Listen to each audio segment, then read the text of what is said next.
College football is without a doubt one of the most influential college sports in the United States. There are die-hard college football fans all across the country who would be willing to do anything just to watch some college football action. The energy, tradition, fan bases are just some of the reasons as to why this sport is adored by so many people. However, no sport is written without a history of changes, controversies, and of course, conspiracy. Many of you know about this image right here known as the iceberg. Starting from the top with the most general information going all the way down to the most abstract and taboo conspiracies out there. Today, the YouTuber known as Squidtard, in other words, hi there, I'm Squidtard by the way, nice to meet you, will be covering all kinds of entries regarding college football and the stories behind it. Before we begin with our first entry here in part 1, note that I will be splitting this up into separate parts, as covering everything in one video would make for a ginormously massive video. If there are any topics that you guys would like to see covered in the future, let me know down in the comments below, and with all that being said, let's waste no more time and dive right into the college football iceberg.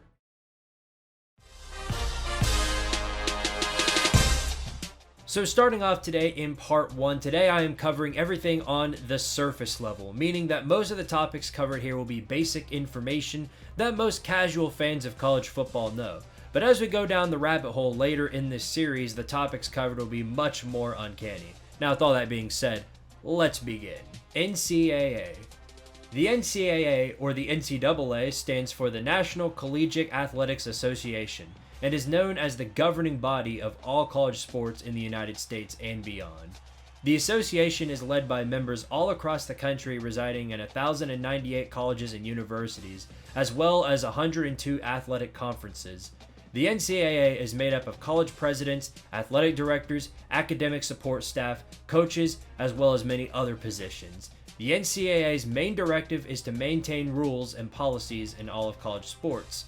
Any rules on recruiting, player eligibility, and championship awards are all directly decided by the NCAA.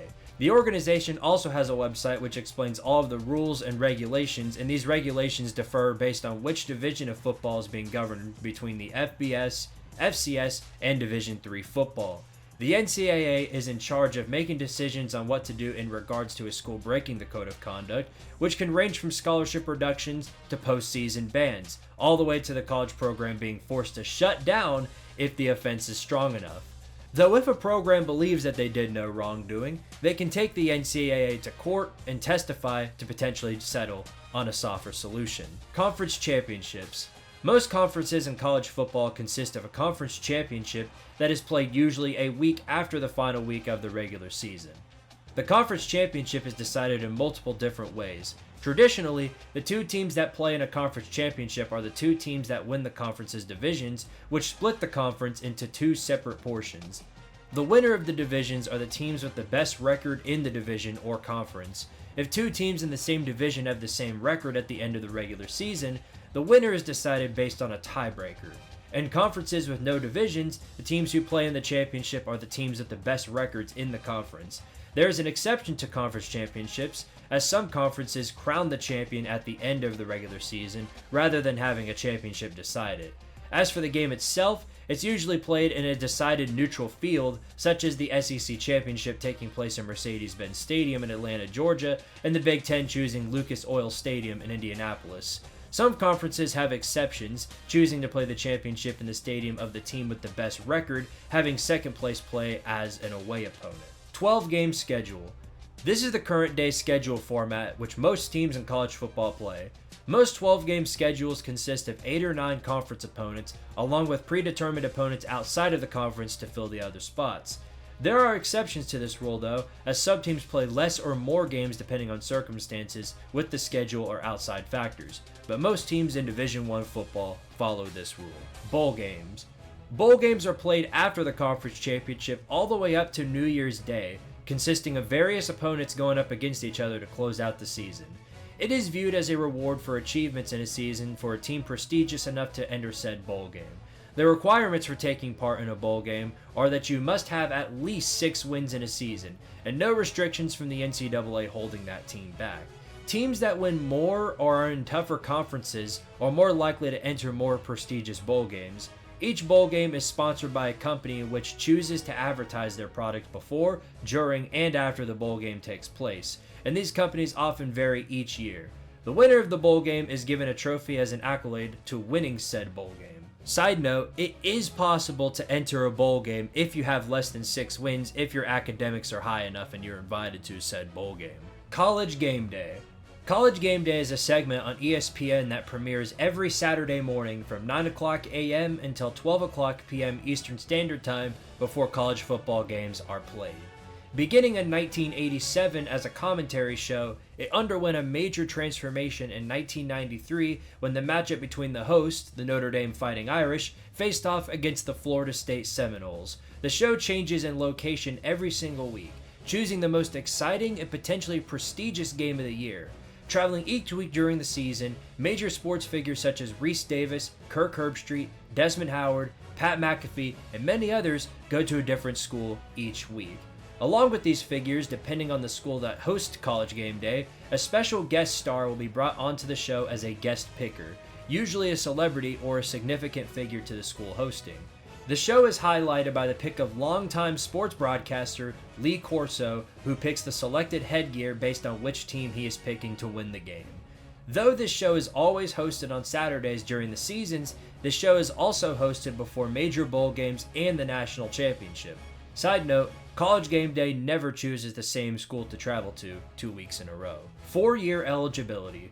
This next part might sound a little obvious, but this is known as the standard time frame of eligibility of a college football player. Once a player leaves high school and enters college as a freshman, that is when that time frame begins, ending in his senior year before the player graduates. Though there are many exceptions to the 4-year eligibility system, as some players can leave early as a declaration for the NFL draft. Players can also gain years of eligibility when transferring to a different school or through redshirting a season. These terms are things we'll talk about later, but know that usually most players play college football for 4 years before graduating and moving on. College football playoffs. As of today, this is the format that eventually decides the national champion in college football. From 2014 to 2023, the college football playoffs featured 4 teams of the highest prestige at the FBS level. These 4 teams are not always the highest 4 ranked teams in college football, as the teams are chosen specifically by a committee of 13 members, mainly consisting of athletic directors from across the country, but also includes former players and coaches. The playoffs was a tournament-style bracket in which the winner moves on to the next game.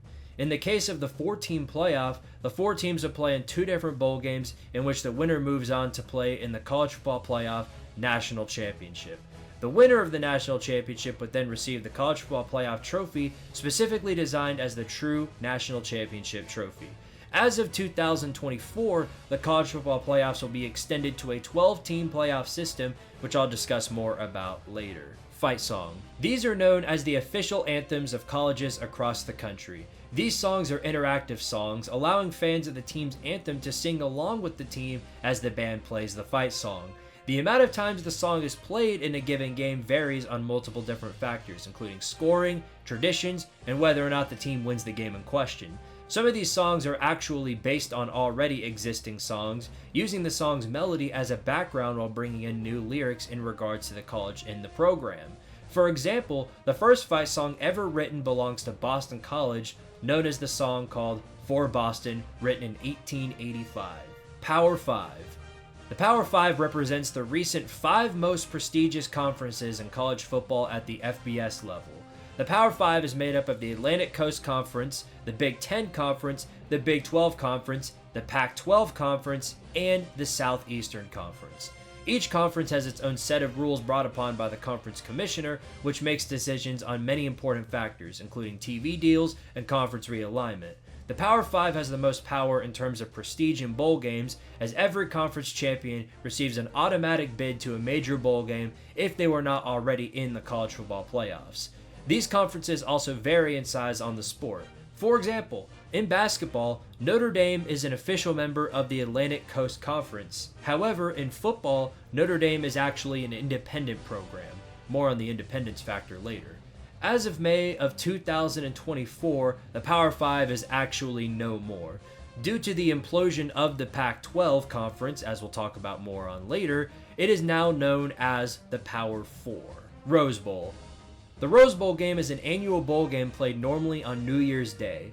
Taking place in the Rose Bowl Stadium in Pasadena, California, broadcaster Keith Jackson gave the bowl game a title known as the Granddaddy of them all, as it was the first postseason bowl game, first played in 1902 between the Michigan Wolverines and the Stanford Cardinal. This bowl game was part of the BCS, more on that later, in the college football playoffs as one of the 6 rotating bowl games. Beginning in 1947, this bowl game was usually a matchup between the Big Ten champion and the Pac-12 champion before it collapsed. The exceptions to this rule were if either champion was playing in the national championship or college football playoffs, or if the Rose Bowl itself was on rotation as a college football playoff semifinal matchup. Such is the case in 4 different seasons of college football, including last year's semifinal matchup between Michigan and Alabama. Nick Saban. Nicholas Lou Saban Jr. is a former college football coach who is known for his variation of achievements at the college football level. Dating all the way back to 1970, Nick Saban played as a defensive back for the Kent State Golden Flashes, all the way up until 1973, where he became a graduate assistant coach for the Golden Flashes. Saban would coach at many various colleges such as Syracuse, West Virginia, Ohio State, Navy, Michigan State, Toledo, and LSU, where he won a national championship for the Tigers in 2003. Saban also coached at the NFL level, coaching at the Houston Oilers in 1988 through 1989 and the Miami Dolphins from 2005 to 2006. Although Saban had a variety of coaching tenures, none were nearly as successful as his time as the head coach of the Alabama Crimson Tide. Through his time at Alabama, Saban would win 6 national championships, 9 SEC championships, coach 4 Heisman Trophy winners, and a long list of other awards. Following the Rose Bowl loss to Michigan in 2024, Nick Saban would retire from coaching college football, becoming an analyst for ESPN's College Game Day, and finishing his coaching tenure with a record of 292-71-1, cementing himself as arguably one of the greatest coaches in all of college football. Cam Newton. Cameron Jarrell Newton is a quarterback well known for his major achievements at the college football and NFL level. Newton started his career at the University of Florida, where he stayed as the backup quarterback under Heisman Trophy winner Tim Tebow in 2007 and 2008. However, on November 21, 2008, Newton would be arrested on felony charges of burglary, larceny, and obstruction of justice based on accusations of stealing a laptop from another student.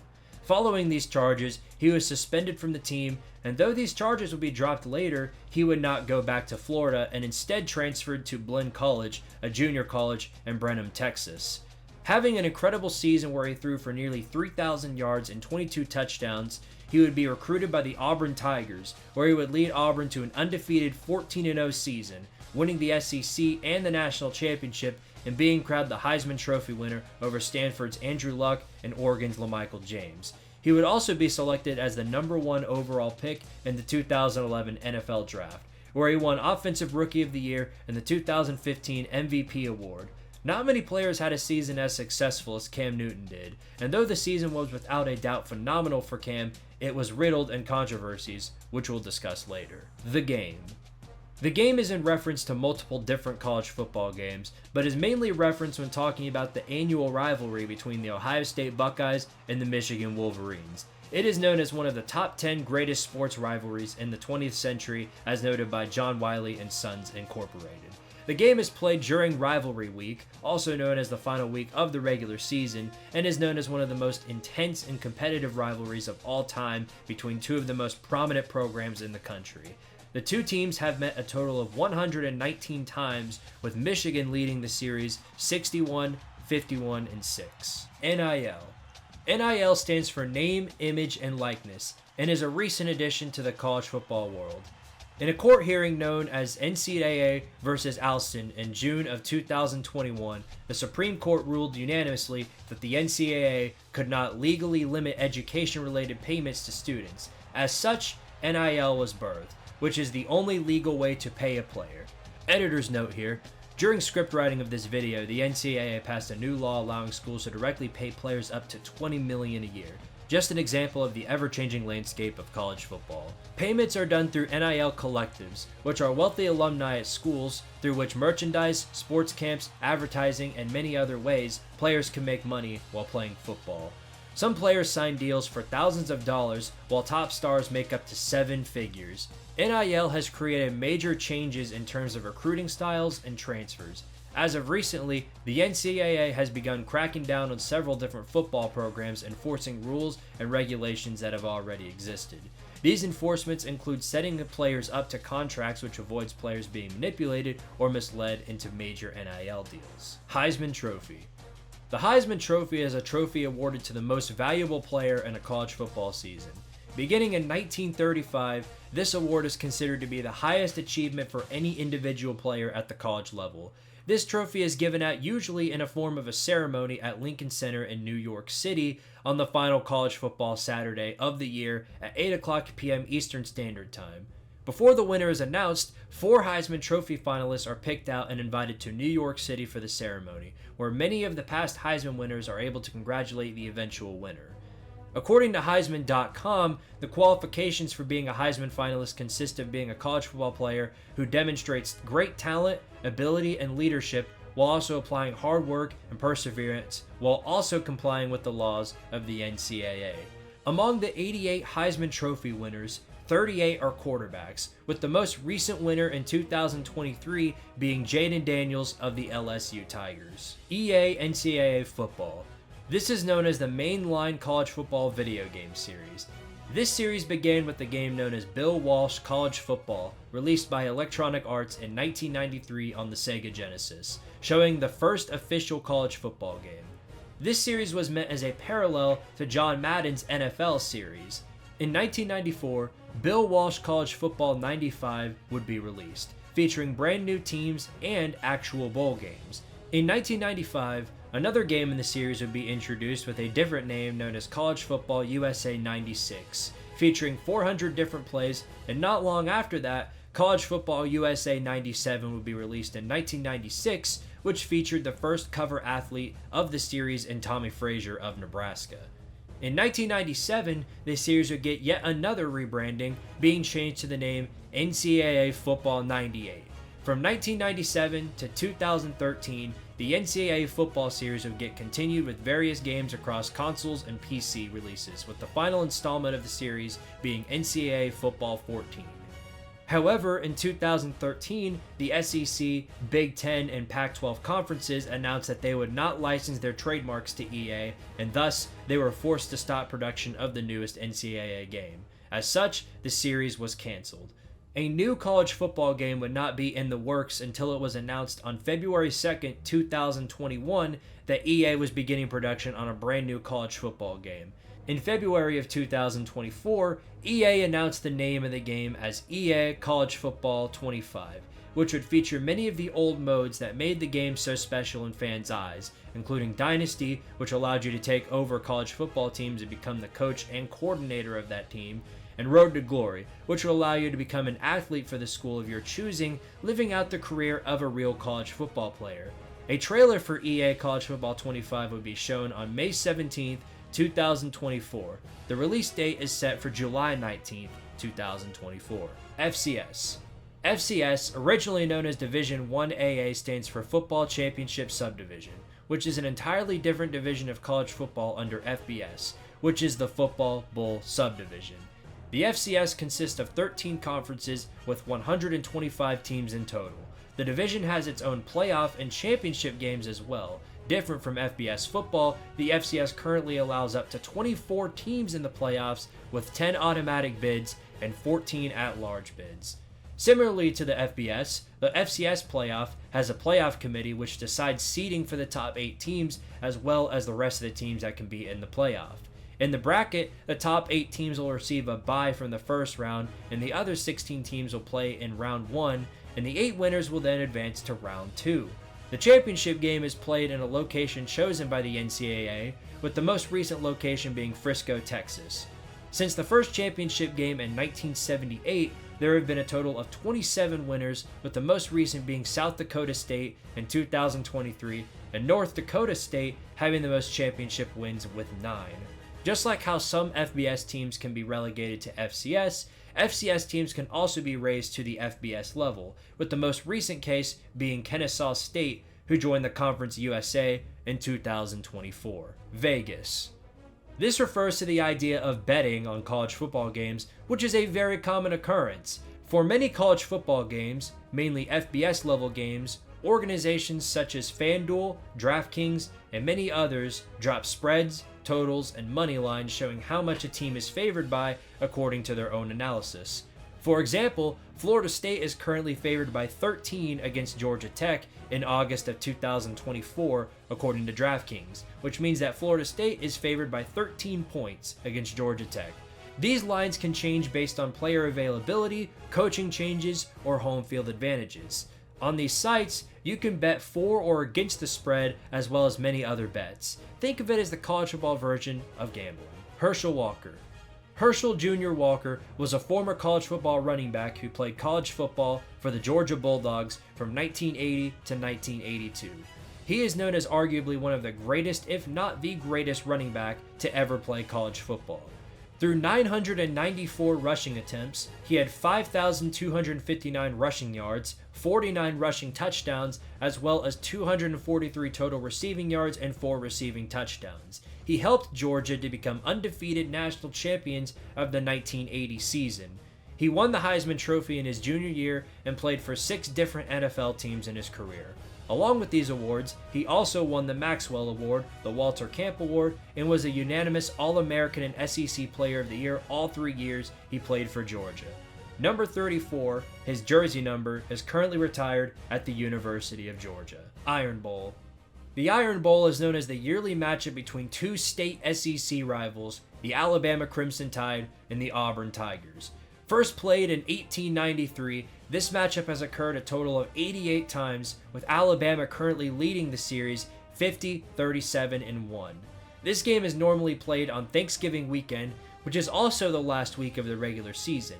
This rivalry is arguably one of the most heated rivalries in all of college football, and is seen as the most intense rivalry in the Southeastern Conference. Many instances of this rivalry were impactful on a national scale, with one team or both teams often competing for a spot in major postseason games. Many of these games have nicknames to remember them, such as Wrong Way Bo in 1984, the Comeback in 2010, and 4th and 31 in 2023. However, no game has been as iconic as the game known as the Kick Six, and we'll touch on that one later. Kirk Herbstreit. Kirk Herbstreit is known as one of the more well-known and influential figures in modern college football. He is an American sportscaster and former college football player who played as the quarterback for Ohio State from 1989 to 1993. Joining ESPN in 1996, he quickly gained a role on College Game Day.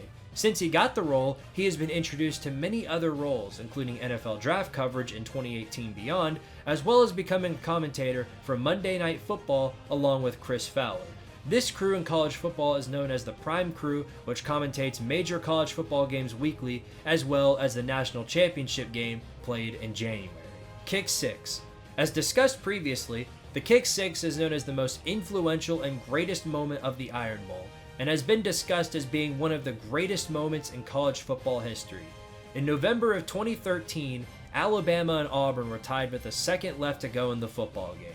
Alabama's Adam Griffith attempted to go for a 57-yard game-winning field goal, but when the kick fell short, cornerback Chris Davis was sent on return duty to attempt to return the football. This attempt was proved successful, as Davis returned the football 109 yards down the field to seal the game-winning touchdown.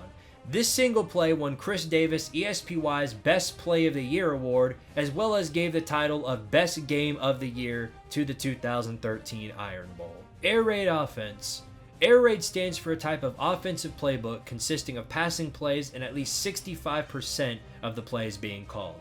Formation of the air raid includes 4 wide receivers on the field, as well as 1 running back who can also be a receiver. This system is part of the shotgun formation, which includes 3 receivers to one side of the field and 2 more to the other side. Though the system was formed as early as 1941, the system did not gain relevance in the FBS level until 1997, with the Kentucky Wildcats using the offense for quarterback Tim Couch formed by assistant coach Mike Leach. This offense was used as a way to catch defenses off guard by beating the coverages by overwhelming the defensive backfield and forcing the defensive line to become more aggressive. Because of the aggressiveness of this style of offense, this form of offense is much more prone to performing big plays. SEC on CBS. Beginning in 1950, CBS began broadcasting college football games on a weekly basis, battling it out with ABC for contracts to football broadcasting. Until 1996, when CBS signed a deal with the Southeastern Conference to broadcast a weekly slate of SEC football games, brandishing the appearance of the SEC on CBS. Though CBS would also broadcast independent games such as the Army-Navy rivalry, CBS would also become the broadcaster of the major SEC football games of that week, usually the 3:30 Eastern Standard Time slate. This would change beginning in the 2024 college football season, where CBS would sign a deal with the Big Ten Conference to become the Big Ten on CBS. BCS. BCS, known as the Bowl Championship Series, is known as the original selection system for postseason bowl games in the national championship. Rather than the college football playoffs 4-team system, the BCS would choose only 2 teams in a national championship game. Before the inclusion of the BCS, there was the Bowl Alliance and the Bowl Coalition, which both forced national championship games based on the highest bowl games, but did not include a true championship game based on the exclusion of some of the higher power conferences. This created, in some instances, shared national championships, such as Michigan of the Big Ten and Nebraska of the Big 8 in 1997. However, this would change in 1998 with the first true national championship matchup being number 2 Florida State and number 1 Tennessee, in which the Tennessee Volunteers would win the game 23-16 and be crowned the first BCS national champions. From 1998 to 2013, the BCS would calculate weekly rankings generated through a computer system, which differs from a committee like what we have today. The BCS also included automatic bids based on conferences, which also created its own set of issues, specifically revolving around the validity of choosing the 2 teams who made the BCS championship game. This caused several future controversies, including in 2003, where while the USC Trojans were the number 1 team in the AP poll, the LSU Tigers and the Oklahoma Sooners were chosen as the teams to play in the national championship game. Eventually, after years of allegations and lawsuits, in 2014, the BCS would be discontinued and replaced by the college football playoffs. Paul Finebaum. Paul Finebaum is a sports author and television radio personality that is most well known for his college sports radio show on the SEC network. Starting in 1978, Finebaum did a lot of work in the sports industry, and throughout his time he earned more than 250 writing awards. Starting in 2014, he was chosen to host the Paul Finebaum Show on the SEC network and simulcast for ESPN Radio. Finebaum's show is one of the most prominently viewed shows on the SEC network. Transfer Portal. The NCAA Transfer Portal is one of the most influential parts of modern-day college football. Launching in October of 2018, this allows college football players and other athletes to change institutions based on the situation that they are in. The transfer portal is designed to make transferring from a school a simpler process and covers all 3 divisions of college football. When a player decides that he wants to enter the transfer portal, he must notify the school that he is currently at, and then that school will have 2 days to enter his name into the database. Now, a player can't just leave whenever he wants. There are windows that a player has to adhere to. The window varies depending on the sport, but as for college football, there is a 45-day window after championship selections are made. There is also a 45-day window during the spring after selections are made in spring sports. Before the transfer portal, players were required to redshirt or sit out a season before participating in the new team that they are a part of.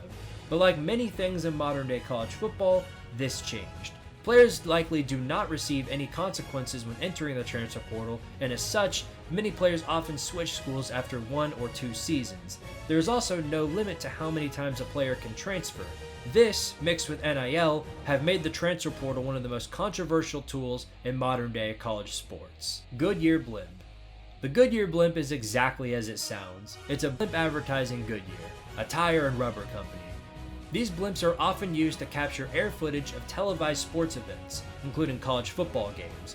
Goodyear has been providing aerial coverage of college football since the 1955 Rose Bowl, and ever since then, they've been a major sponsor of college football, even having their own bowl game called the Goodyear Cotton Bowl Classic. The blimp has flown in more than 2,000 sporting events and likely more in the future. Group of 5. Earlier in the video, I discussed the Power 5 conferences and their significance in college football. Under these conferences, there is the Group of 5. The Group of 5, as you would expect, is a group of 5 different conferences filled with a set of teams in the FBS level. These include the American Athletic Conference, Conference USA, Mid-American Conference, the Mountain West Conference, and the Sun Belt Conference. These conferences share identical rules to the Power 5 conferences. However, because of talent gaps, recruiting, and school prominence, the Group of 5 is underlooked in AP poll rankings and playoff polls. In November of 2012, an agreement was reached by the NCAA to guarantee that a Group of 5 team is admitted into a major bowl game. Such an example being the Tulane Green Wave of 2022 and the Liberty Flames in 2023. Like the Power 5, these conferences often see conference expansions or relegations occur, including allowing FCS teams to join the conference. NFL Draft. The NFL Draft is known as the annual event in which all 32 teams from the National Football League recruit players from college football to join the team as a rookie. Since its debut in 1936, there have been many adjustments to the number of rounds and picks chosen. As of currently, there are 7 rounds in the NFL Draft with a total of at least 224 players being selected each year, but this number does vary each year. Players from any division of college football can be drafted, and the only ground rule for the NFL Draft is that a player which is chosen must have played college football either at an American or Canadian university.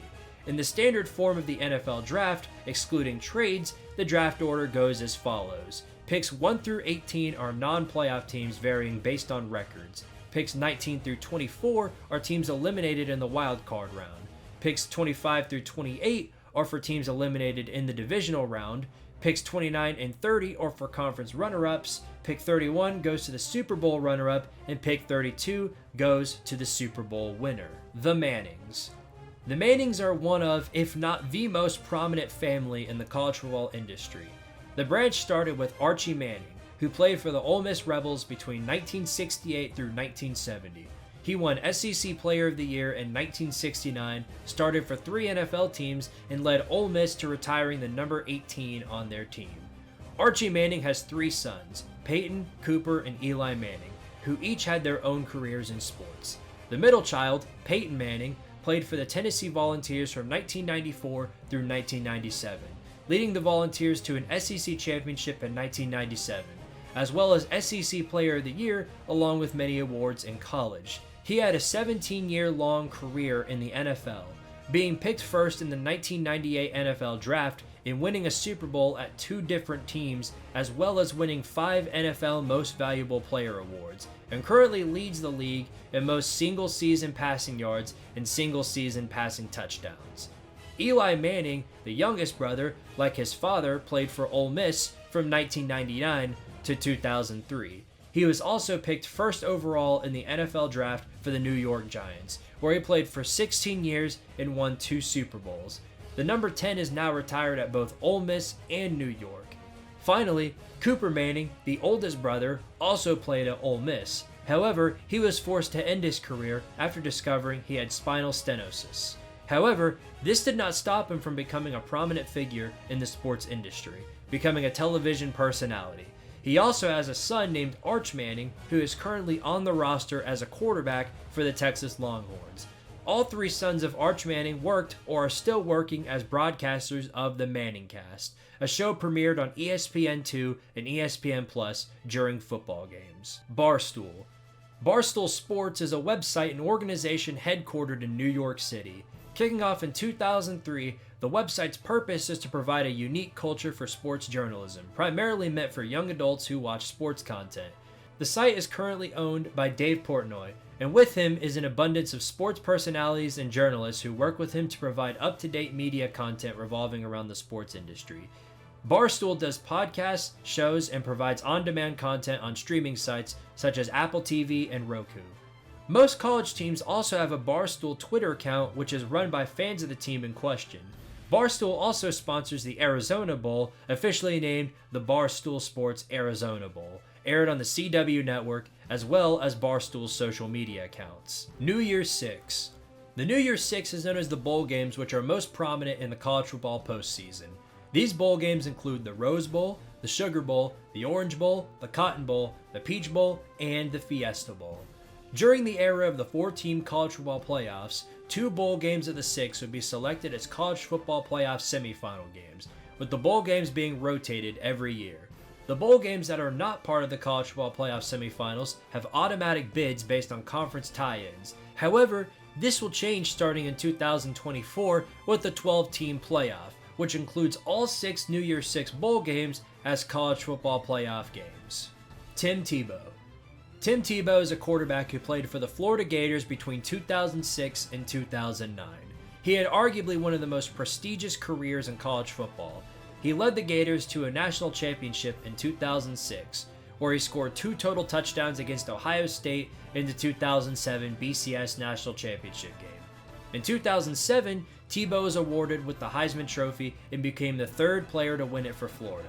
In 2008, after a loss to unranked Ole Miss at home, he made a speech to the media which would be known as The Promise, where he apologized and said that nobody will work harder than he will and that the Gators wouldn't lose another game that season. He ended up fulfilling his promise, defeating Oklahoma 24-14 in the 2009 BCS National Championship to win his 2nd one at Florida. Throughout his career, he threw for 9,286 yards passing and scored a total of 145 touchdowns for Florida.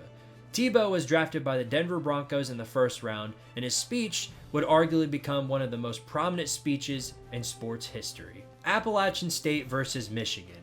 Kicking off the 2007 season, the 5th-ranked Michigan Wolverines hosted FCS opponent at the time, the Appalachian State Mountaineers in Ann Arbor, Michigan. There was no line for the game in terms of betting, as virtually everyone thought Michigan would easily win as the talent gap was massive. However, this was not the case, as the Mountaineers rallied to a 28-17 lead at the end of the half. Though Michigan came back and took the lead in the 4th quarter, it wouldn't be enough, as Appalachian State took the lead again with 26 seconds left in the game. Michigan had enough time to get a 46-yard pass down the field to attempt a 37-yard field goal to win the game. However, the kick was blocked by Corey Lynch, sealing what would be known as one of the largest upsets in college football history. This remains the only game where an FCS team was able to defeat an FBS team since the division split in 1978. Side note, this Appalachian State team went on to become FCS champions in 2007, defeating Delaware in the championship game. Rocky Top. Rocky Top is a country folk song written by Felice and Boodledoe Bryant in 1967 and first recorded and sung by the Osborne brothers. Rocky Top is also associated with the University of Tennessee, though not being the official fight song for the Volunteers, has been played by the Pride of the Southland band at Tennessee sporting events since the early 1970s. It's virtually impossible to be a college football fan and not at least have heard of Rocky Top. Homecoming. Homecoming is an annual tradition that every college football team has, welcoming back alumni and other former members of the university. Though other sports events have this tradition, it is most common in college football. Beginning in 1911 with the Missouri Tigers hosting the Kansas Jayhawks, it has become a common event for college football teams on a yearly basis meant to welcome and honor returning members of the university. Homecoming is not randomly timed either, as it often occurs when a team returns from a heavy-hitting road test or goes for long periods without playing a football game at home. More often than not, it is also celebrated when playing an opponent significantly less talented than the team hosting. This isn't always the case, however. Army-Navy. Army-Navy is an annual football rivalry between the Army Black Knights of the United States Military Academy and the Navy Midshipmen of the United States Naval Academy. First being played in 1890 and being uninterrupted since 1930, these teams have met a total of 124 times, with Navy leading the series 62, 55, and 7. What's unique about this game in particular is that it is the final college football game of the regular season, being played 1 week after the FBS Conference Championship games, but before the postseason games begin. Despite the ranking or records of both teams, it is one of the most intense and competitive rivalries across the college football world. Death Valley. This one is an interesting one in particular as it actually has two different meanings, but to leave no ends, I'll just cover all bases. Death Valley is the name given to two different stadiums, Memorial Stadium belonging to the Clemson Tigers and Tiger Stadium belonging to the LSU Tigers. The nickname for Memorial Stadium was given to Clemson Stadium by former Clemson athletic director Frank Howard in the 1950s because of a cemetery that overlooked the field before more seats were added. As for LSU, they were originally known as Death Valley because it was virtually impossible to hear during a football game on Saturdays, as said by Crow Peel, a former LSU boxer and 1949 national champion. Former LSU head coach Les Miles also said that LSU Stadium is the place where opponents' dreams go to die. Archie Griffin. Archie Griffin is a former college football running back who played for the 1992 through 1975 for the Ohio State Buckeyes. He achieved many big milestones in his time playing football, including over 5,000 rushing yards, 26 touchdowns, and won the Maxwell and 2 Walter Camp Awards. However, his most well-known achievement is that he is the only college football player to ever win more than one Heisman Trophy in a college football career, as he won the trophy in both 1974 and 1975. Griffin was also a first-round draft pick to the Cincinnati Bengals and caused the number 45 to become retired at Ohio State. College Football Hall of Fame. The College Football Hall of Fame is an interactive museum designed all around the sport of college football located in Atlanta, Georgia. Originally, the location was in South Bend, Indiana. However, this changed in 2009 when Archie Manning, the chairman of the National Football Foundation, decided to move locations. The Hall of Fame includes many interactive activities, including field goal kicking, blocking, and many player and game day tours. On average, less than 0.02% of all college football players have been inducted into the College Football Hall of Fame, with only 233 coaches achieving this status. There are several criteria for being inducted into the College Football Hall of Fame, which can all be seen on the official website. Redshirt. Redshirt is a term used for student athletes who do not participate in sports for an entire academic year in order to avoid using the season of competition. The average college athlete spends 4 years at the university of his or her choosing. However, this can change to 5 years with a redshirt year. As of currently, the rules of a redshirt allow for student athletes to play in less than 4 games and still maintain a redshirt. Redshirts can be used depending on the situation at hand, such as injury or illness, which impact a player's ability to play in the games. Regardless, the coach has the ability to remove the red shirt at any time in order for the athlete to participate in games. Money Manziel. Money Manziel is a nickname given to a former college football quarterback who played for the Texas A&M Aggies who goes by the name of Johnny Manziel. From 2011 to 2013, Manziel played for the Aggies and won multiple awards, including the Heisman Trophy in 2012, the Davey O'Brien Award, the Manning Award, and AP College Football Player of the Year. He was also drafted in the first round of the NFL Draft and spent 2 seasons with the Cleveland Browns. The nickname was given to Manziel due to his signature sign that he makes during games, which means money. 247 Sports. 247 Sports is a network and website that centrally focuses on athletic recruiting in college football and college basketball. Launched in 2010, 247 Sports provides up-to-date information on recruiting across all college football programs at the FBS level and some prominent FCS teams. Per the website, they have a rating scale that decides the talent level at which an athlete has. 5 stars are rated 98 to 110 and go to the top 32 recruits in the class. 4 stars have a 90 to 97 ranking, 3 stars with an 80 to 89 ranking, 2 stars with a 70 to 79 rating, and unrated players are below 70. This status usually goes to walk-ons. 247 Sports is seen as the most notable way to check on recruiting classes for the upcoming future of college football teams. Position U. Position U is in reference to a set of nicknames given to college football programs based on their accomplishments in college football all the way up to the NFL. This is done using a specific position, such as a quarterback, and then putting a U in front of it. Such an example would be calling a team like the Alabama Crimson Tide quarterback U, and then analyzing their production on the team, as well as the NFL. This is often done with any other position and usually varies based on which fan base you're speaking to. Storming the field. Storming the field, or a pitch invasion, is something that frequently occurs in college football seasons in celebration or protest, usually the former. Most commonly, this is done when the home team pulls off a major upset, ends a losing streak against a rival, or pulls off a win over a highly ranked opponent. There are many instances of this happening in college football every single year, although, regardless of the fact this happens frequently, it is technically illegal, and the NCAA often finds programs that allow field rushing to occur. This has also caused several significant historical events to occur unrelated to the game at hand, including rushing the field before the game is over, and has even caused bodily harm to some individuals. Regardless, rushing the field has become a huge part of college sports culture. Yale-Harvard. Yale-Harvard, like the Michigan-Ohio State game, is referred to as the game. It is an annual college football rivalry game between Harvard University and the Yale Bulldogs football teams.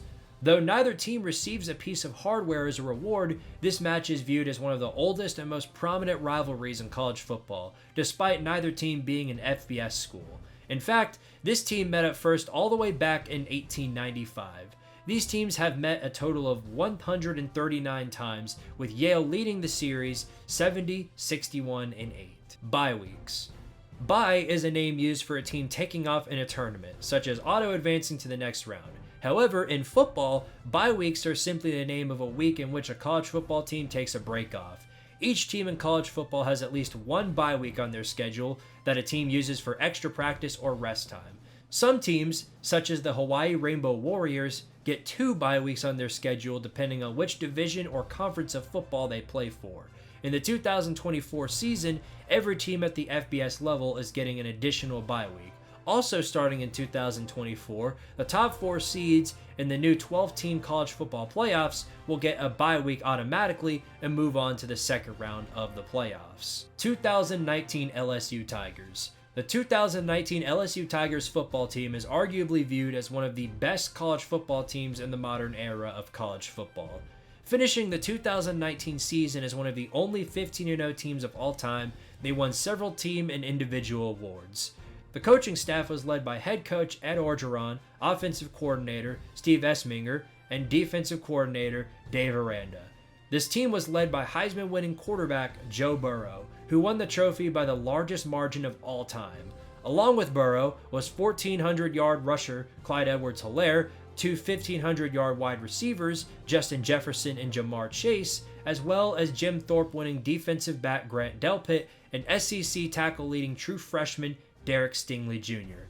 LSU went through the 2019 season undefeated, beating 7 top 10 ranked opponents, including number 9 Texas, number 7 Florida, number 9 Auburn, number 3 Alabama, number 4 Georgia in the SEC Championship, number 4 Oklahoma in the Peach Bowl College Football Playoff semifinal, and winning the national championship by beating Trevor Lawrence and Clemson, who were on a 29-game winning streak.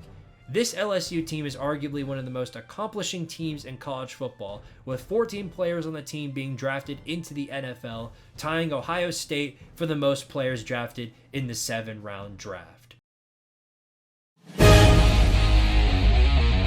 Today we're going a little deeper into the iceberg. Many of these entries are topics that many die-hard college football fans are aware of, but casual fans might not be aware of, or have never heard of. So today, let's take a deep dive into the world of college football. Triple option.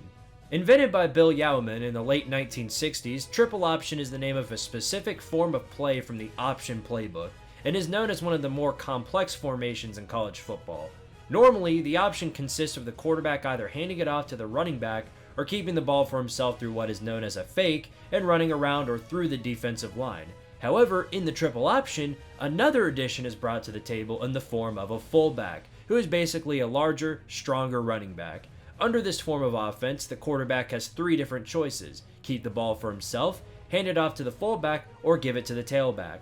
The triple option is also formed within other plays. For example, there's the wishbone, the veer, and the I formation triple option.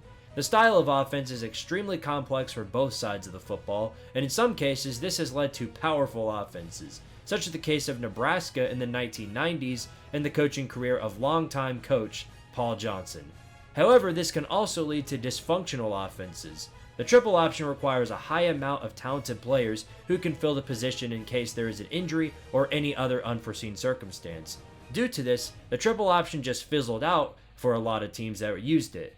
However, teams such as Army, Navy, and Georgia Southern still use this form of offense as of today. Longhorn Network. The Longhorn Network is exactly as it sounds, a network built all around Texas Longhorn athletics, collaborating with Learfield, a multimedia rights agency, as well as ESPN.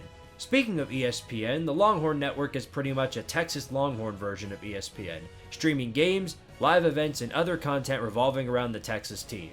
This network also features exclusive games, including at least 2 regular season football games, approximately 24 basketball games, over 60 baseball and softball games, and nearly all coverage from other sports. They even have their own sports show called Texas Game Day, which, as you would expect, is the Texas version of College Game Day. Deion Sanders.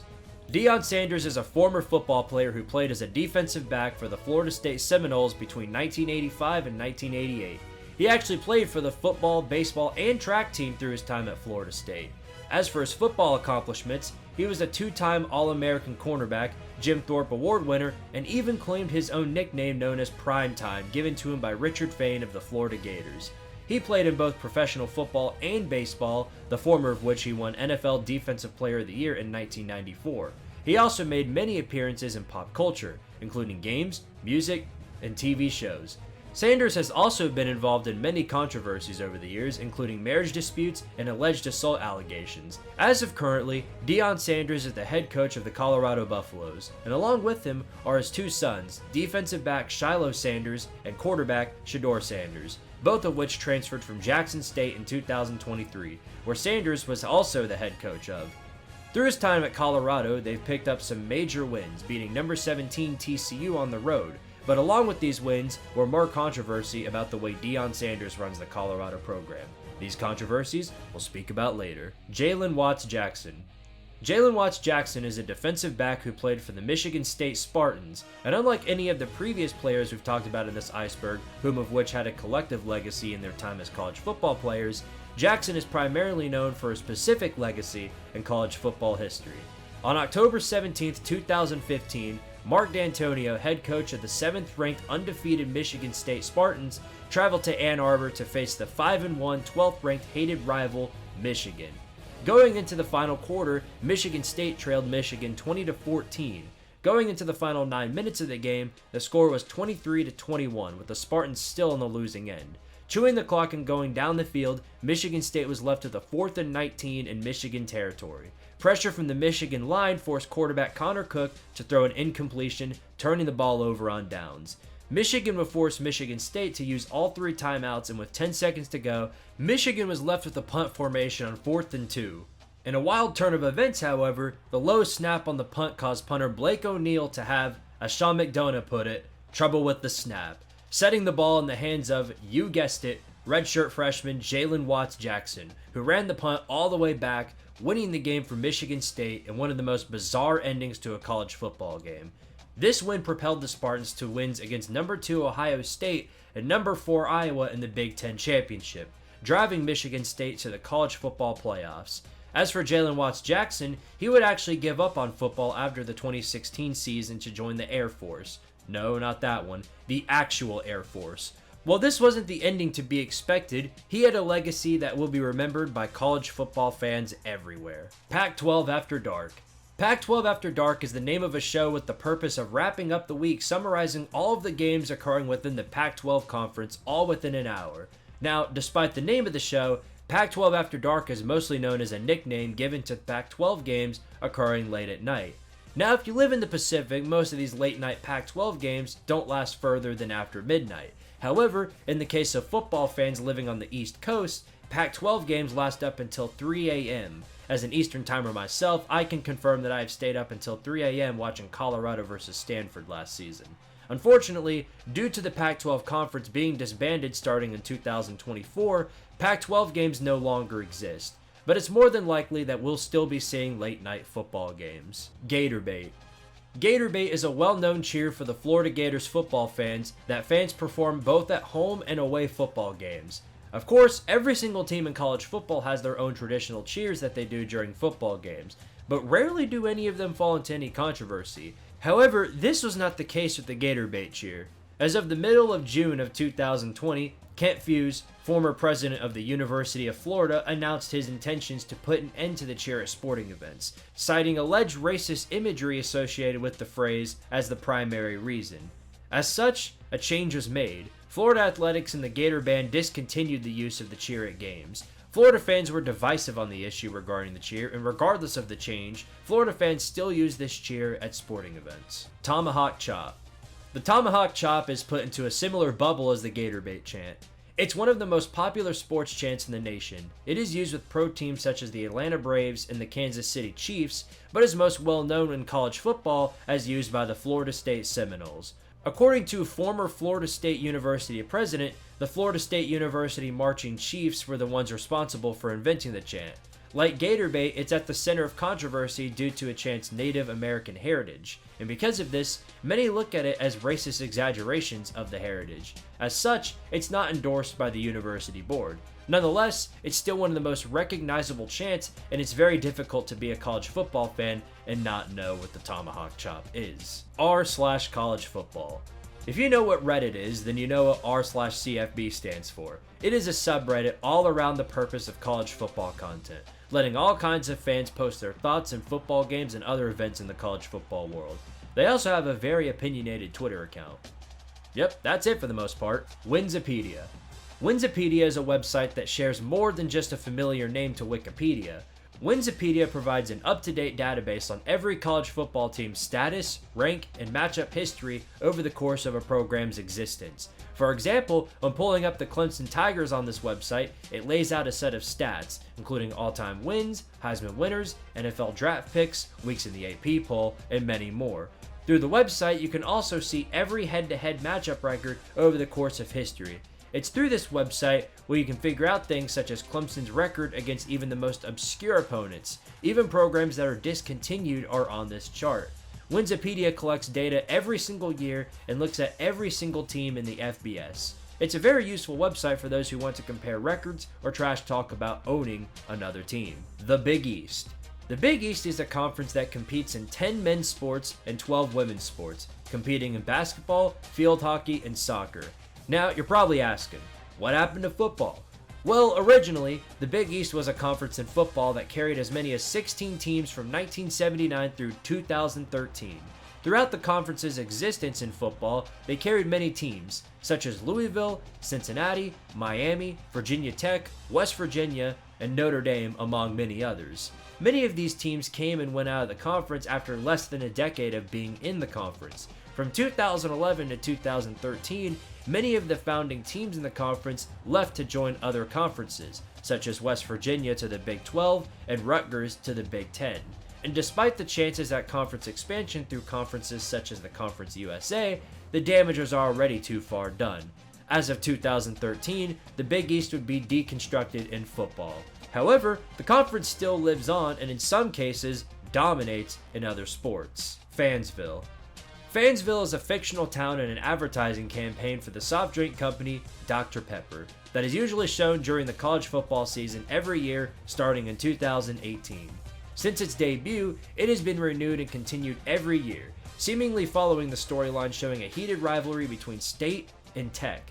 The commercials featured many different college football icons such as cameos, including former Ohio State running back Eddie George as the town's doctor, former coach Les Miles as a clerk, and with the changes in NIL starting in 2021, they used active players such as former Clemson quarterback DJ Uiagalelei and former Alabama quarterback Bryce Young. I'm a man. I'm 40. This quote is in reference to one of the most famous sports rants in sports history. In the 2007 college football season, starting the 2007 season, Oklahoma State Cowboys head coach Mike Gundy put quarterback Bobby Reed on the bench for Zach Robertson after only 2 games, leaving fans and staff surprised by the change. Sports columnist Jenny Carlson wrote an article regarding the quarterback situation at Oklahoma State, noting heavy suggestions such as the kid was scared, his mother was feeding him chicken, and he was going to transfer when he found out he had to compete for a starting job. Upon reading the article, Coach Gundy was disgusted by it, yelling to the press about how the article was garbage, where he also uttered one of the most notorious sports quotes in history. "Come after me! I'm a man! I'm 40! The rant quickly gained popularity, so much in fact that people forgot what the intended purpose of the rant was. As for Bobby Reed, he would transfer to Texas State after Zach Robinson was named the starter. Bear Bryant. Bear Bryant is known as one of the most influential head coaches of all time. He played for the Alabama Crimson Tide from 1933 to 1935 as a defensive end before becoming a lineman coach at Union University in Jackson, Tennessee. He stayed a lineman coach at several different teams before becoming the head coach of the Maryland Terrapins in 1945. He also coached at Kentucky and Texas A&M, winning an SEC championship for the Aggies before becoming the head coach of the Alabama Crimson Tide in 1958.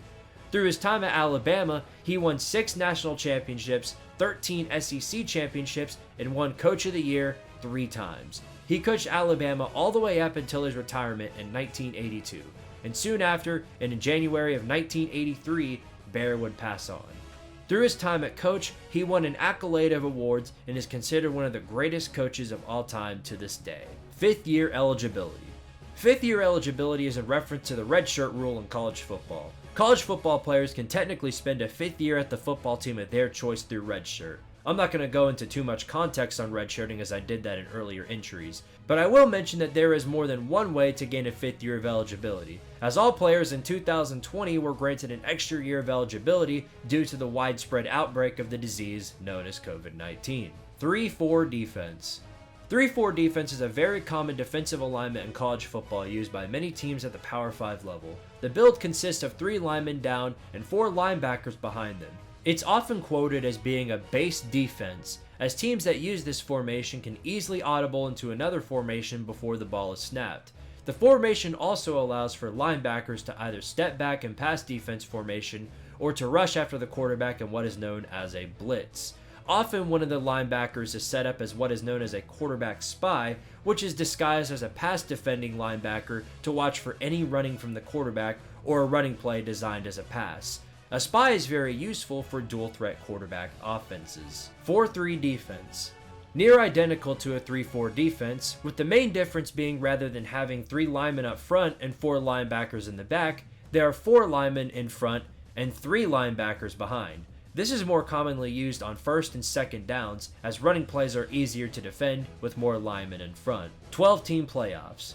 The 12-team playoffs is a playoff system in college football which includes 12 teams. This system will be relevant starting in the 2024 college football season, as this is how the playoffs will be until at least 2026. Many of the factors that go into this playoff are things that I talked about in earlier entries, but the important notes for this playoff is that the first round matches take place in the home field of the highest seeded team. The second and semifinal rounds take place in alternating New Year's Six Bowl stadiums, and the national championship takes place in a previously decided stadium.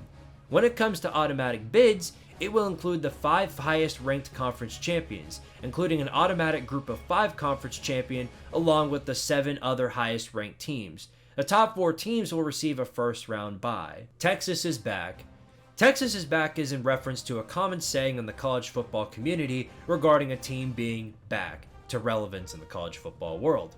A lot of teams which were really good back in the 1980s and 1990s and have a strong fan base in college football fall into this category. However, this saying is most common with the Texas Longhorns. Every time Texas would pick up a win, Texas fans would say that Texas is back, and then Texas would follow up by losing a game.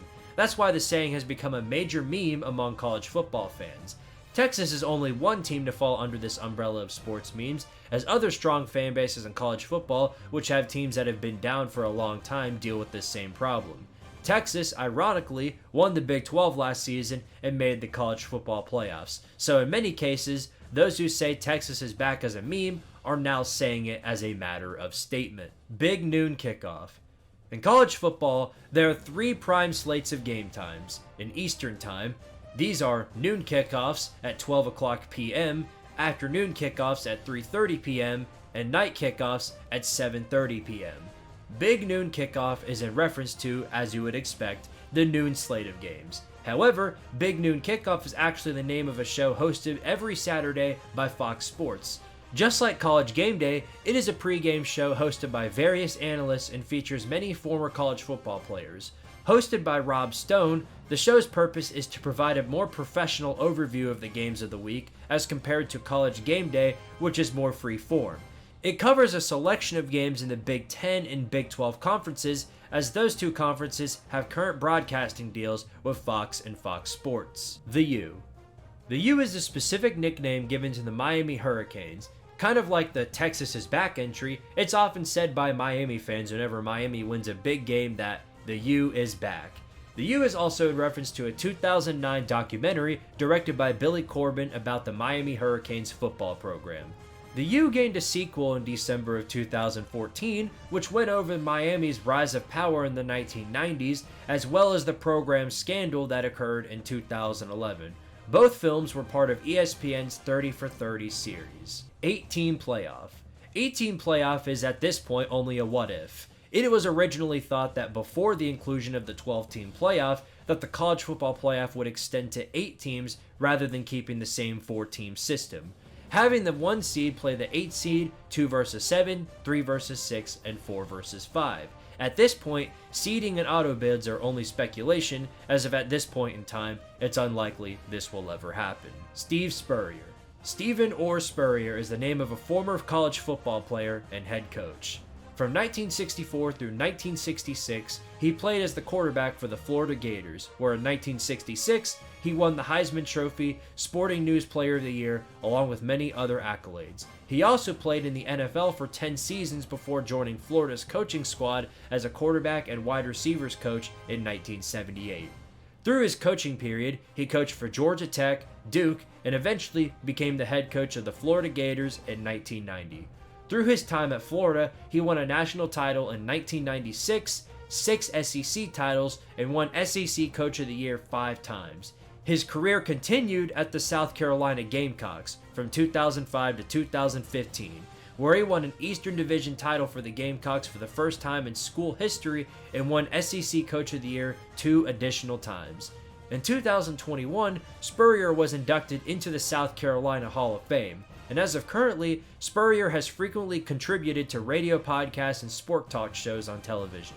Fun fact, he currently has a sports bar at Celebration Point in Gainesville, Florida called Spurrier's Gridiron Grill. SEC Shorts. SEC Shorts is a media channel that makes videos every year writing parodies about the SEC.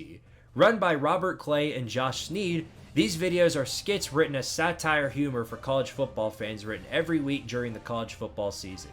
These videos poke fun at every single college football team in the SEC and more on, depending on the wins and losses of the week for SEC opponents. These also often introduce special guests as cameos in their videos, including internet personality Matt Mitchell, comedian Jermaine Funnyman Johnson, and well-known sports analyst Kirk Herbstreit. Maction. Maction in terms of definition is nearly identical to Pac-12 After Dark. MAC stands for the Mid-American Conference, a group of 5 conference in the Midwest. Because of the similar talent levels of all the teams in the MAC, it's very difficult to accurately depict who will win the football games of the conference in a week. These create many interesting matchups that are often more competitive than many Power 5 football games. This creates for some incredible college football action, or in this case, MACtion. Chip Kelly. Chip Kelly is a former football player and coach. He played as a defensive back for New Hampshire from 1981 through 1984 before becoming a defensive back coach for Columbia, an FCS team in 1990. He took many other coaching positions over the years, but one of his most well-known is his coaching career as the offensive coordinator and head coach of the Oregon Ducks.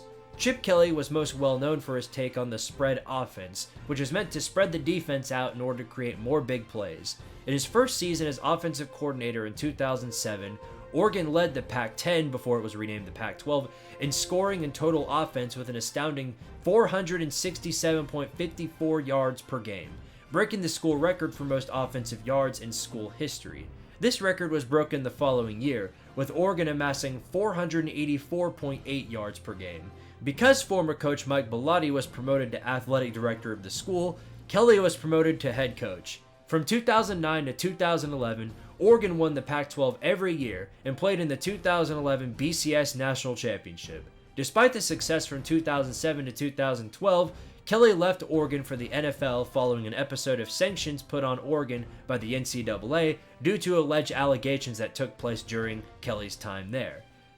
After many years away from college football, he came back as the head coach of the UCLA Bruins in 2018. Kelly was not able to produce the same amount of success that he had at Oregon. He left UCLA in early 2024 to become the offensive coordinator for the Ohio State Buckeyes, where he currently resides. 2023 conference realignment. Though 2022 was when discussions first began of conference realignment, 2023 was when the gears really began to move in the world of college football. In 2022, it was announced that Texas and Oklahoma from the Big 12 would be moving to the SEC as early as 2024.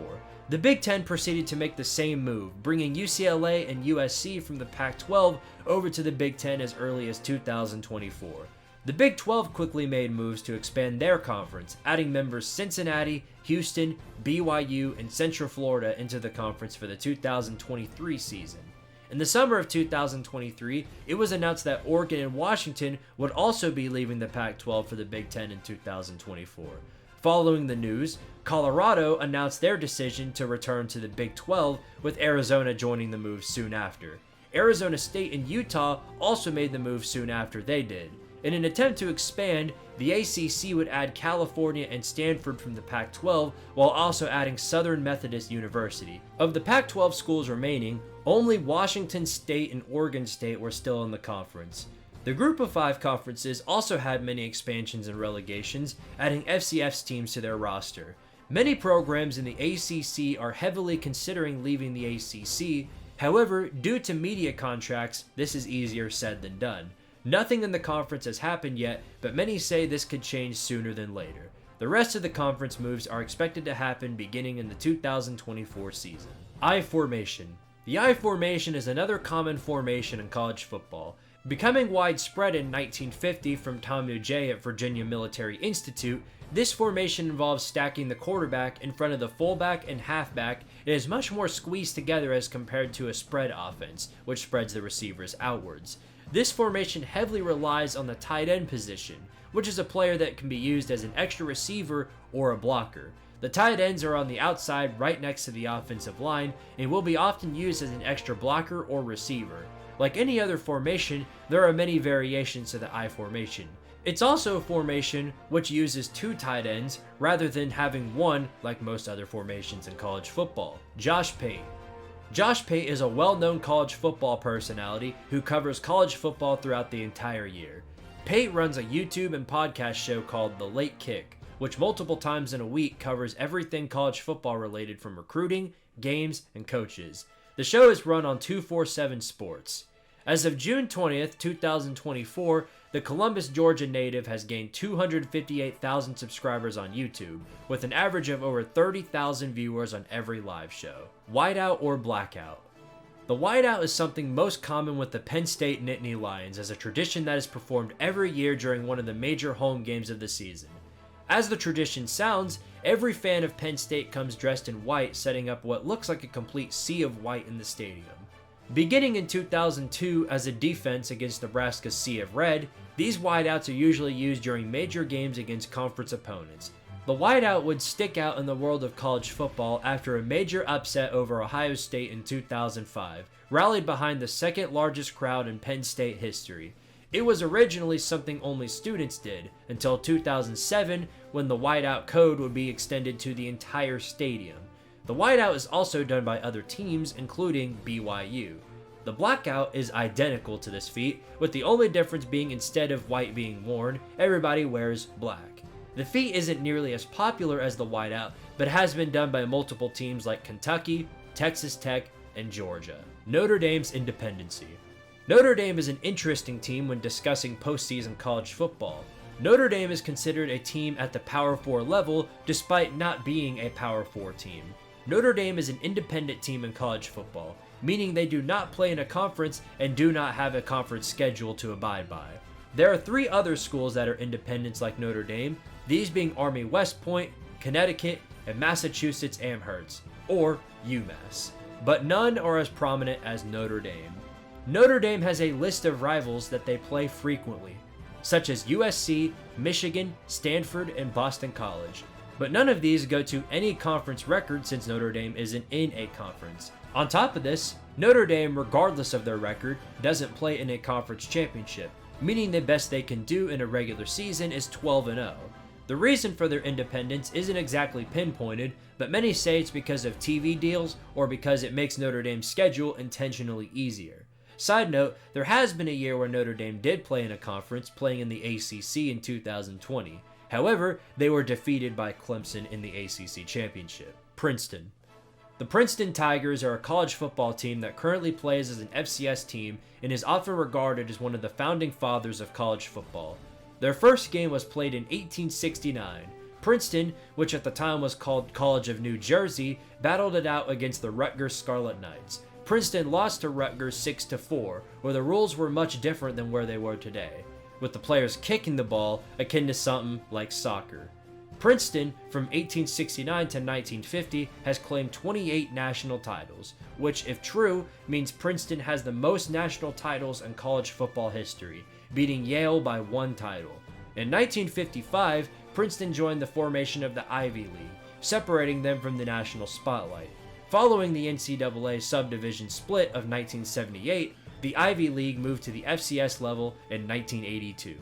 As of recently, Princeton has achieved a moderate level of success in the Ivy League, winning 5 conference titles in the 21st century, including one in 2021. 4 verticals. 4 verticals is a play that is part of the shotgun formation. The overall purpose of the formation is to force a big play, as it sends 4 receivers running routes down the field, and the tailback, which is a wild card in the offense. The formation is all about one-on-one matchups. If a slow defensive back is matched up against a fast receiver in this formation, unless if there is a defender behind him, it's free real estate for a touchdown. In man coverage, this formation is a major success unless the quarterbacks are fast and reactive enough to keep up with the receiver. Against soft zone coverage, however, this style more than often fails, as there isn't an open route for the receiver to go unless the tailback finds a hole in the defense. This formation is often used as a way to cheese a win in the college football video games, especially on high overall teams. Jadeveon Clowney. Jadeveon Devarius Clowney is a linebacker who played for the South Carolina Gamecocks between 2011 through 2013, and is often spoken about as being one of the best linebackers in college football history. Clowney was the #1 player on every single board in the 2011 recruiting class, and on February 14th, 2011, he committed to South Carolina over Clemson, Alabama, LSU, and Florida State. Clowney started in all 12 games his freshman year, and in his career for the Gamecocks, he won SEC Defensive Player of the Year in 2012 and was first-team All-American in 2012 and 2013. He also earned the Ted Hendricks Award in 2012, going to the best defensive end. His most famous play came following a controversial first down call in the 4th quarter of the 2013 Outback Bowl against Michigan. Following the controversial call the following play, he shredded through the line of scrimmage, hitting Michigan running back Vincent Smith so hard that his helmet came off, as well as the ball slipping out of his hands. This play set South Carolina up for a touchdown, which went on to win them the game. Clowney was a #1 overall draft pick in the 2014 NFL Draft and is still currently playing. Clowney's jersey number 7 is currently retired at South Carolina. College football revamped. Before the announcement of EA College Football 25, there was College Football Revamped. It is a mod for the latest EA College Football game, NCAA Football 14. Released on January 1st, 2021, it added many modern features of college football which the original game lacked, including updated scoreboards, the college football playoff format, as well as adding Georgia Southern, Appalachian State, Coastal Carolina, and Charlotte. The game has received frequent updates ever since its release. Fun fact, some of the people who worked on this mod are actually developers of EA College Football 2025. Miracle at Jordan-Hare. On November 16, 2013, the 25th ranked Georgia Bulldogs faced off against the 7th ranked Auburn Tigers in Jordan-Hare in the 117th installment of the Deep South's oldest rivalry. Georgia shocked everyone, as with 36 seconds left to go in the football game, they led over the Tigers 38-37. However, faced with a 4th and 18, Auburn quarterback Nick Marshall led what would be a much bigger shock. Upon throwing the football, the ball was tipped by Georgia safety Josh Harvey Clemens, falling right into the hands of sophomore wide receiver Ricardo Lewis in stride, who took the football the rest of the way for a 73-yard touchdown, winning the football game in one of the most shocking victories in modern college football history. This play would forever be known as the Miracle at Jordan-Hare. What's really baffling about this is that this play happened in the same year for the same team as an earlier entry, the kick six. Overtime rule change. Overtime in college football before the rule change went as follows. After a coin toss, you decide who goes first. Teams would exchange drives starting at the opponent's 25-yard line, scoring either a touchdown or a field goal. If the score was still tied by the end of the first overtime period, it would go into a second overtime, and starting on the third overtime, teams which scored a touchdown would be forced to go for a 2-point conversion instead of an extra point. This would be repeated until eventually someone would fail to score as the other team would win. The rule went through 2 changes starting in 2019. Firstly, the first overtime would go as normal. On the second and third overtime, teams would be forced to go for 2 after every touchdown. After the third overtime, teams would start their next possession on the 3-yard line, exchanging 2-point conversions until one team scored and one didn't.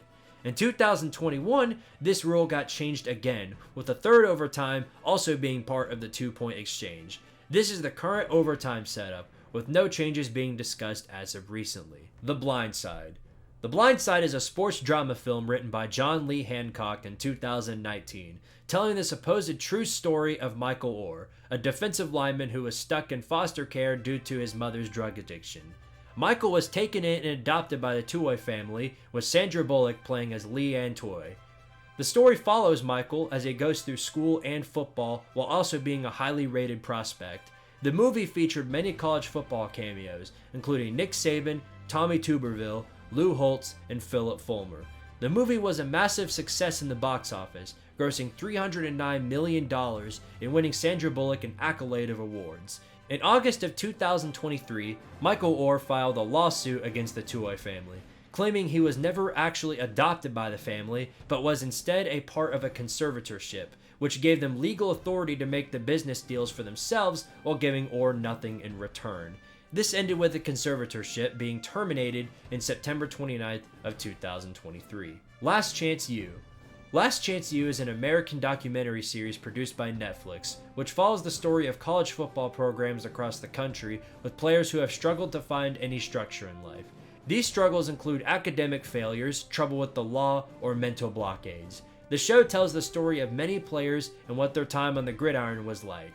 The show had 5 seasons on Netflix and a spinoff focusing on basketball. Cowbells.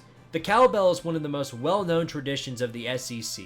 Used by the Mississippi State Bulldogs, it was used as a noisemaker during college football games as early as the 1930s. In 1975, the SEC filed against the use of artificial noisemakers in games as the result of a direct complaint by Auburn head coach Shug Jordan. Several teams in the SEC protested against this rule, with Alabama attempting to purchase cowbells from Mississippi State before the Iron Bowl against Auburn. Despite declining the offer, this was not the only active protest from programs. It wasn't until the fall of 2010 that the ban on cowbells was finally lifted, following a compromise between 12 schools of the SEC. Cowbells have become a massive part of Mississippi State tradition, decorating the campus as well as homes of Mississippi State alumni. Mayo Bath. The Mayo Bath is one of the most abstract college football traditions in the modern era of college football. As it sounds, it is a Mayo Bath meant for the winner of the Duke's Mayo Bowl. Formerly named the Belk Bowl from 2011 to 2019, it wasn't until 2020 where it got this name.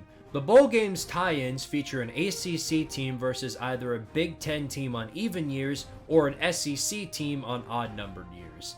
There are many baths in college football after wins, including a Gatorade bath for many team wins or a Cheez-It bath in the former Cheez-It Bowl. But the Mayo Bath is seen as one of the most odd and abstract of the few. Only 3 coaches have undergone a Mayo Bath, including South Carolina's Shane Beamer, Maryland's Mike Locksley, and West Virginia's Neil Brown. 2021 Cincinnati. The 2021 Cincinnati Bearcats football team is one of the most intriguing in modern college football history. Cincinnati was not a weak team by any means, coming off a 9-1 season and a Peach Bowl loss in 2020. However, it was unknown whether or not they could compete with the elite teams, as they were not a Power 5 team. Led by head coach Luke Fickell and quarterback Desmond Ridder, the team had many powerful weapons on their side, including cornerbacks Kobe Bryant and Sauce Gardner, defensive lineman Curtis Brooks, and 3 first-team All-Conference offensive linemen in the American Athletic Conference. The Bearcats rallied to an undefeated 12-0 regular season, beating teams such as number 9 Notre Dame, UCF, and SMU along the way.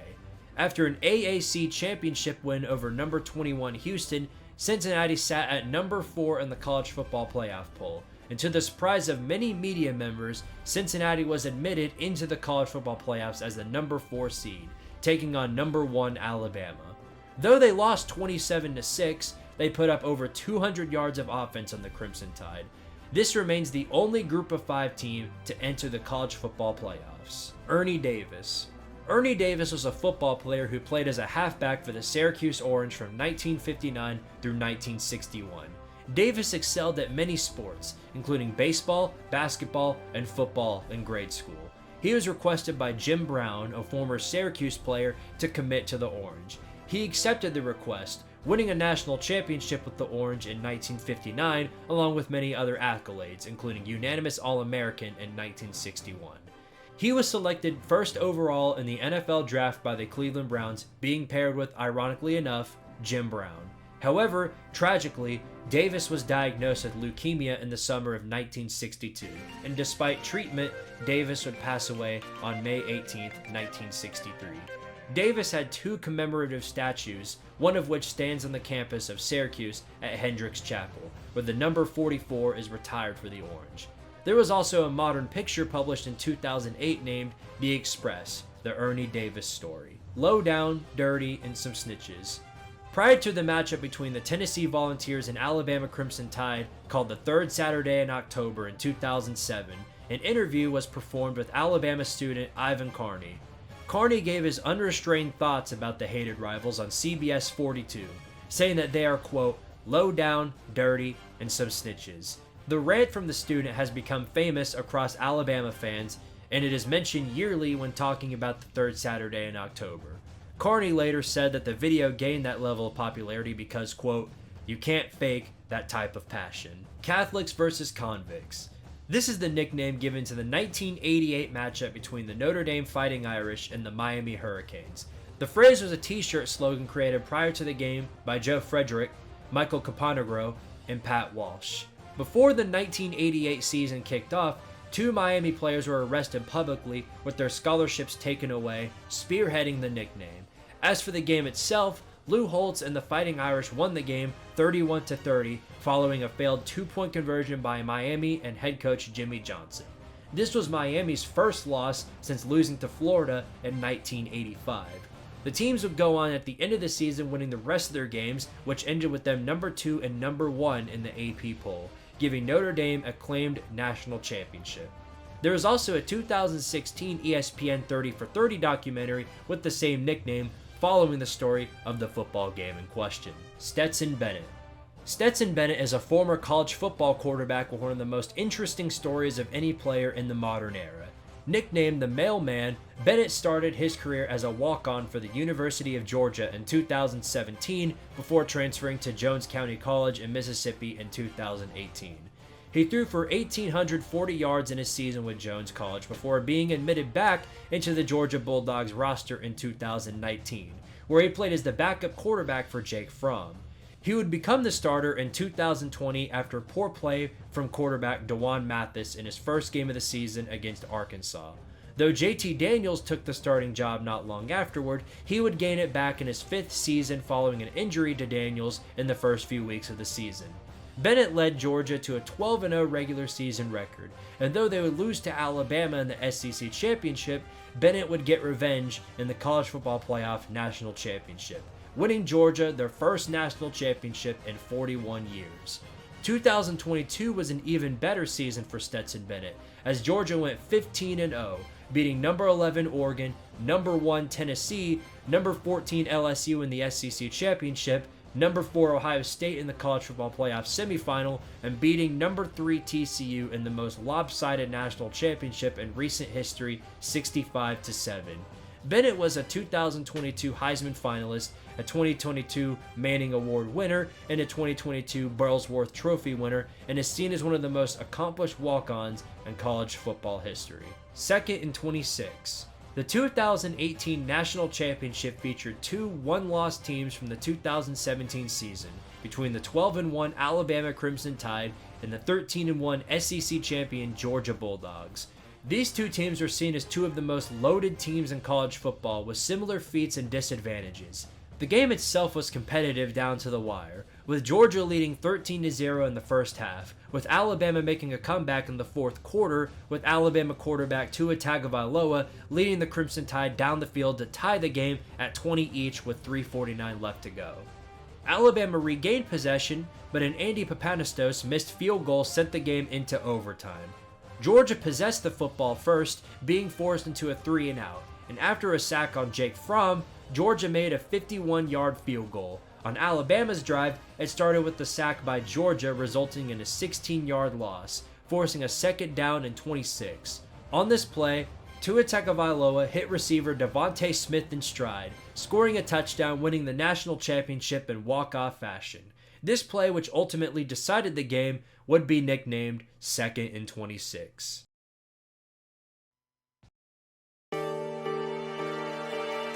Part 3 is where things begin to get really interesting. Some of these topics are things that took me a little while to search up, but if you're a hardcore college football fan like I am, then you might have an idea of what the entries at hand are all about. Anyway, let's get this started. Gary Danielson bias. Gary Danielson is well known as the current analytical commentator for CBS sports broadcasts of college football games.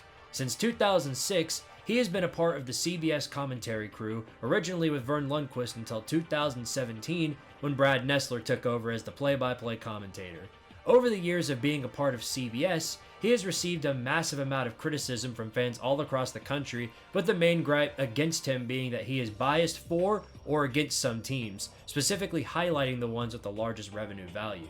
There are many examples of alleged bias shown by Danielson, such as saying that Neyland Stadium is just like any other SEC stadium and making cases for Alabama in the college football playoffs during SEC championship broadcasts, such as the one in 2022, a game Alabama wasn't even in. There are many other examples of Alabama being mentioned during an SEC on CBS game that Alabama wasn't even playing in, and as such, many SEC fans began to really crack down on the alleged bias. Now, my job here isn't to be biased, but from my perspective, I can understand where the allegations are coming from. But other than mentioning Alabama in conversations, I don't really see what grounds you can stand on to say this as if it were a fact. It's common to hear someone say that a certain commentator is biased against their team. I've heard this so many times about Joe Buck in the NFL, so it's no surprise Danielson receives the same treatment. SEC on CBS will be moved to the Big Ten on CBS starting in 2024, so we'll see shortly if these allegations hold any real meaning. The Cheez-It Bowl. In the 2018 and 2019 college football seasons, the Cheez-It Bowl was a name of a frequently changing bowl game in Phoenix, Arizona. The bowl game was originally named the Cactus Bowl from 2013 to 2017, and before was the Buffalo Wild Wings Bowl. After the 2019 season, this bowl game name was changed to the Guaranteed Rate Bowl. The Cheez-It Bowl still existed, however, instead switching to Kellogg's branding to take over as the Camping World Bowl in Orlando, Florida in May of 2020. This didn't last long, however, as after the 2022 season, Cheez-It branding was replaced, with the next name being the Pop-Tarts Bowl, which is what it is named today. Cheez-It branding wasn't finished there though, as they stayed in the same town and stadium, just with a different bowl game, partnering with the Citrus Bowl for the 2023 season, where they currently reside. Where will they go next year? Nobody knows. Team message boards. Every single team in college football has a message board on 247 Sports, which you can think of as a place for college football fans of a team to talk about whatever is going on with their team, whether good or bad. As these message boards are a lot like spaces for fans to voice their frustrations on anything on their mind, it's often resulted in some unhinged comments from fans. If you would like to know what I mean, check out Message Board Geniuses on Twitter. Some of these comments from angry fans can be rather amusing, to put it. Mike Leach curses at team. Coming off an 11-2 season, the Texas Tech Red Raiders football team was in high spirits going into the 2009 college football season. Mike Leach, the head coach, was heading into his 9th season with the Red Raiders, so hopes and expectations were high heading into the season. However, these expectations were not delivered, as the Red Raiders finished the regular season with 4 losses, including ones to Texas and Texas A&M. After a 20-13 win against Baylor on November 28th, the players thought a celebration was in production in the locker room, but this couldn't be further from the case, as Coach Leach explicitly addresses his frustrations against the team throughout the entire season. He ripped the team for supposedly being too good to play the teams that they lost to, as well as exposing any of the excuses heard from the players. Leach demanded change out of the mentality of the team as the moral of the rant. The rant in itself is extremely vulgar in terms of language, but it's on YouTube if anybody wants to listen to it. As for the Texas Tech team, they finished the 2009 season beating Michigan State 41-31. As for Mike Leach, he continued his coaching career at several other programs before passing in December of 2022. Rest in peace to the Pirate. Death penalty. I've spoken about the NCAA and their rules that they have on all the schools that they cover, but I have not covered much about the penalties that they enforce on schools for breaking their rules. The death penalty is the ultimate and harshest punishment that the NCAA can make on a school. The death penalty is when the school is banned from competing in a sport for a year or longer. It's very rare that a school receives this punishment, so rare in fact that it has only been enforced 5 times in NCAA history. 2 basketball programs got this punishment, as Kentucky basketball received this punishment in the 1952 season, and Southwest Louisiana, now known as Louisiana Lafayette, got this punishment in the 1973 and 1974 seasons. In college football, this punishment has happened only one time, with this being the case of the 1987 Southern Methodist University Mustangs. This scandal I'll go into detail about later. Cajun Brian Kelly. Brian Kelly is a college football coach who has been coaching in college football since 1983. He spent a major part of his recent coaching career at Notre Dame from 2010 through 2021. Following the 2021 regular season, the LSU Tigers were in need of a new coach following the firing of head coach Ed Orgeron. The Tigers proceeded to hire Kelly as their new main guy in a major turn of events in the coaching carousel. On December 1st of 2021, during an LSU basketball game versus Ohio, they formally introduced the new LSU coach at halftime. Kelly proceeded to make a halftime speech in which his accent was a little different than usual. It's a great night to be a Tiger. I'm here with my family. So in case you've never heard what Brian Kelly actually sounds like, all you need to know is that this is not his real voice. Brian Kelly himself confirmed this later after a video came out of him dancing with a recruit. He said, "I couldn't get my accent down. The word family. Listen, I'm from Boston. We don't have strong accents." 222-0.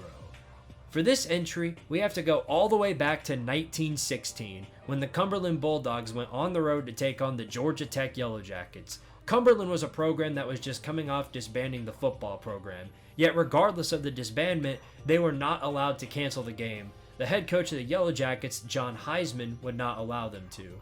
Georgia Tech had actually been beaten 22-0 by Cumberland in baseball the same year, so Heisman was looking for revenge. Cumberland would be forced to pay $3,000 to Tech if they did not field a team, so the football team manager for Cumberland, George E. Allen, fielded a team of 12 to 16 players, most of which were fraternity brothers and law students, and called it a football team. What followed was what is known today as the biggest blowout in college football history.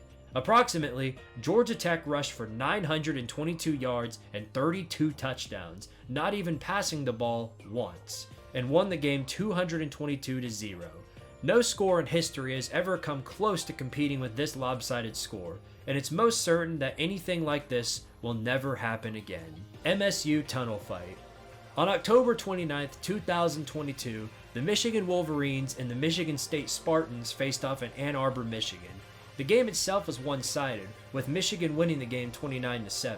As players celebrated, Michigan defensive backs Gamon Green and Jaden McBurrows ran into the Michigan Stadium tunnel where the Michigan State football team was also leaving. Seconds later, Michigan State players piled on the two defensive backs, punching, kicking, and shoving the two players. One player even assaulted Green with his helmet, causing him to suffer a concussion. As a result of the tunnel fight, 8 players on Michigan State were suspended indefinitely. The Big Ten fined Michigan State $100,000, and Kahari Crump, the player who used his helmet as a weapon, was suspended for 8 games in the 2023 season. On top of all this, Washtenaw County Prosecutor's Office filed charges against 7 of the 8 Michigan State players. 6 of the players received misdemeanor charges for aggravated assault and battery, with the lone exception being Crump, who was charged with the felony count of assault. Crump took a plea deal, with the charges being lowered to misdemeanors, and he was sentenced to 12 months of probation, which ended last August due to good behavior. This fight was definitely one of the lowest points of the Big Ten rivalry. Urban Meyer's chess problems. Urban Meyer is known as a major figure in the world of college football, being a major icon with several national championships under his belt. Meyer was the head coach of the Florida Gators from 2005 to 2010. Through his time at Florida, he won the national championship 2 times with the help of Tim Tebow, who we discussed earlier. His coaching career at Florida didn't end the way he expected, however. In 2009, before the matchup against Cincinnati in the Sugar Bowl, Meyer announced that he would take a leave of absence due to health concerns from, quote, chest pains, but did not resign from his position. Meyer, while on his leave of absence, still kept in touch with recruits, but much less than usual. He returned full-time to the team in the spring of 2010. Following what was a disappointing 7-5 regular season for the Gators, Meyer announced his retirement, citing the same issue that he had been suffering before as the reason. After his resignation, articles began to come out alleging the creation of a toxic culture in the locker room at Florida, with Meyer denying these allegations. Following 2 years of being a commentator and analyst for ESPN, he accepted a contract as the next head coach of the Ohio State Buckeyes. Immediately following this news, many sports articles alleged that his chest problems were fake in an attempt to get away from Florida, which Meyer denied, saying that he did have chest pains due to mental stress. What do y'all think?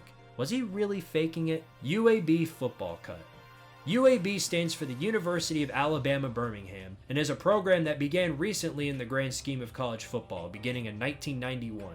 The UAB Blazers began as a Division III school, but quickly rose to FCS and then FBS level starting in the 1996 season. UAB really struggled to get much going, having many losses throughout their years. In January of 2014, former Jacksonville State head coach Bill Clark became the next head coach of UAB, where he managed a 6-6 record, which was the best record since 2004. However, November 30th, 2014 was a day that UAB would never forget. Following right after their 6th win, something happened that shocked the entire college football world. Sports Illustrated reported that there were plans by UAB to fire athletic director Brian Mackin and end the football program due to the tight budget that UAB was facing. On December 2nd, UAB President Ray Watts did just that, making the decision to shut down the football program along with 2 other sports. The decision was met with shock, outrage, and disappointment. There's even a video on YouTube showing the reaction of the UAB football team as the news of the program's termination was brought to them.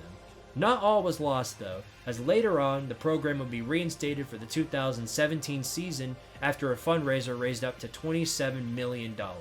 They even became bowl eligible that same year. 13 men on the field. It's common knowledge that in college football, 11 players are allowed on each side of the football, 11 on offense and 11 on defense. There have been plenty of cases of illegal substitution, which is a penalty thrown where there are more than 11 players on a certain team on the field. 12 men on the field is a mistake often seen in a sport that is as fast as college football. It's a much more rare occurrence for there to be 13 men on the field, but nonetheless, this has happened multiple times. In 2023, on North Carolina's first drive against South Carolina in the Duke's Mayo Classic, on a 3rd and goal stand, the Gamecocks had 13 men on the field and still couldn't stop North Carolina from scoring. The exact same thing happened again in the same season as Florida's 13 men couldn't stop Kentucky's Ray Davis from scoring on 1st and goal. The most well-known occurrence of this goes all the way back to October 2nd, 2010, where LSU hosted Tennessee. On the final few plays of the game, with LSU down 14-10, things got really chaotic. With seconds remaining, LSU quarterback Jordan Jefferson fumbled the ball, giving Tennessee the win. Or so we thought. As Tennessee had, you guessed it, 13 men on the field. LSU was given one more chance, as LSU's Stevan Ridley proceeded to score the game-winning touchdown. There are not many other ways to lose a game in a more embarrassing fashion. Fake injuries. This entry is self-explanatory. This stands for a player faking an injury, acting like he is hurt when he actually isn't. When a player is hurt, the game comes to a complete pause as the medical staff come onto the field to analyze the injury. There have been many cases of injury timeouts, stalling out drives for an opposing team, but of course, injuries are something you can't necessarily help. They happen. However, one important factor to take into account is that against fast no-huddle offenses, injury timeouts can be used to stop the opponent's offensive momentum. This supposed strategy is something seen by many different teams in the past, but it is something notorious with the 2021 Ole Miss Rebels, led by head coach Lane Kiffin. Now, my job in the Iceberg videos is to simply lay out where the opinions are coming from, not to give them myself. So, you be the judge of this. Ole Miss players would often be seen falling to the ground without any contact put onto them by anyone. This happened many times throughout the season, specifically against Josh Heupel's Tennessee Volunteers and Mike Leach's Mississippi State Bulldogs, both of which are known for their quick offenses. Now, there are many cases of cramps occurring after a play, which as you can expect are very painful, but the consistent level of players going down set up controversy in these games. From the knowledge I've seen, the NCAA never necessarily cracked down on fake injuries, but did allow for schools to file complaints of fake injuries starting in 2022. But is it possible to confirm that a player is absolutely faking their injury? The play. On November 20th, 1982, the 85th rendition of the big game rivalry between the Stanford Cardinal and the California Golden Bears took place. Though the matchup at this point had no major implications with both teams having multiple losses, the rivalry has still had a lot of history up to this point. The game was especially important for Stanford's John Elway, who is coming into his last regular season as the quarterback for the Cardinal. Late into the fourth quarter, Cal led the game 19-17. However, with one last chance to score, Elway led the team down the field, in which Stanford kicker Mark Harmon hit a field goal with 8 seconds remaining. Down by 1 and with 4 seconds to go, only a miracle would win the game, as said by Cal radio announcer Joe Starkey. With the squib kick being kicked by Stanford, the ball was picked up by Kevin Moen at the Cal 45-yard line. The ball was lateraled time and time again by multiple Cal players, eventually falling back into the hands of Moen, who dodged a few Stanford players as well as the completely unaware band, who was on the field as they thought the game was over. Moen trampled over band member Gary Tyrell as he scored the game-winning play. This would be known as the play. After the play, the referees attempted to meet up to discuss the legitimacy of the laterals performed. Replay footage was very limited at the time, so it was very difficult to get a read on where the ball was at all points. The final decision was that the play would stand, and Cal would win the game 25-20. This play was seen as the biggest miracle in college football history, being placed second in SportsCenter's top 40 moments in sports history. Wazoo Popcorn Guy. There have been some amusing reactions from the stands from fans, but this one was one of the most well-known reactions. As the Washington State Cougars were getting blown out by the Stanford Cardinal, the camera pointed to a very depressed Washington State fan eating popcorn in the rain. Same bro. Same. Fourth down spike. If you are in a situation where the clock is going down late in the game and you don't have a timeout to stop it, a spike is a play in which the quarterback throws the ball onto the ground. This play stops the clock until the next play, allowing time for players to recuperate. Fourth down is the last down on a drive. If you go for it on fourth down and fail to convert the drive to a first down, the ball is turned over on downs, giving the ball to the opposition. You can see how these two things do not complement each other in the slightest. Nonetheless, it has happened before. Specifically, two different game-losing occasions. In 2015, down 31-24, the Rutgers Scarlet Knights were faced with a fourth down at the 50-yard line with the clock going down under 10 seconds. Rather than doing the only thing they could do in the situation, which was a Hail Mary, they opted to spike the ball, not knowing it was fourth down. This happened again in 2020, in which Syracuse was faced with a similar situation against NC State, down 36-29, and proceeded to lose track of downs, performing a fourth down spike. The difference here is that while Rutgers did this at the 50-yard line, Syracuse did it in the red zone, which is when they had less than 20 yards to go to score. Whether this is a coaching blunder or a quarterback issue, it's hard to lose a game in a more embarrassing format than this. Dick Coffey. Dick Coffey was an Alabama Crimson Tide fan who pulled off one of the most remarkable streaks in history. Starting in 1946, he attended every single Alabama football game, attending over 700 consecutive football games. Unfortunately, Coffey passed away in June 2013 at the age of 91, but he left behind one of the greatest accomplishments in sports history. In 2010, he was named the #1 college football superfan in America. Les Miles clock management.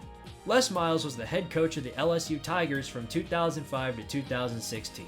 In his time there, he had many highlights, including a national championship in 2007 and 2 SEC championships. However, he had his fair share of lowlights as well, infamous for his sometimes miserable clock management. These 2 prime examples come to mind. In 2009, LSU lost to the Ole Miss Rebels 25-23. LSU let 20 seconds pass them by as they struggled to get the field goal team on the field following a catch that put them down to the Ole Miss 6-yard line.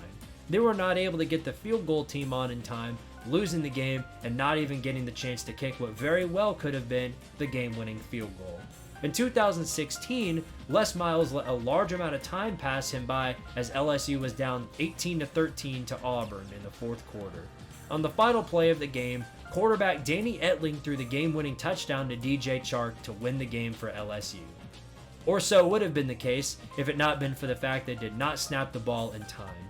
This sealed an Auburn victory and moreover sealed the fate of Les Miles as he was relieved of his duties as LSU's coach after the game. Joe Paterno. Joe Paterno was the head coach of the Penn State Nittany Lions from 1966 all the way up to 2011. He won 2 national championships and 3 Big Ten championships in his time with Penn State, as well as carried the record for most bowl appearances. Unfortunately, these achievements are not what he is known for in college football history. On November 5th, 2011, former Penn State defensive coordinator Jerry Sandusky was arrested on 52 counts of child sexual abuse between 1994 and 2009, some of which allegedly occurred on Penn State's campus. One incident in 2001 was allegedly seen by graduate assistant Mike McQueary, who reported the incident to Paterno. Paterno notified athletic director Tim Curley and later notified Gary Schultz.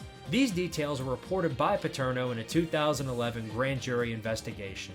While Paterno was not accused of any wrongdoing, investigators questioned Paterno about his failure to notify officials after the incident, specifically law enforcement. Regardless of the support for Paterno, the Penn State Board of Trustees elected to eliminate Paterno's contract effective immediately, meaning that Paterno was forced to leave before coaching another game. Following the news, Penn State students rioted in the streets, demanding that the termination would be overturned.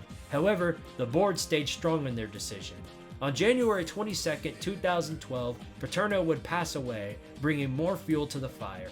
Later, in an independent investigation performed by former FBI Director Louis Freeh and the Penn State Board of Trustees, they uncovered contradictions in Paterno's original testimony, reporting that he, along with Curley and Schultz, protected Sandusky's actions to protect the publicity surrounding the program and, quote, failed to protect against a child sexual predator harming children for over a decade. There's much more information to this case before and after the allegations, but that is the basic rundown of what happened to Paterno's tainted legacy. 7th overtime.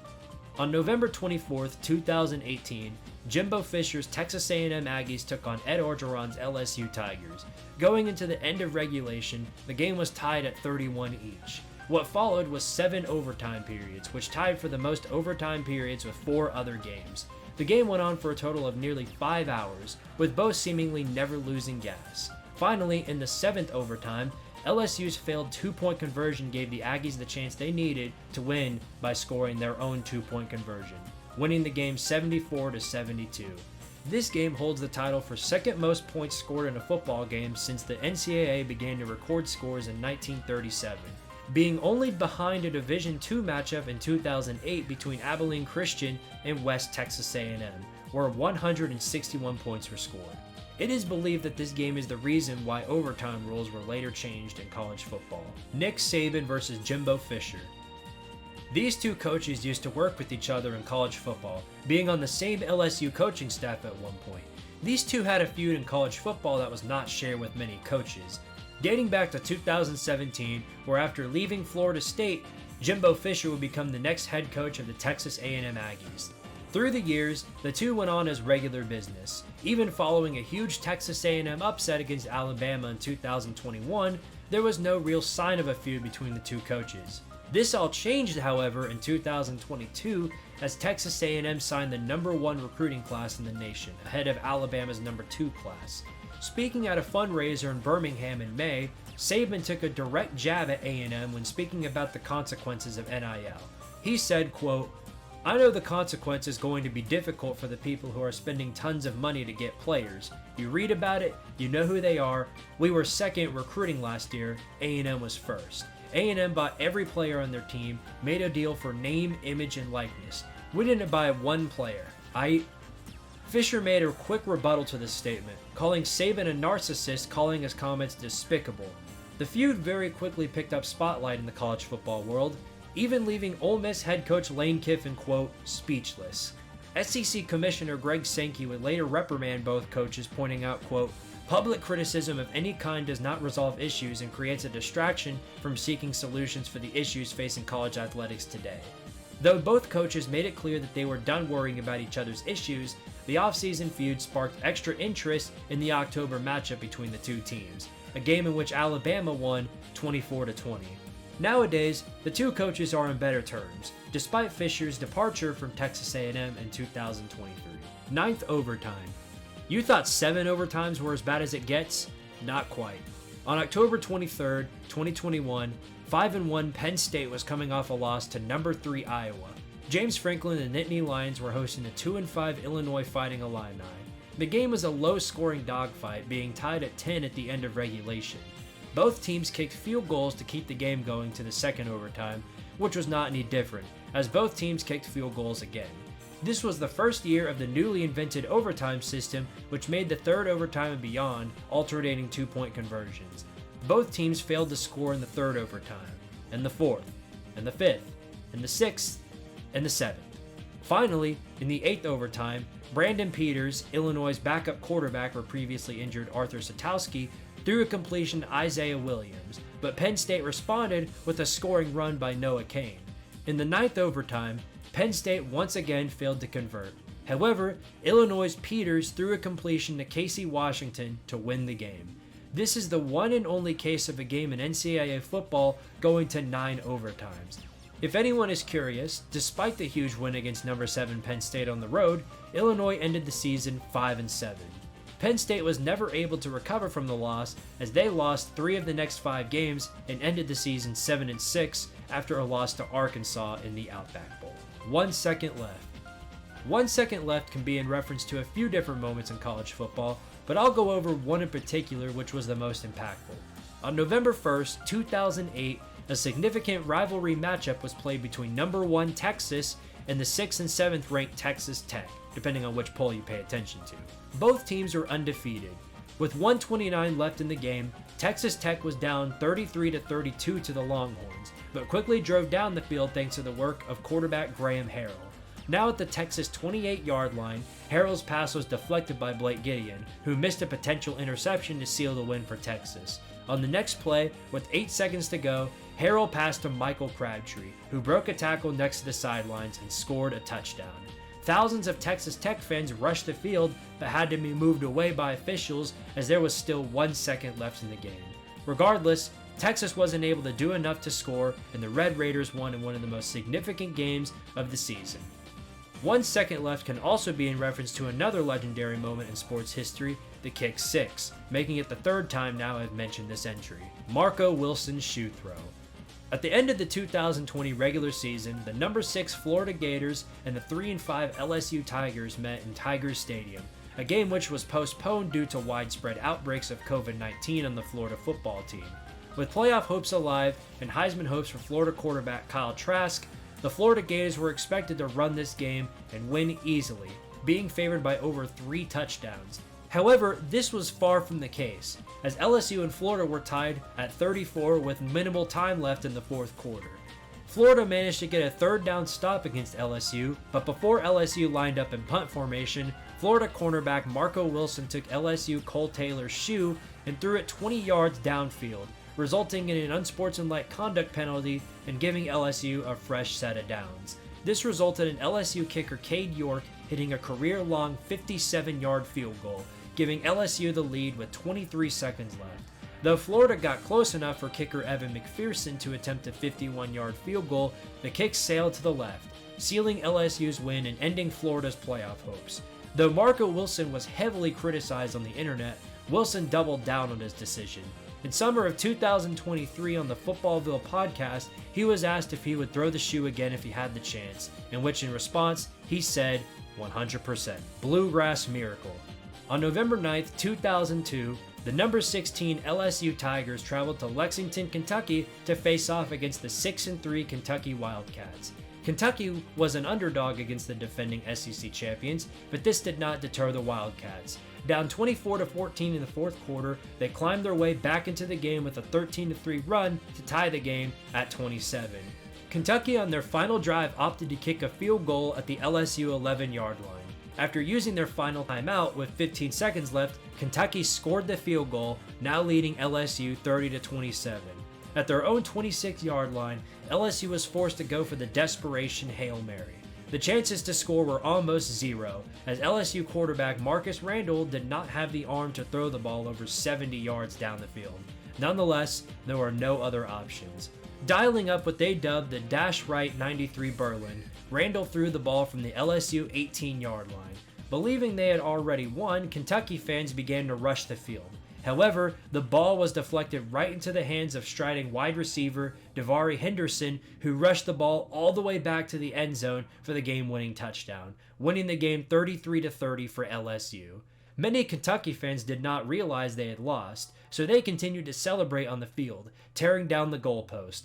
Jefferson Pilot Sports play-by-play announcer Dave Neal called the play the most shocking, improbable, unbelievable sequence of events. Even Nick Saban, the coach of LSU, was shocked at how lucky events turned out for the Tigers. The play became permanently known as the Bluegrass Miracle, after a poll was conducted on the LSU Sports website days later. Reggie Bush improper benefits. Reggie Bush is a running back who played for the USC Trojans from 2003 to 2005. He led the Trojans to 2 national championship victories in 2003 and 2004.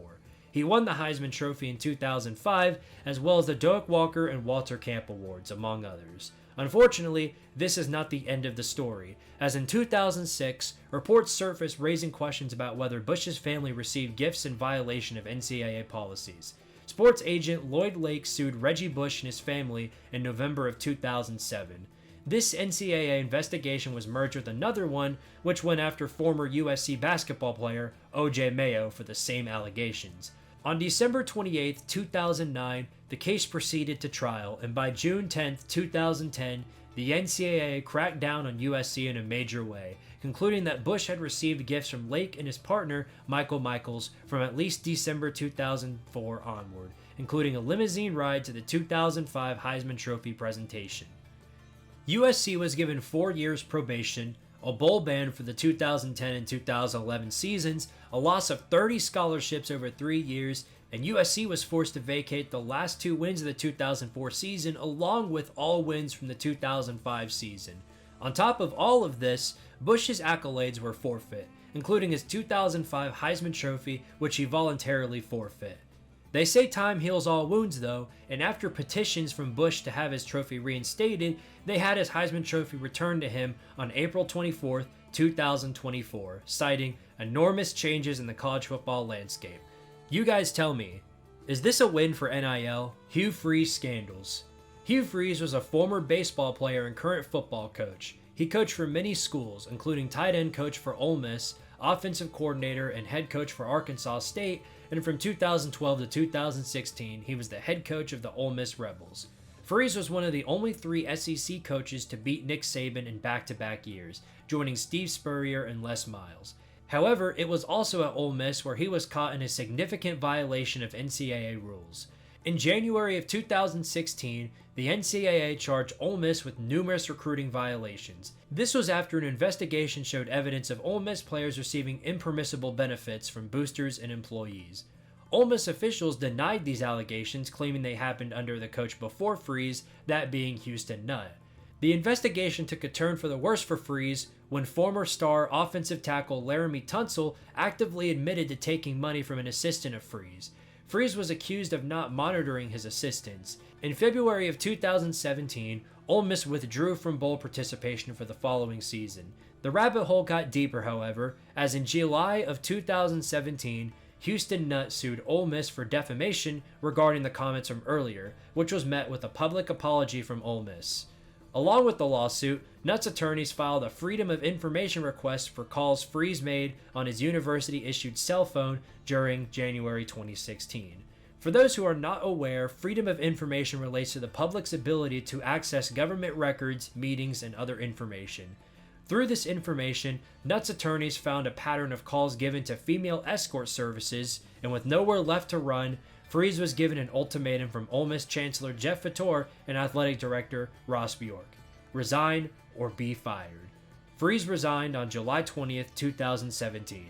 As a result of the violations committed under both Nutt and Freeze, Ole Miss received a 2-year postseason ban, among other punishments. On December 7th, 2018, Freeze was given an opportunity to coach at the Liberty Flames, which he accepted, winning 7 games for the Flames and qualifying them for their first bowl game in school history. It wasn't until November 29, 2022, where Freeze left the Flames to become the next head coach of the Auburn Tigers with a 6-year contract of $6.5 million. This is where he currently resides. Autograph suspension. Before the inclusion of NIL into college football, signing autographs for any revenue gain was prohibited according to NCAA bylaw 12521, which forbids a player from permitting the use of his or her name or picture to advertise, recommend, or promote directly the sale or use of a commercial product or service of any kind. Several players have been punished for violating said rule, including LSU defensive tackle Mason Smith, Georgia's running back Todd Gurley, and Texas A&M quarterback Johnny Manziel. These players are suspended for a game or more as punishment for breaking the rule. Gurley was suspended for 4 weeks after Gurley accepted over $3,000 of memorabilia according to the NCAA. Is this another win for NIL? 4th and 25. This is in reference to one of the most crazy plays of the 2015 rivalry matchup between the Arkansas Razorbacks and the 18th ranked Ole Miss Rebels. The match was an offensive shootout, as at the end of regulation, the teams are tied at 45. After Ole Miss scored a touchdown to make the score 52-45, it was up to Arkansas to score or lose. Met with a 4th and 25, the game was seemingly over, but on this play, Arkansas quarterback Brandon Allen completed a pass to Hunter Henry, who flung the ball backwards as a lateral towards running back Alex Collins, who picked the ball up and ran it for a 31-yard gain and a first down. Arkansas proceeded to score a touchdown, but rather than keeping the game going, they chose to go for 2, which resulted in a sack. Or it would if Ole Miss's Marquez Haynes wasn't called for a face mask, giving the Razorbacks one more chance. On their second chance, Allen ran the ball into the end zone to score the 2-pointer and win the game for Arkansas 53-52. When talking about the 4th and 25, Arkansas head coach Brett Bielema called the play divine intervention. Dabo's transfer portal approach. Dabo Swinney is the current head coach of the Clemson Tigers. Through his time at Clemson, he won 2 national championships in 2016 and 2018, 8 ACC championships, as well as many other accolades. Through Dabo Swinney's time at Clemson, the Tigers were in the national championship spotlight conversation for a significant amount of time. However, with the rise of the transfer portal, most teams in college football have taken advantage of the transfer portal, taking many players, or in some cases, building teams with the portal. With the case of Clemson, however, the transfer portal is used rarely, if at all. Swinney actively refuses to invest in the transfer portal, claiming, "We built this program in God's name, image, and likeness." The lack of use of the portal has brought unwanted negative attention to Dabo Swinney, especially since Clemson has not made the college football playoff since 2019. The criticism has only picked up steam after Clemson's 2023 season, finishing 9-4, the worst finish in over 10 years. In an interview with ESPN analyst Roddy Jones, Swinney stated that most of the guys in the portal aren't good enough to play for us. This was more in reference to the style of play Clemson has rather than the talent deposit, but regardless, this sparked much more controversy in the way that Swinney is running the Clemson program in the current era of college football. Swinney has made no decisions to open up to the idea of the transfer portal and likely never will, but time will tell to see if he is correct in his own assumptions. The night Knoxville burned. Before we get to this moment, you need to know a little backstory, specifically the name of Lane Kiffin. who is a former and current head coach in college football. Kiffin was an assistant coach and coordinator at many places, including Fresno State, Colorado State, and USC. His first college football head coaching job was at the Tennessee Volunteers in December of 2008, following 2 years at the Oakland Raiders. Tennessee had just fired longtime head coach Phil Fulmer, and when Kiffin was brought on by the Volunteers, it was met with mixed feelings. On February 5th, 2009, before the season even began, Kiffin accused then Florida head coach Urban Meyer of violating NCAA recruiting rules. Ironically, while calling out the opposing coach, he committed a violation himself, as it's against the rules to mention a recruit by name. Because of his actions, Mike Slive, then SEC commissioner, publicly reprimanded Kiffin. Kiffin's 2009 season with the Volunteers had a fair share of ups and downs, finishing with a 7-6 season and a blowout loss to Virginia Tech in the Chick-fil-A Bowl. A rough start, but Vol fans were optimistic for the future. However, on January 12th at around 10 o'clock p.m. at night, Kiffin held an outgoing press conference letting media and fans know that he enjoyed his time in Knoxville and that he was leaving Tennessee to become the new head coach of the USC Trojans. Coaches, players, and staff were shocked by the news as they were not aware of his intentions until the night of the departure. As for Tennessee fans, they were irate. With bubbling feelings of shock and betrayal, they took to the streets of Johnny Majors Drive, burning mattresses in protest to the news of Kiffin's sudden flee. This would be known as the night that Tennessee fans would never forget, as many hold a grudge against the coach to this day. This grudge culminated in a matchup which presents another interesting story, which I'll get into in a later entry. Dyer was down. This is in reference to a specific moment in the 2011 Tostitos BCS National Championship game between the Oregon Ducks and the Auburn Tigers. The game overall was a very close-fought matchup. Nobody scored until the second quarter, where Auburn led 16-11 over Oregon. Late in the fourth quarter, Oregon would score a touchdown to tie the score at 19-all. With a little more than 2 minutes left to go, Auburn drove down the field, including a controversial run by running back Michael Dyer, where he appeared to be tackled after 6 to 7 yards, but when he fell on Oregon defender Eddie Pleasant, his knees nor the ball never hit the ground, so he was never ruled down, and thus he ran away and gained 37 yards compared to the 6 he would have if he was ruled down. At the Oregon 1-yard line, he rushed for a touchdown, but the call was reversed as Dyer's knee did hit the ground this time before getting into the end zone. Rather than risking anything with 2 seconds left to go, Auburn field goal kicker Wes Byram kicked the game-winning 19-yard field goal, gifting Auburn with the national championship. Many think that if Dyer was ruled down originally, that Oregon would have very well won this game. But what do you think? Was he down? Malcolm Kelly freestyle. Malcolm Kelly was a wide receiver who played for the Oklahoma Sooners from 2005 to 2007. He had a total of 2,285 yards receiving with 21 touchdowns. Following a win in the 2006 Big 12 championship against Nebraska, Oklahoma players took to the locker room, where Kelly performed a freestyle rap with the team. When the video was shown online, it gained a significant amount of popularity. People still talk about it to this day, and the lyrics are even on Genius. Fun fact, Malcolm Kelly is currently a wide receivers coach for the TCU Horned Frogs. 45.5 point spread. This is the number that belongs to the biggest point spread upset in college football history. On September 2nd, 2017, the FCS opponent Howard Bison took on 45.5 point favorite, the UNLV Rebels. Howard's Kalen Newton, brother of earlier entry, Cam Newton, ran for 190 yards and scored twice, one of them being the final touchdown that gave Howard the win. This upset taking place in Vegas is a whole nother layer of irony. Harvey Updike. Before mentioning this individual, it's important to know the history of Toomer's Corner. Toomer's Corner is a street corner that marks the northeasternmost reach of the campus of Auburn University, and the beginning of downtown Auburn, Alabama. As a tradition, Auburn fans after every significant win take rolls of toilet paper and throw it into the 2 oak trees that cover Toomer's Corner.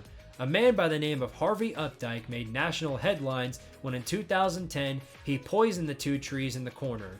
Although it was not revealed to be him until he confessed to his crime in 2011 on the Paul Feinbaum show. He said, quote, "The weekend after the Iron Bowl, I went to Auburn because I live 30 miles away, and I poisoned the 2 Toomer trees. I'd put Spike ADDF in them. They're not dead yet, but they definitely will die." Updike pleaded guilty to a felony charge of criminal damage in 2013 and spent time in jail. He was also required to pay $800,000 of restitution, in which he has only paid $7,000 of. In late July of 2020, Updike passed away due to natural causes at the age of 71. As for the 2 trees that were poisoned, they have since been replanted twice due to someone by the name of Joaquin Wiest setting them on fire after a 2016 win over LSU, which I will speak about later. 2007. 2007, also dubbed the year of the upset, or the curse of number 2, was in the mind of most college football fans who remember it, the most unpredictable, crazy college football season in history. The 2007 season was highlighted by the remarkable frequency with which ranked teams fell to lower ranked or unranked opponents. Teams ranked in the top 5 of the AP poll were defeated by unranked opponents 13 times during the regular season, setting a new record in the history of the AP poll when at least 20 teams were ranked. This change started with an earlier entry, Appalachian State's huge upset over number 5 Michigan. Following that, Stanford defeated number 2 USC, Oregon State over number 2 California, Rutgers over number 2 South Florida, yes, I did say that, second ranked South Florida, Arizona over number 2 Oregon, number 4 Missouri over number 2 Kansas, and Pittsburgh over number 2 West Virginia. Along with these upsets, number 1 LSU lost to Kentucky in 3 overtimes, and when they returned to number 1, they lost in 3 overtimes again to Arkansas. Along with this, number 1 Missouri lost to number 9 Oklahoma in the Big 12 championship game. After all of this chaos, the national championship matchup featured 11-1 Ohio State and 11-2 LSU, where the Tigers knocked off the Buckeyes 38-24. Will we ever see a season like this again? Perhaps.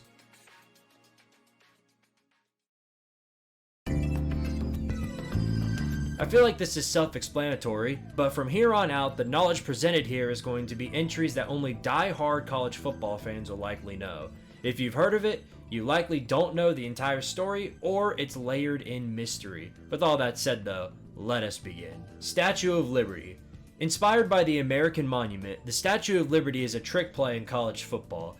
There are many variations of this trick play, but the most common is as follows. The quarterback takes the snap from the center, drops back and grips the ball with 2 hands as if he were to throw the ball. He then places the ball behind his back with his non-throwing hand, while pretending to throw to one side of the field with his other hand. While his arm is still in motion, during the fake throw, he hands the ball off behind his back to a running back or a wide receiver in motion who runs the football to the opposite side of the field.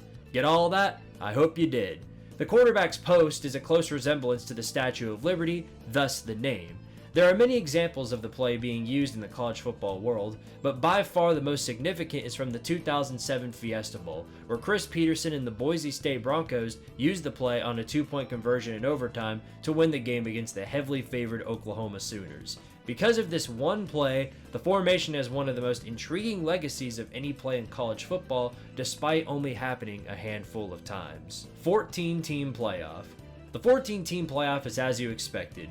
14 teams in the college football playoffs. The top 2 teams would be given a bye and advance to the next slate of games. The other 12 would play in seed matchups and the winner would advance. Even though we have yet to see the 12-team playoff in action, there is already significant momentum towards a 14-team playoff, likely beginning as early as 2026.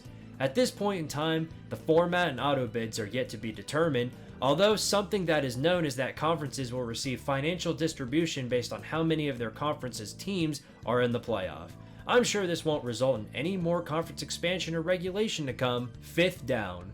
As explained previously, college football consists of 4 downs. If you fail to convert after a 4th down, it is a turnover on downs and the ball goes to the other team. Technically, it is impossible to go anywhere beyond that, but on the most rarest of occasions, a 5th down has happened. On October 6, 1990, this was such an example. The game featured Big 12, formerly Big 8, rivals Colorado on the road versus Missouri. With less than 3 minutes to go in the game, Colorado took possession of the ball deep in its own territory, trailing 31-27. With about 40 seconds to go, backup quarterback Charles Johnson completed a pass to Colorado tight end John Bowman, who fell down just yards short of the goal line. But it did give Colorado a first down. Johnson quickly spiked the ball and then proceeded to let running back Eric Bieniemy run the ball, which was short of the goal line.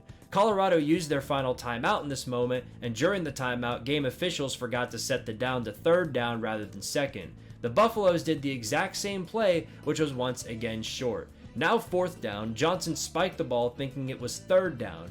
Claiming the officials have made a mistake, which they did, Johnson got one more chance, a fifth down. He took advantage of the opportunity, keeping the ball himself and scoring the game-winning touchdown. After the play was made, officials spent nearly 20 minutes discussing among themselves regarding what to do about the play and whether or not it should count.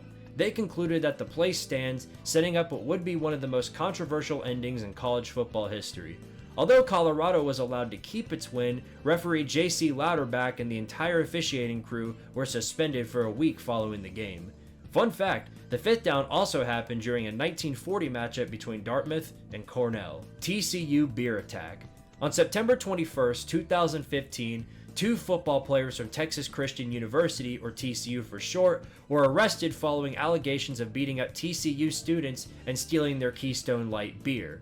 TCU defensive end Michael Ria Tuea and wide receiver Andre Petiz Wilson faced charges of robbery with bodily injury, which is a second-degree felony. As a result of the assault, they were both suspended from the football program. TCU was set to play the Texas Tech Red Raiders during this week.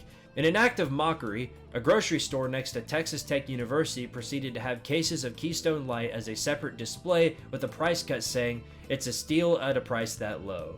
As for the game, TCU beat Texas Tech 55-52 following a stunning tip pass in the end zone. In October, the charges against both players are dropped and they were both reinstated into the football team, missing only 3 games through the entire season. Bobby Petrino's affair. Bobby Petrino is a former quarterback and current coach in college football. He has one of the longest lists of places he has coached of any coach in college football. His first head coaching job took place with the Louisville Cardinals in 2003. He led them to 11 wins in 2004 and 12 wins in 2006. On July 13, 2006, Petrino signed a 10-year, $25.6 million contract to stay on as the head football coach. Less than 6 months later, however, he signed a deal with the Atlanta Falcons in the NFL to become their next head coach. He lasted only 13 games at the Falcons before resigning and becoming the next head coach of the Arkansas Razorbacks in 2008. For the next few years, Petrino showed improvement as each year progressed. However, everything came crashing down on April 1st, 2012, when Petrino was involved in a motorcycle crash on Arkansas Highway 16. He was riding with former Arkansas All-SEC volleyball player Jessica Durrell, whom he had hired on March 28th as a student-athlete development coordinator for the football program. The police report was the only way to prove this, as Petrino initially said that he was alone on the motorcycle. It was revealed through Petrino that Durrell was not only a passenger, but that he had been conducting an adulterous relationship with her. Athletic director for Arkansas at the time, Jeff Long, placed Petrino on indefinite paid administrative leave while he investigated the situation. On April 10th, Long announced that Petrino had been fired. Through this investigation, they found out that there were more than the relationship that Petrino and Durrell had. Petrino frequently sent Durrell gifts, including a previously undisclosed $20,000 cash gift as a Christmas present. Durrell used the money to help buy a new car. It was also revealed that Durrell may have received preferential treatment in her hiring on the football staff. In July, Petrino contacted his former team and staff, apologizing to them for the events which transpired. Despite how unbelievable this next part seems, 11 years later on November 29, 2023, Petrino was rehired at Arkansas to become the Razorbacks' offensive coordinator under head coach Sam Pittman. Flight 932. On the evening of November 14, 1970, Southern Airways Flight 932 was set to fly the Marshall Thundering Herd football team, coaches, and some fans to Kinston, North Carolina for a game against the East Carolina Pirates. Following a 14-17 loss, the plane was set to fly the team back home. However, tragedy struck when the plane crashed on approach to Tri-State Airport after clipping trees just west of the runway and impacting nose first into a hollow. All 75 people on board tragically passed. 37 of them were members of the football team.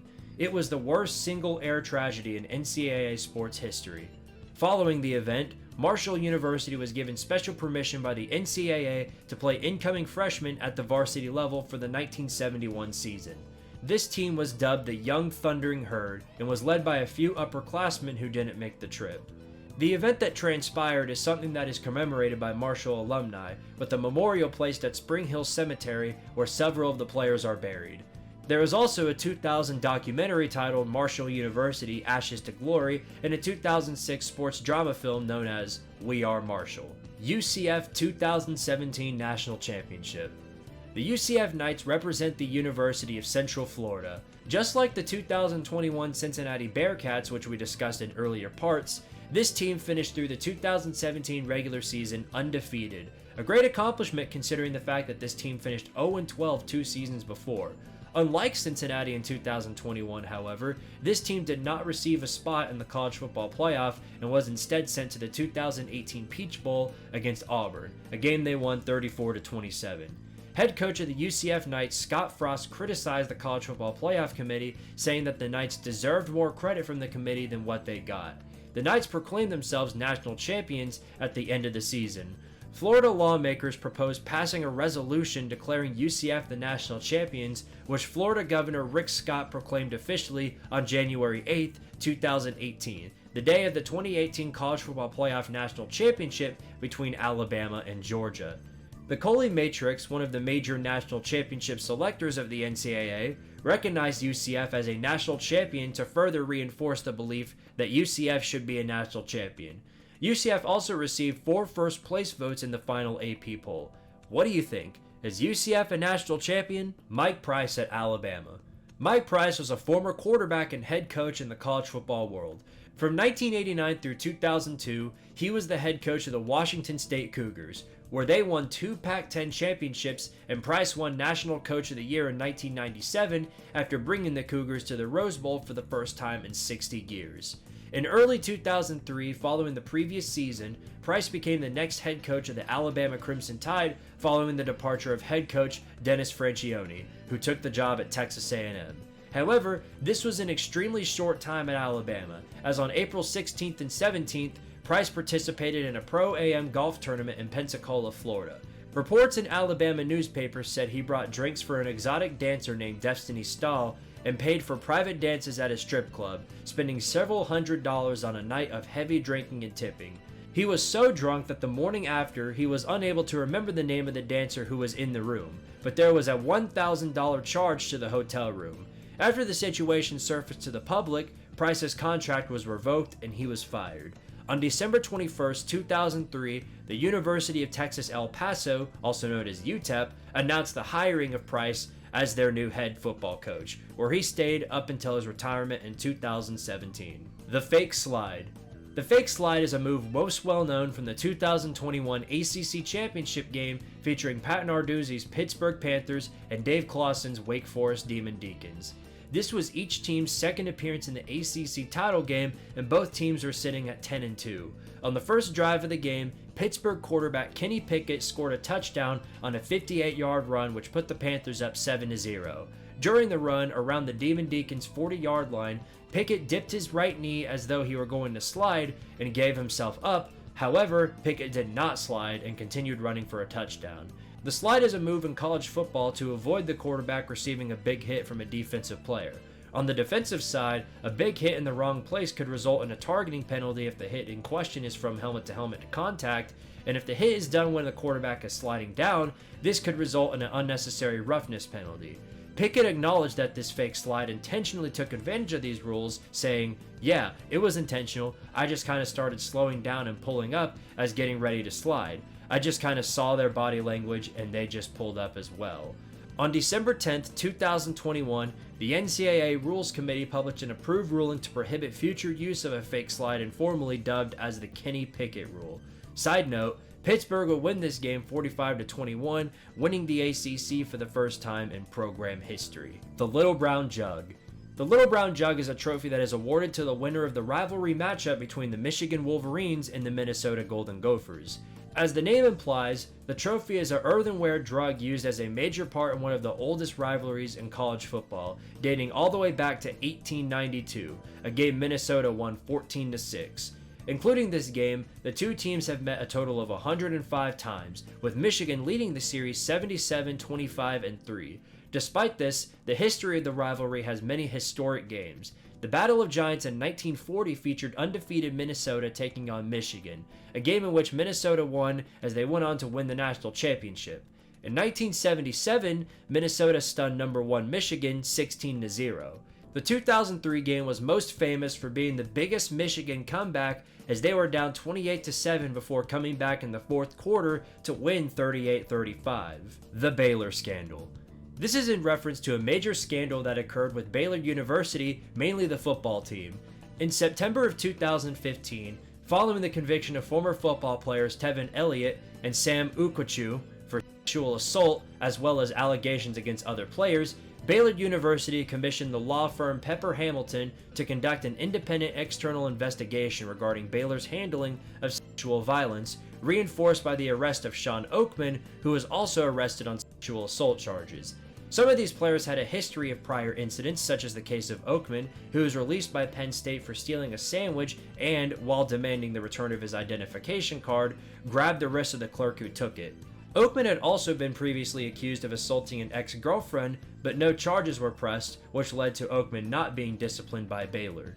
In May, in a report released by Sue Ambrose and David Tarrant of the Dallas Morning News, some within the Baylor community criticized Baylor president Ken Starr for being silent about rape and sexual offenses on school grounds and for how the school puts football above crime victims. Eventually, on May 26, 2016, Baylor released a finding of fact documents prepared by the Board of Regents, which stated, quote, significant concerns about the tone and culture within Baylor's football program as it relates to accountability for all forms of athlete misconduct. The Regents held Baylor coach Art Briles responsible and suspended him with the intent to fire him as soon as they were legally allowed to do so. He was dismissed on May 26. The case had a major ripple effect on the university, as several staff members were fired, including the demotion and eventual resignation of Starr, as well as the resignation of athletic director Ian McCaw. As for the players, Elliott is serving a 20-year sentence for rape charges. Ukwachu's conviction was not affirmed until September of 2022, where he was found guilty and sentenced to 6 months in jail and 10 years probation. Oakman's trial occurred in February of 2019, in which he was found not guilty of sexual assault. There's many more details on this case, but that is the basic rundown of what happened. Peterson was inbounds. Patrick Peterson is a former cornerback for the LSU Tigers from 2008 through 2010. He got his starting position in the last 4 games of the 2008 season before his breakout beginning in 2009. By midpoint of the 2009 season, Peterson tied for 4th in the SEC with 7 passes defended and was named the SEC's most improved player by ESPN's Chris Lowe. On November 7th, Peterson was faced to set off against undefeated Alabama, who was loaded offensively, including wide receiver Julio Jones. The Tigers were down by 6 points late in the fourth quarter when Peterson stepped in front of a pass from quarterback Greg McElroy to Julio Jones for what seemed like an interception. Multiple CBS camera angles showed that Peterson was able to get at least 1 foot in bounds. However, even after review, the SEC officiating crew called the pass incomplete, saying that Peterson was not able to get a foot in bounds. This was a huge call considering the weight of the matchup, as both teams were in contention for a spot in the SEC championship. Alabama would go on to kick a field goal on that drive and won the game 24-15. The missed interception call quickly became infamous and was debated by many media outlets. Cam Newton. As discussed in an earlier entry, Cam Newton is a quarterback who played for the Auburn Tigers, who had one of the most successful individual careers in college football.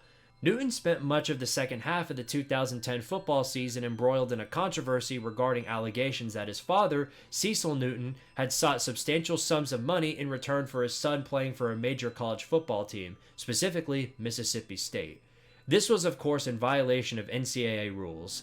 Auburn University denied these allegations, but on November 30th, 2010, Auburn declared Cam Newton ineligible after the NCAA found evidence that Cecil Newton solicited Mississippi State anywhere from $120,000 to $180,000 in exchange for Cam Newton's athletic service. However, they and the NCAA almost immediately reinstated Newton the next day on December 1st, declaring him eligible for the 2010 SEC Championship game 3 days later, stating that there was not sufficient evidence that Cam Newton or anyone from Auburn had any knowledge of Cecil Newton's actions. The NCAA reinstatement did not clear Cecil Newton of any wrongdoing. It did, however, establish Cam Newton's eligibility as a candidate for the Heisman Trophy, which he won in a landslide victory. After 13 months of investigation through interviews, documents, and telephone records, the NCAA came to the conclusion in October 2011 that Cecil Newton only solicited a cash payment from Mississippi State and no other institution attempted to recruit his son.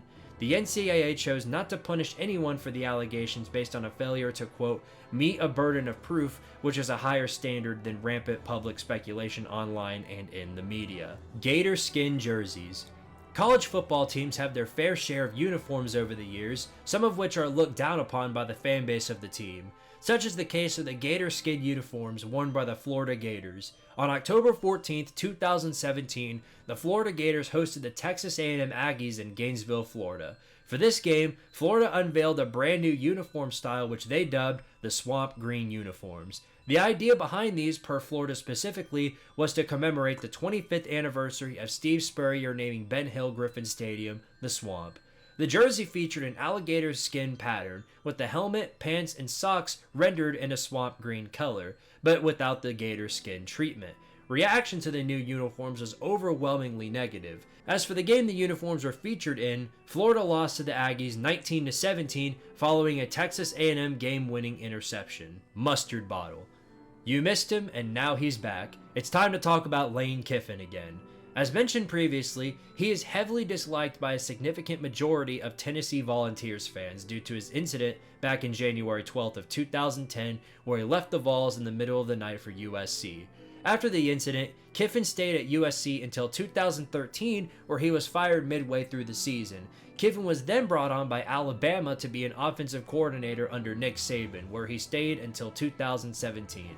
Kiffin gained a new head coaching job with the Florida Atlantic Owls starting in the 2017 season, where he stayed until 2019, where he rejoined the SEC as the head coach of the Ole Miss Rebels.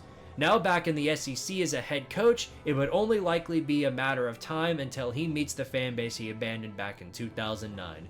This is exactly what happened on October 16, 2021, when Josh Heupel's Tennessee Volunteers hosted the Ole Miss Rebels in Neyland Stadium.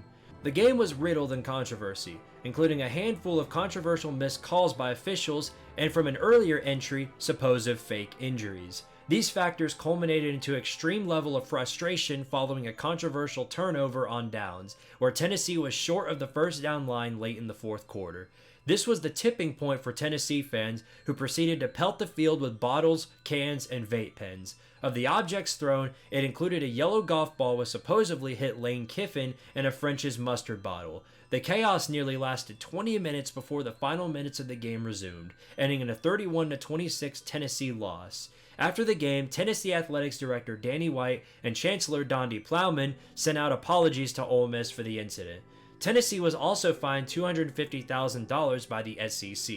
This incident further accelerated Tennessee fans' disdain for Coach Kiffin and cemented the mustard bottle as a major meme in sports. Fun fact, I was at this game, and no, I did not throw the mustard bottle, or any bottle for that matter. Single line field storming. Rushing the field is a concept I'm sure you all are familiar with. It's known that field storming is something that usually happens on a whim, with the entire field being loaded with fans within seconds after a big win. This wasn't the case after the Vanderbilt Commodores knocked off the Florida Gators of Nashville, though. This was Vanderbilt's first win against Florida in Nashville since 1988, so the expectation was that Vanderbilt fans were going to rush the field after the game was over. This was proven to be the case, but not in the traditional way people are expecting, as Vanderbilt broke the norm by rushing, quote, rushing the field in a single line. Most say this was in order to prevent the SEC from penalizing Vanderbilt for rushing the field. This attempt failed though, as Vanderbilt was charged $250,000 for this incident. Fun fact, the Vanderbilt players waited for head coach Clark Lee to finish his interview before giving him a Gatorade bath for the win. Jim McElwain and the Shark. Jim McElwain is a former quarterback and current college football coach.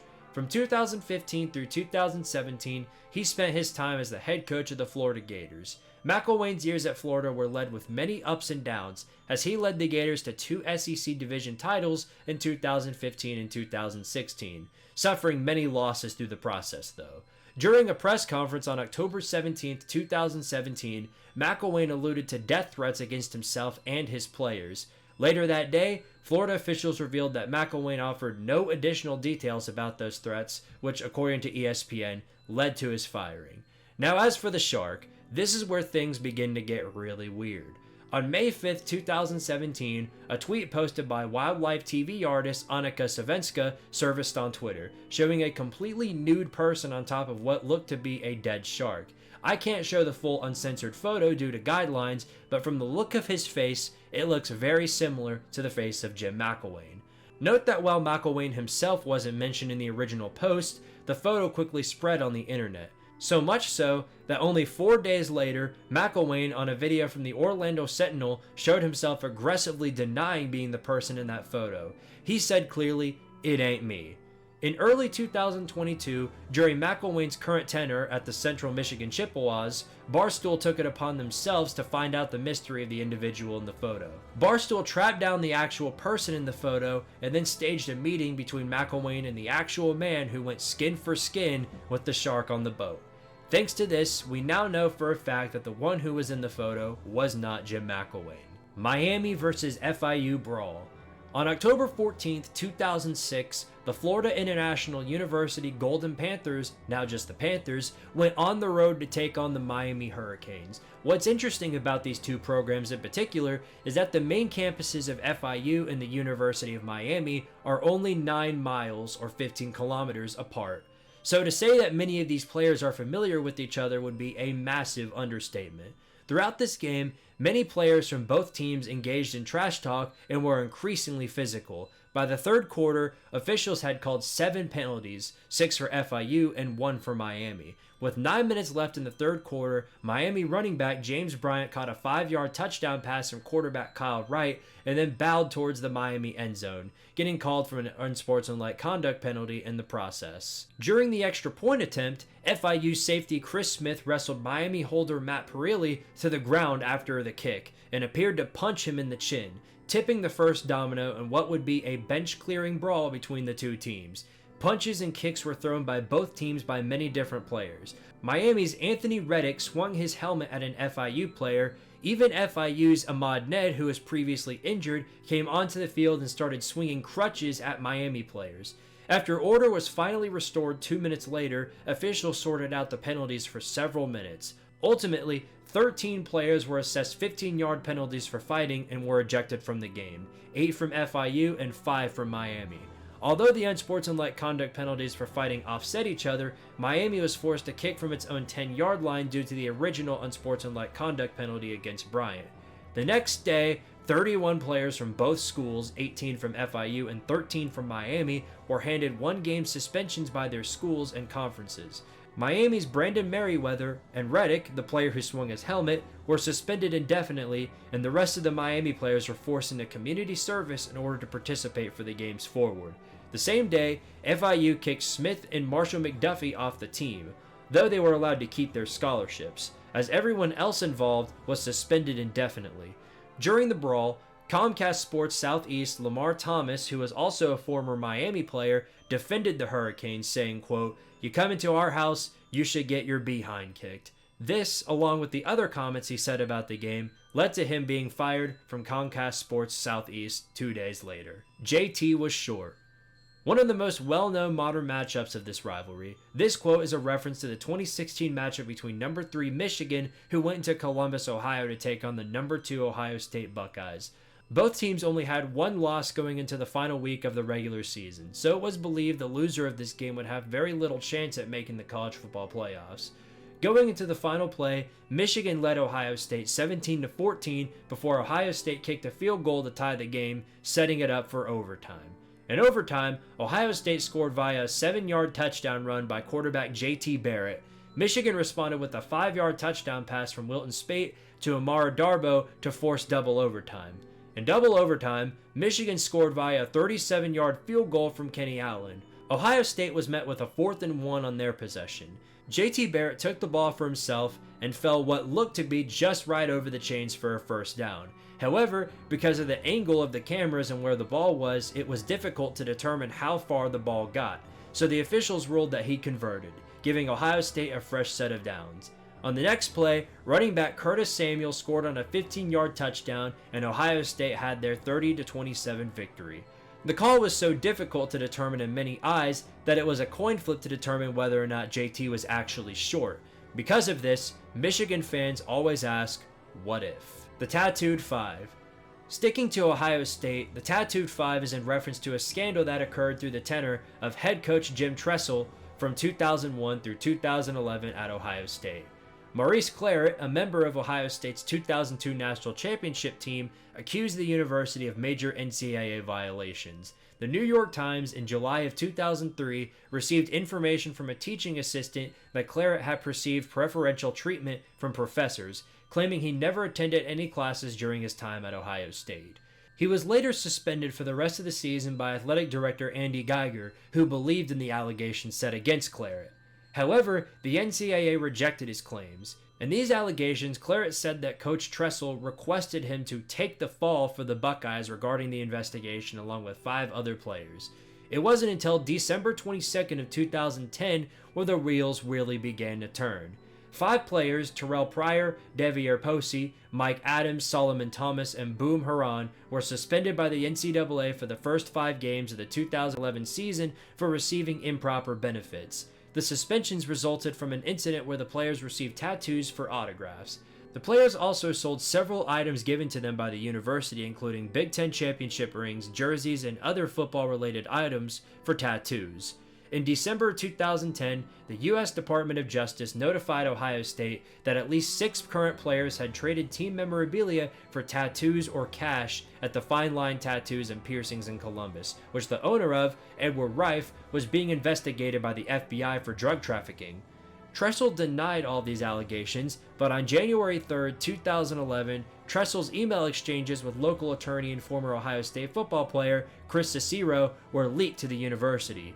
On January 16th, Tressel confessed that he had covered up the violations committed by the players. These violations led to Tressel's suspension and eventual resignation. As punishment from the NCAA, Ohio State was forced to vacate all wins from the 2010 season, including the 2011 Sugar Bowl win. They were issued a postseason ban from the 2012 season, 2 years of NCAA probation, a 5-year show cause for Jim Tressel, and a reduction of 5 scholarships over 3 years. In May of 2022, the Ohio House of Representatives requested that the 2010 wins be reinstated due to the new NIL rules. This request, as of now, has gone ungranted. Swindle in the Swamp. This is in reference to a yearly rivalry between the Florida Gators and the Florida State Seminoles, specifically the matchup in 2003. Both teams are ranked in the top 12 coming into the matchup in Gainesville, so a lot was on the line for both teams. Despite the competitive and exciting shootout that occurred, the game was most well known for several controversial referee calls by the ACC officiating crew, including multiple fumble/no fumble plays that went against Florida. Florida nevertheless held a slim 34-31 lead late in the 4th quarter when Seminoles quarterback Chris Ricks hit wide receiver PK Sam for a 52-yard touchdown pass with under a minute to go, giving Florida State a 38-34 lead.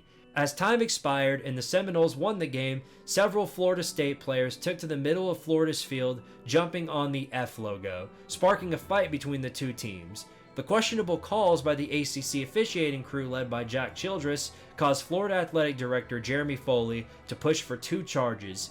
Foley pushed for the NCAA to consider using instant replay to review close calls, as well as providing officiating crews of the home team's conference. Both were eventually adopted by most major conferences by 2006. UGA drag racing tragedy. Following the 2002 national championship victory for the Georgia Bulldogs, spirits were high for the players and staff. Some would argue they were too high. On January 15, 2023, hours after the celebratory parade for the Bulldogs, a major car crash occurred, taking the lives of 20-year-old Devin Wilcock, an offensive lineman for the Bulldogs, and 24-year-old Chandler LaCroix, a recruiting staff member. 2 other members of the football program were also involved with the crash. Three-year offensive tackle Roar McClendon, 21, and Victoria Bowles, 26, were injured but survived. According to the investigation from the Athens-Clarke County Police Department, a 2021 Ford Expedition was driving south in the outside lane when it hit the roadway. The car then hit two power poles and several trees. Police confirmed that racing, reckless driving, speed, and alcohol impairment contributed to the crash. A toxicology report showed that LaCroix's blood alcohol concentration was 0.197, which is more than 2 times the legal limit. On March 1st, police issued an arrest warrant for Georgia defensive lineman and projected first-round NFL draft prospect Jalen Carter. Police confirmed that he was present at the scene at the time of the accident as Carter was racing his 2021 Jeep Trackhawk against the Ford Expedition, which LaCroix drove. Carter turned himself in and was charged with misdemeanor counts of reckless driving and racing. He was sentenced to 12 months in probation, a $1,000 fine, and 50 hours of community service and completion of a state-approved defensive driving course, as said by his attorney, Kim Stevens. One thing is for sure, this was a very unfortunate circumstance all around. Joe Thomas Sr. Joe Thomas Sr. is a college football player with a very interesting origin story and reason for relevance. During his junior and senior seasons at Blackville High School, he was a star defensive lineman and was a promising running back, but he did not get the opportunity to play college football. When Thomas's son, Joe Thomas Jr., who now plays for the Green Bay Packers, enrolled at South Carolina State, Thomas Sr. decided to join him in the classroom and on the football field. Although he never had the opportunity to play in a game with his son, Thomas Sr. stuck with the football team. The 55-year-old, who had practiced with South Carolina State for the better part of 4 seasons, carried the ball for 3 yards in the first quarter of the Bulldogs game against Savannah State on Senior Day. He is believed to be the oldest Division I college football player of all time. Penix was a yard short. This is in reference to a 2020 game between the Indiana Hoosiers, led by Michael Penix Jr., and the number 8 Penn State Nittany Lions. The game seemed over for Indiana when the team failed on 4th and 21 with a little under 2 minutes remaining. But down by 1, the Hoosiers allowed for Nittany Lions' Devin Ford to score on the next play. Indiana was then able to drive down the field with minimal time left to score, including a 2-point conversion to force overtime. Penn State got a touchdown first, and Indiana responded with one of their own. However, Indiana coach Tom Allen took a gamble and decided to go for 2 to win it all. On a running play, Penix stretched out his arm, hitting the pylon and setting up a very rough decision for officials. Fox Sports rules analyst and former VP of officiating Mike Perea said it was a really tough call for the officials, but it was likely the right ending for a game that was fantastic all the way through. After tough consideration, the officials called the play a touchdown, sealing a huge victory for the Hoosiers. Indiana's streak of 41 straight losses versus AP top 10 opponents was the longest in the AP poll era by a Big Ten team, going all the way back to 1936, which of course with this win, they broke. As you'll soon find out, this was a microcosm of the 2020 season. Ellis Johnson is the worst coach ever. Ellis Johnson is a former defensive end and football coach who coached at many different schools from 1975 through 2018. 1983 was his first head coaching job at Gardner-Webb, where he led them to a 5-6 season before going to Appalachian State as a defensive coordinator for Mack Brown. He wouldn't become head coach again until December of 2000, where he became the head coach of the Citadel, where from 2001 through 2003, he led the Bulldogs to 12 wins and 22 losses. He would then become a defensive coordinator at Mississippi State. Johnson was hired on December 20th, 2011 as the head coach of the Southern Miss Golden Eagles. Southern Miss had 18 straight winning seasons and 10 straight bowl appearances before Johnson's arrival. In 2011, under coach Larry Fedora, the Golden Eagles won a school record 12 games and finished in the top 20 of both major polls after a victory in the 2011 Hawaii Bowl.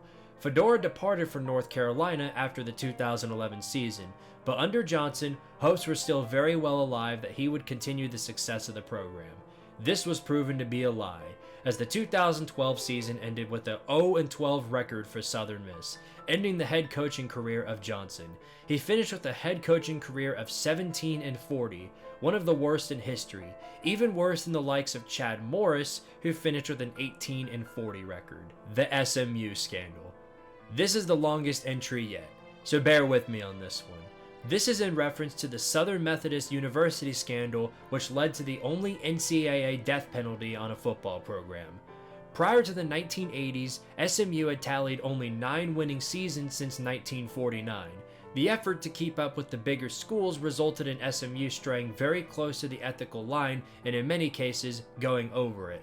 While SMU was not the only Southwest Conference school to be sanctioned for recruiting violations, their violations were the most egregious in the eyes of the NCAA. Ron Meyer, an up-and-coming coach who had previous success at the University of Nevada, Las Vegas, was hired by SMU in the winter of 1975. In his first 4 years, Meyer led SMU to a record of just 16-27. Seeing that the Mustangs lacked talent and size, Meyer began to assemble his best recruiting class. His first major recruit was Emmanuel Tolbert, a running back from Little Rock Central High School in Arkansas. Meyer subsequently gained more and more solid recruits under the radar. These recruits were being paid little amounts under the table to places such as Kashmere High School, one such example being $20 being handed to recruits. These eventually turned up to $500. Kashmere football players gave SMU recruiters the name Santa Claus. Numerous players received gifts from SMU boosters during the period of the scandal. One of the players to receive compensation was Reggie Dupard, who was an NFL first-round draft pick. He admitted to receiving sums of money and a car from a booster while playing as a running back at the school. Meyer's rule-breaking eventually turned into success, qualifying SMU to their first bowl game in many years. Following this game, SMU was hit with the first of multiple probations by the NCAA. The Mustangs were given a 1-year bowl ban and a television ban as a result of recruiting violations, resulting in Meyer's resignation. His successor, Bobby Collins, didn't miss a beat when taking over what Meyer had left off, leading SMU to an undefeated 1982 season and a Cotton Bowl Classic win. The success continued all the way up until 1985, where the violations really began to come out en masse. Son Stoparich, an offensive lineman from Muzay, Pennsylvania, who was part of the 1983 recruiting class, told investigators that he and his family received thousands of dollars from boosters and assistant coaches in an effort for him to commit. Hitting SMU again, the NCAA banned SMU from granting new scholarships for the 1985 season and limited scholarships to 15 for the 1986 season. The Mustangs also received a 2-year postseason ban for those 2 seasons as well as complete ban from live television for 1986. It was also revealed at this point that the NCAA discovered mass amounts of violations from the 1970s and 1980s, which led to a new rule known as the repeat offender rule. This meant that if a school had been found guilty of 2 major violations within 5 years, they could be barred from competing in the sport involved in the second violation for up to 2 years. The rule passed, with 6 schools voting against it. SMU was one of them. Violations continued to stack up as investigations uncovered up to over $60,000 paid to players from boosters between 1985 and 1986. Once the investigations were finalized, a massive amount of penalties were dropped. First of all, the 1987 season was canceled, the team would be on probation until 1990, on a bowl ban until 1989, 55 scholarship cuts over 4 years, and many other recruiting restrictions. As a result of the death penalty, a full release was granted to every player on the team, allowing them to transfer to another school without losing any years of eligibility. As expected, a significant number of SMU players transferred to one of the 80 universities that visited SMU during this time. Following the mass exodus, school officials expressed doubt that SMU would have enough players to field a viable team in 1988, and as such, they canceled all competition through the 1988 season. Not many of those involved with the event ever recovered. Coaching careers are permanently tarnished, as such the case of Coach Bobby Collins, who never coached a game again. As for the documentary called Pony Excess, the ESPN 30 for 30 documentary involved many figures. Some of the people who were involved in this case were interviewed, one of these being former coach Ron Meyer himself. Since the initial death penalty, the NCAA has been very reluctant to do it again. Even with the cases such as the Joe Paterno and Reggie Bush scandals, they did not consider this penalty. It's unknown if they ever will again, considering the current age of college football. Mel Tucker's phone sex. Mel Tucker was a former defensive back and head coach. He spent many years coaching under coaches such as Nick Saban and Kirby Smart before becoming a head coach for the first time at Colorado in 2019. He spent only 1 year there before becoming the next head coach of the Michigan State Spartans after the departure of Mark D'Antonio. He led the Spartans to a 2-5 record in 2020 before taking a major step forward in 2021 with an 8-0 start and an 11-2 season. Michigan State began the 2022 season ranked, but after opening the season with wins over Western Michigan and Akron, the Spartans lost their next 4 games. The season concluded with another double-digit loss to Penn State and no bowl game for the second time in 3 years. Going into the 2023 season, it was business as usual for the first 2 games, beating Central Michigan and Richmond. However, this all changed on September 10th when USA Today published a story detailing alleged sexual harassment by Tucker of Brenda Tracy. Tracy, a rape survivor and anti-sexual violence advocate, had visited Michigan State's campus several times to speak with the team. She alleged multiple cases of Tucker expressing inappropriate behavior, including Tucker spanking his monkey on a phone call back in April of 2022. You can find out the meaning for that yourself. Anyway, Tucker didn't deny these allegations, but he did mention, according to him, that the phone sex was consensual. Michigan State suspended Tucker without pay later that day, which later turned into his termination from the program on September 27, 2023. Some say that this was actually a planned conspiracy by Michigan State in order to get Tucker fired for his poor performance in 2022. I'll let you, as the viewer, decide that part on your own. 0-0. Virginia Tech versus Wake Forest was a game which many know it as the Toilet Bowl. By 2014, legendary Virginia Tech coach Frank Beamer was nearing the end of his storied career. Wake Forest, on the other hand, hadn't reached 8 wins in half a decade, and as a result, hired Dave Clawson in 2014 to turn around the team. 5 days before Thanksgiving, they met in a game that pretty much everyone expected to be unremarkable. They were wrong, but not in the way they were expecting. Both teams were able to move the ball with minimal efficiency and couldn't get anywhere near the end zone. This culminated in a defensive slugfest that ended in regulation as the score 0-0.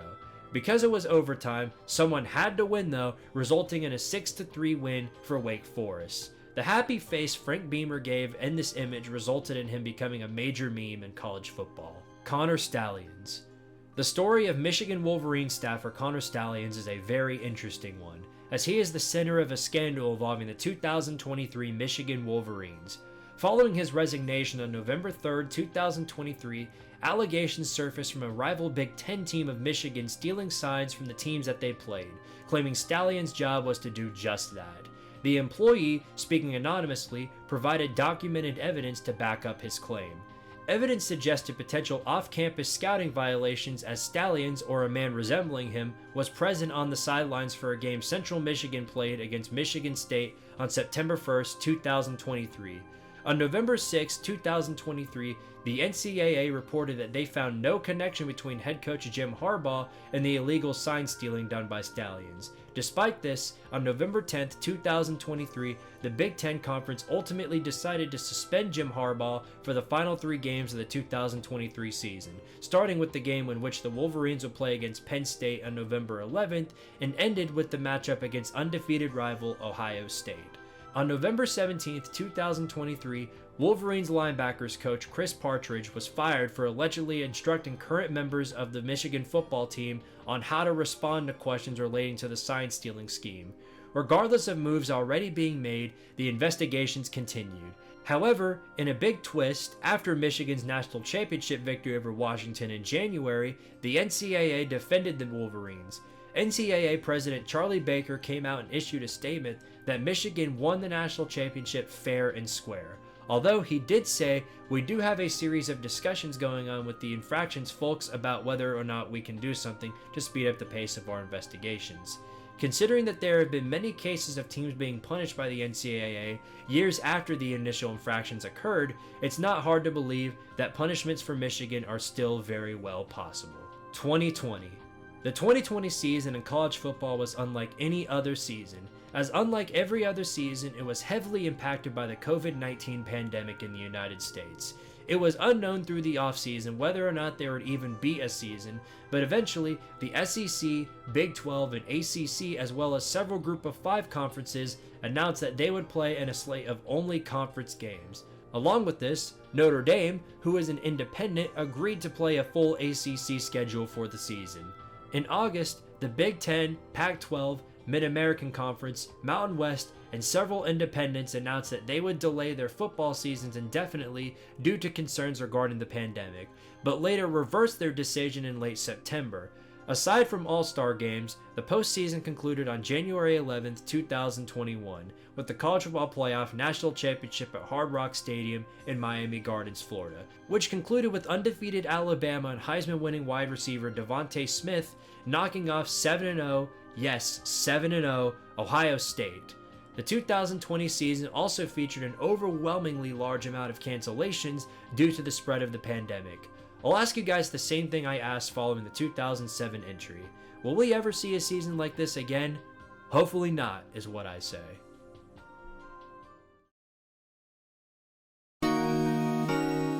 This is where things start to get really interesting. This contains a lot of concealed information regarding these entries, and also includes many more entries teetering on conspiracy, or just going over it. So without further ado, let's waste no more time and jump right into it. Kirby Smart's quarterback management. Kirby Smart is the current head coach of the Georgia Bulldogs with one of the most dominant teams in college football. His 94-16 record at Georgia didn't come without its fair share of blood, sweat, and tears, or in the case of Kirby Smart, bad quarterback management, according to many Georgia fans. In Kirby Smart's first year as head coach of Georgia, 2016, he switched between many quarterbacks through the season. Kirby Smart implemented a quarterback system which included the use of 2 quarterbacks on drives. These 2 quarterbacks at the time were Grayson Lambert and Jacob Eason, who both received lots of playing time against North Carolina in their opener, a game Georgia won 33-24. Eason went on to start the next game against Nicholas State. He played the whole game up until the 4th quarter, where Lambert was brought in to replace him on the final drive. Lambert's drive bled out the clock to get Georgia to hold on for the victory, 26-24. For the rest of the season, however, Eason went on to become the starter. In the 2017 season, it was believed that Eason would be the starter, but in his first game against Appalachian State, he suffered a knee injury which caused backup quarterback Jake Fromm to enter the scene. Fromm remained the starter even after Eason's recovery, which led Eason to hit the transfer portal to join Washington to the disdain of many Georgia fans.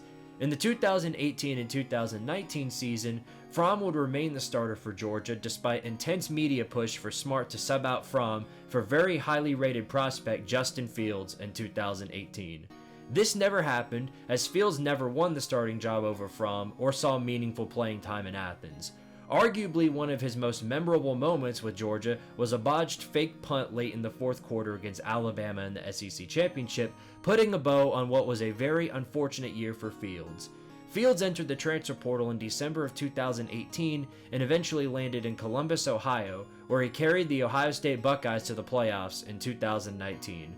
Fromm, meanwhile, underperformed, finishing with his lowest completion percentage of 60.2, with 24 touchdowns and 5 interceptions before declaring for the 2020 NFL Draft. The story in 2020 was even more interesting, as it was originally set for Georgia to choose between Wake Forest transfer Jamie Newman to become the next starter for Georgia, or former Southern California quarterback JT Daniels, who is recovering from an ACL injury.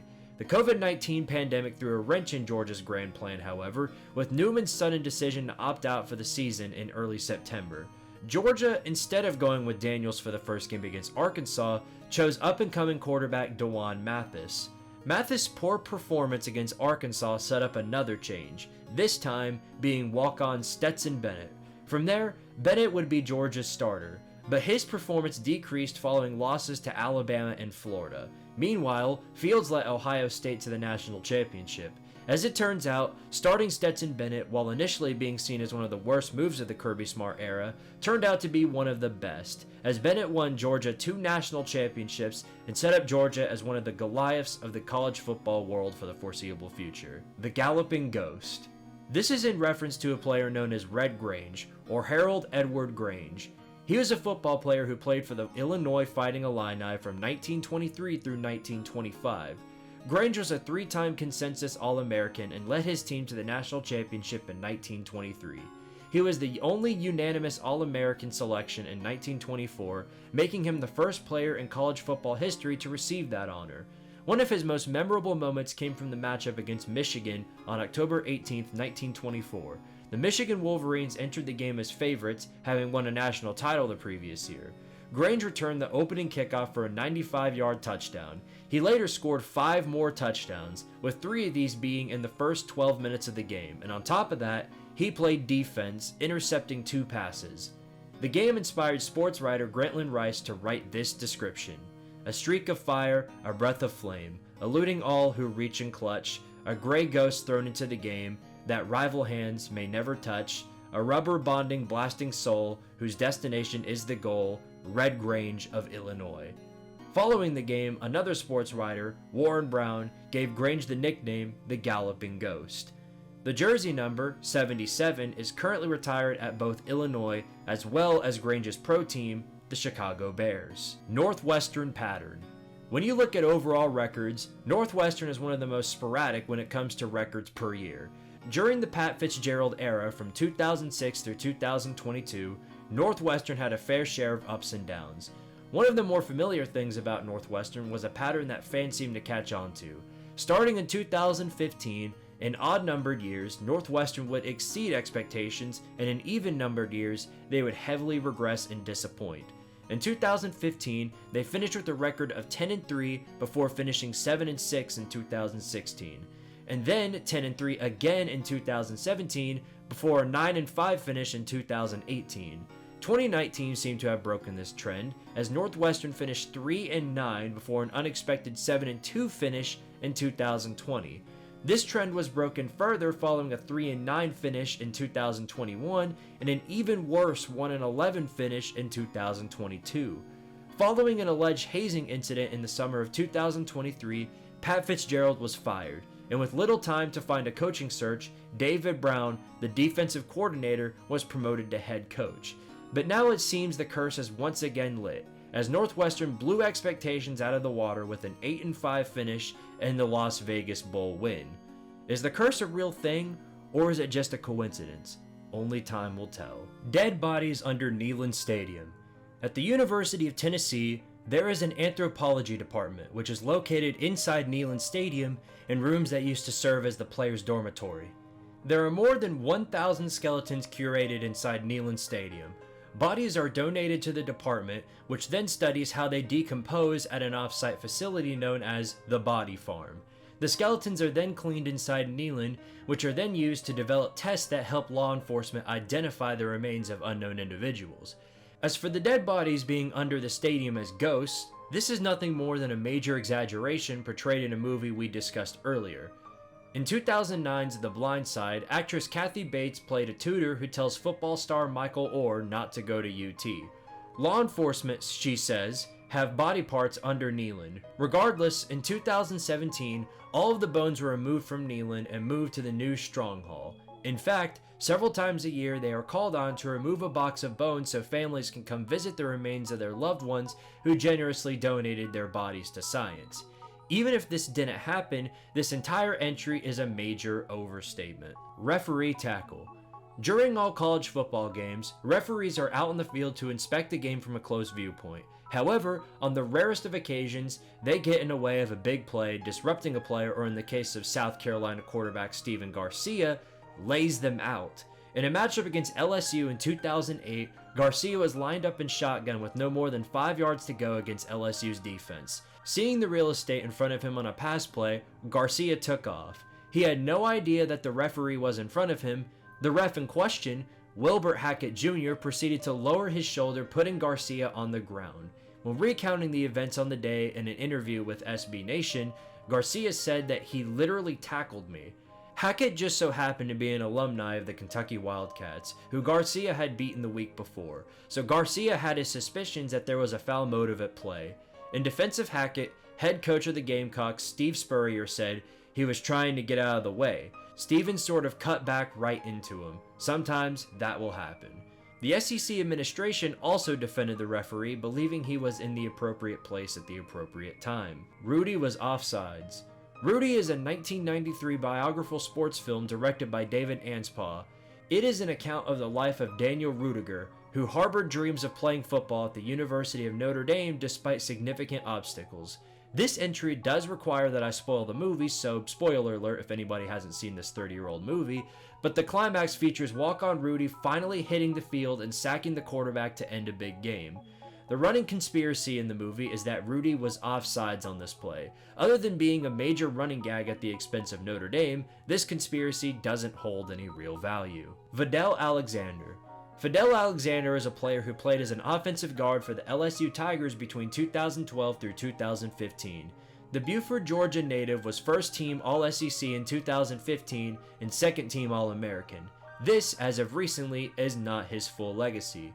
It was reported in June 2019 that Alexander's father, James, received approximately $180,000 from John Paul Funes, an LSU booster convicted in federal court of wire fraud and money laundering after embezzling hundreds of thousands of dollars from his employer known as Our Lady of the Lake Hospitals. In June of 2023, LSU was forced to vacate 37 wins from 2012 through 2015 by the NCAA after they learned that Alexander had received financial benefits that violated NCAA rules during his time at LSU. What makes these wins in particular so devastating to lose for former LSU head coach Les Miles is that with these wins, he would have a winning percentage applicable to be eligible for the College Football Hall of Fame.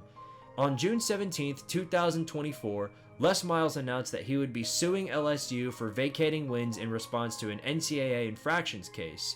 As of currently, this is all that is known about the lawsuit, but more details could arrive in the future. 2020, the game Dodge.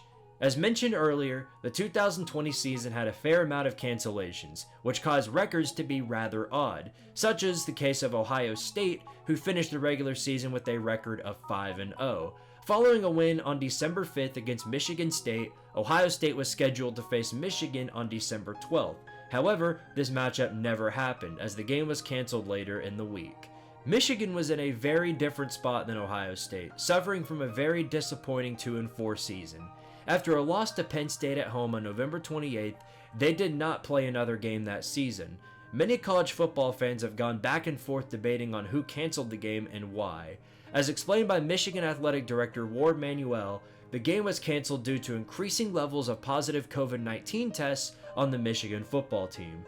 Some fans said that Michigan did this intentionally to dodge Ohio State and avoid a potential blowout loss. Opposing fans said that Ohio State was the one who dodged Michigan for two reasons. One, in order to avoid a potential loss since they had players out due to COVID-19 themselves, and number two, to avoid playing in a conference championship game. Ohio State sat in the top 4 of the college football playoff poll during this time, and it was expected that they would enter the college football playoffs as long as they did not lose a game. If Ohio State were to play 5 games or less, they would not be eligible to play in the Big Ten championship game according to Big Ten scheduling rules. Due to rule changes made by the Big Ten, however, this didn't matter, as Ohio State was still chosen to play in the Big Ten championship game against Northwestern, which they won 22-10. Fans still speculate to this day about who actually canceled the game, which in reality was Michigan, but nonetheless, people keep asking why. 1997 Heisman snub. The 1997 Heisman Trophy was considered to be one of the most controversial choices for a Heisman winner in college football history. It was the expectation for many that Tennessee quarterback Peyton Manning would win the Heisman Trophy, as his passing stats were very impressive. He also led the Heisman Trophy race for a majority of the season. However, to the shock of the college football world, the award was instead given to Michigan defensive back Charles Woodson, who to this day is the only primarily defensive player to win the Heisman Trophy.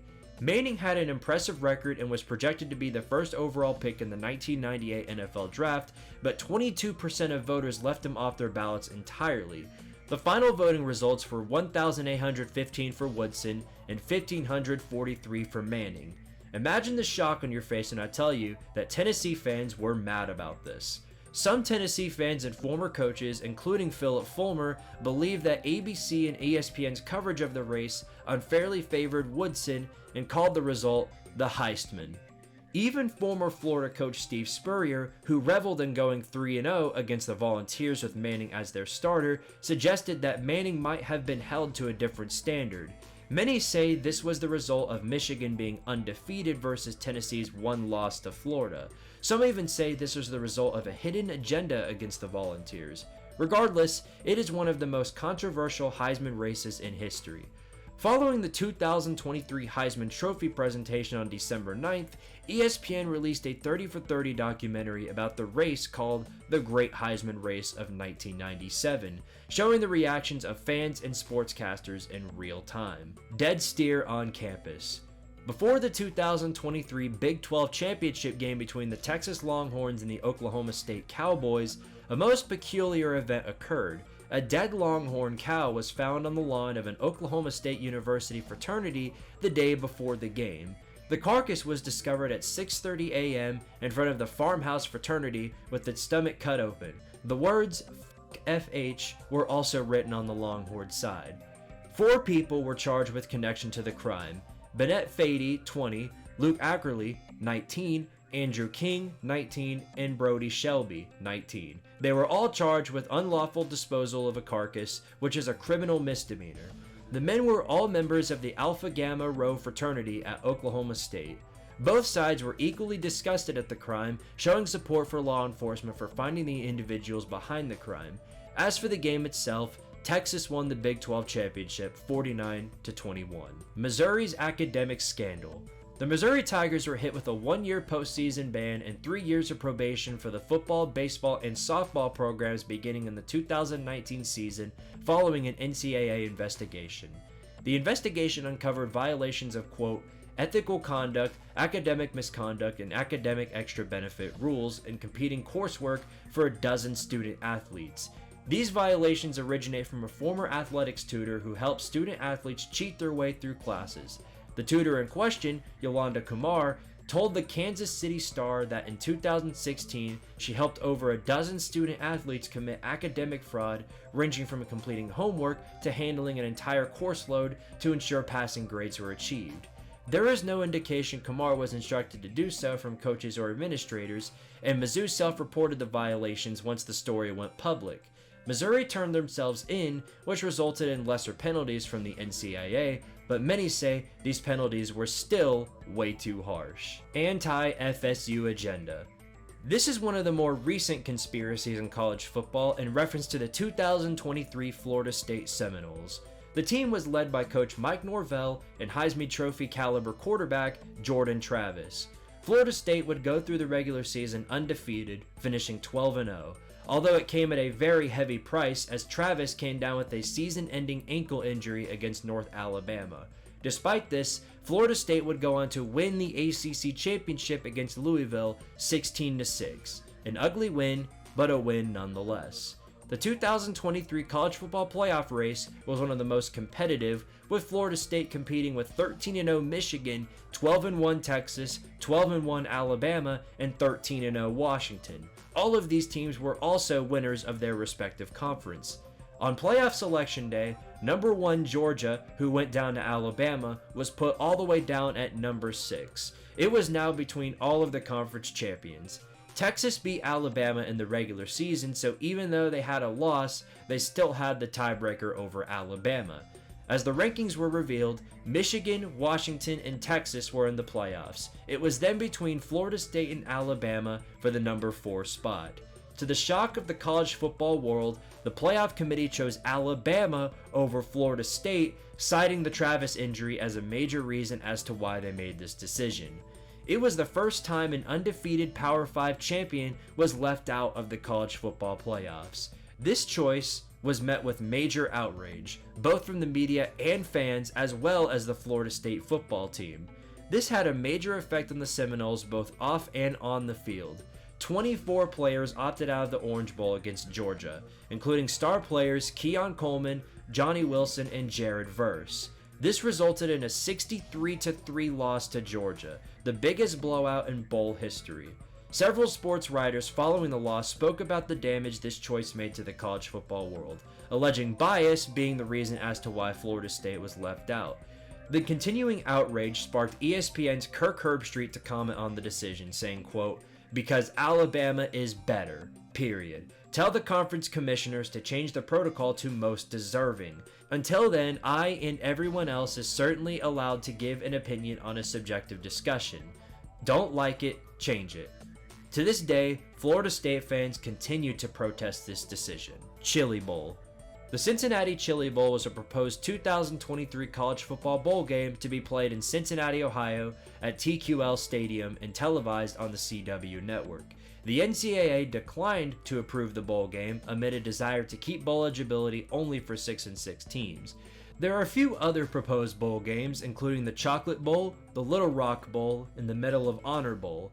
Technically, there's nothing stopping you from trying to push a bowl game called, the Squidtard Bowl, but these are the only bowl game brands that are being officially proposed by organizers and boosters, which are either active or on hold. The Slab of Bacon. This is in reference to the yearly rivalry game between the Wisconsin Badgers and the Minnesota Golden Gophers. The rivalry was first played in 1890 and has been played every single year since, with the lone exception being 1906. The rivalry's first trophy was the Slab of Bacon created by Dr. R.B. Fouch of Minneapolis. It is a piece of blank walnut wood with a football at the center bearing the letter that becomes M or W depending on which way the trophy is hung. The word bacon is carved at both ends, implying that the winner has brought home the bacon. The trophy went missing in 1943 after Minnesota won the game 25-13, and Wisconsin's women's student president, Peg Watrous, was unable to exchange it with the Minnesota student as planned. The trophy went missing for nearly 50 years, but the trophy was eventually found in a storage locker at Wisconsin's Camp Randall Stadium in 1994, where it had been well cared for and the scores from 1930 through 1970 had been painted on the back. The trophy was replaced in 1948 by the Paul Bunyan Axe, which is still used to commemorate the Wisconsin-Minnesota rivalry to this day. The trophy is now kept in a football office at Wisconsin. In case you were curious, this rivalry is one of the most competitive all time, with Wisconsin leading the series 63, 62, and 8. Alabama's fake national championships. Alabama football has a total of 18 claimed national titles from 1925 through 2020, as well as 5 unclaimed national titles during this period. Some say that Alabama's claimed national championships are not legitimate, including the 1934 title, which Alabama claims to share with 2 other teams. The title givers for 1934 were Dunkel, a fan who created his own polling system, and Williamson, a geologist who also created his own system. Others say that Alabama's 1941 claim is the most ridiculous in sports. Alabama claims to share the 1941 title because of the Holgate system selecting them as national champions, even though they lost to Mississippi State in their second game of the season. Alabama also claims a national title from 1964, a season where they lost to number 5 Texas in the Orange Bowl. The same thing happened in 1973, where Alabama lost to number 3 Notre Dame in the Sugar Bowl to end the season. However, the coaches poll still named Alabama the champion prior to the bowl game. 1978 shared an interesting conundrum as well, as Alabama lost in the regular season to USC, but won the rest of their games, including a Sugar Bowl win over number 1 Penn State. Alabama won the most consensus picks, but USC won the coaches poll, taking the head-to-head matchup into account. Many of these other claimed championships feature an undefeated Alabama, but these 5 years listed are what many college football fans consider the fake titles. Nonetheless, it is all speculation in the eyes of the viewers. Gamecocks stole signals. If you haven't already heard about the Connor Stalions fiasco from earlier, this goes hand in hand with that. As a quick refresher, there was a significant rumor that Michigan was using Stallions for alleged sign stealing and scouting violations in 2022 and 2023. In the case of 2022, many say that this scandal spread to future opponents from Michigan, such as undefeated Ohio State, to potential opponents that they can meet in the postseason. This included supposed attempts to target top-ranked Georgia, as well as Clemson, TCU, and USC, who were also in the 2022 college football playoff race. However, a lot of these conspired thoughts go toward the matchup between number 5 Tennessee, who went on the road to face off against 6-4 South Carolina, who had lost to Florida 38-6 the week before. South Carolina, who was a heavy underdog at home, not only upset the Volunteers, but outright dismantled them, winning 63-38. The conspiracy goes as follows. During the initial Michigan investigation, Sports Illustrated Ross Dellinger reported that Stallions bought a ticket to Tennessee's home game against Kentucky last season. Stallions transferred that ticket to someone who sat in a seat facing the Vols sideline. The assumption is that Stallions bought the ticket so Michigan could decode Tennessee's sideline signals in case the Wolverines played the Vols in the college football playoffs later that season. In an effort to keep the Volunteers from the playoffs, Michigan gave the offensive and defensive signals to South Carolina. This plot got further fire when, after fans rewatched the game, they noticed that South Carolina's defense wore wristbands for the first time all year. If not for what happened the following week, not many people would have even bothered with this idea. But the following week, South Carolina sealed another upset win, beating top 10 Clemson on the road. According to Tiger Illustrated, Stallions bought tickets to a Clemson home game against Syracuse when Clemson was 8-0. As said previously, the sign-stealing scandal is a developing case, so the details of what happened as well as what will happen to Michigan are not confirmed as of now. But did South Carolina cheat to beat Tennessee and Clemson? Again, my job is to simply tell you what the conspiracy at hand was, not to give my own opinion. But as a Tennessee fan, I think that Kentucky's internal feud. At one point in the 2022 offseason, Kentucky's football and basketball coaches got into some drama. This stemmed from an interview with Kentucky's basketball coach, John Calipari, on August 11th saying, quote, "This is a basketball school." This was in response to a push from Calipari for upgraded practice facilities for his Kentucky basketball team. Head coach of the football team, Mark Stoops, responded to the remarks on Twitter and said, "Basketball school? I thought we competed in the SEC." He ended the post with the hashtag 4 straight postseason wins, referring to the Wildcats' recent success. Stoops came to the defense of the football program, citing Calipari's comments as a distraction. He also noted that Kentucky's football program was, quote, "not born on third base." Some fans who noticed this comment thought he might have been alluding to Kentucky's basketball program being so. After these comments, there was nothing else that came from either coach's mouth alluding to the situation, but Kentucky fans kept the speculation going. This, quote, "rivalry" continued up until Calipari's departure to Arkansas in April of 2024. George P. Burdell. George P. Burdell is a student who enrolled at Georgia Tech in 1927. Since then, he has supposedly received all undergraduate degrees offered by Georgia Tech, served in the military, got married, and served on Mad Magazine's board of directors, among other accomplishments. Among all of these accomplishments is a small factor to note, which is that Burdell is actually a fictional character made as a practical joke by William Edgar Smith. In a 1977 Atlanta newspaper interview, Smith said that he originally intended to enroll his Academy of Richmond County principal, George P. Butler, but instead changed his last name to Burdell, the maiden name of his best friend's mother. After enrolling him, Smith signed Burdell up for all the same classes he had. With the help of his friends, Smith would do all the schoolwork twice, changing it slightly to avoid professors catching on to his sham.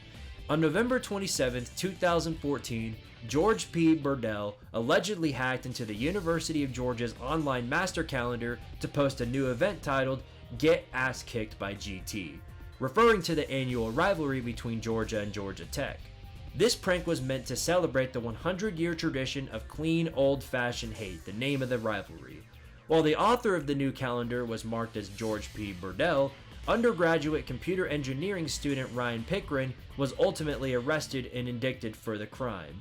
The name is a significant staple of the Georgia Tech program. Fun fact, George P. Burdell actually has a LinkedIn account with his listed specialty being "I'm a rambling wreck and a hell of an engineer," an omen to Georgia Tech's fight song. 2011 killed the BCS. College football fans speculate the Bowl Championship Series was later changed to the College Football Playoffs because of the 2011 season and the events that transpired within it.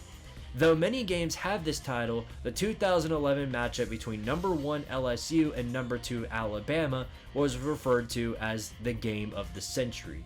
This was the first time two SEC football teams came into a regular season matchup undefeated and ranked number 1 and number 2 in the nation. As for the result of the game, LSU connected on a 25-yard field goal to win the game 9-6. After this result, only LSU and the Oklahoma State Cowboys were left as the undefeated teams. However, this all changed when 2 weeks before the end of the regular season, unranked Iowa State beat the Cowboys in double overtime. Once it came time for voting for the BCS National Championship, regardless of Oklahoma State's blowout win over Oklahoma, the polls favored Alabama to play LSU in a rematch.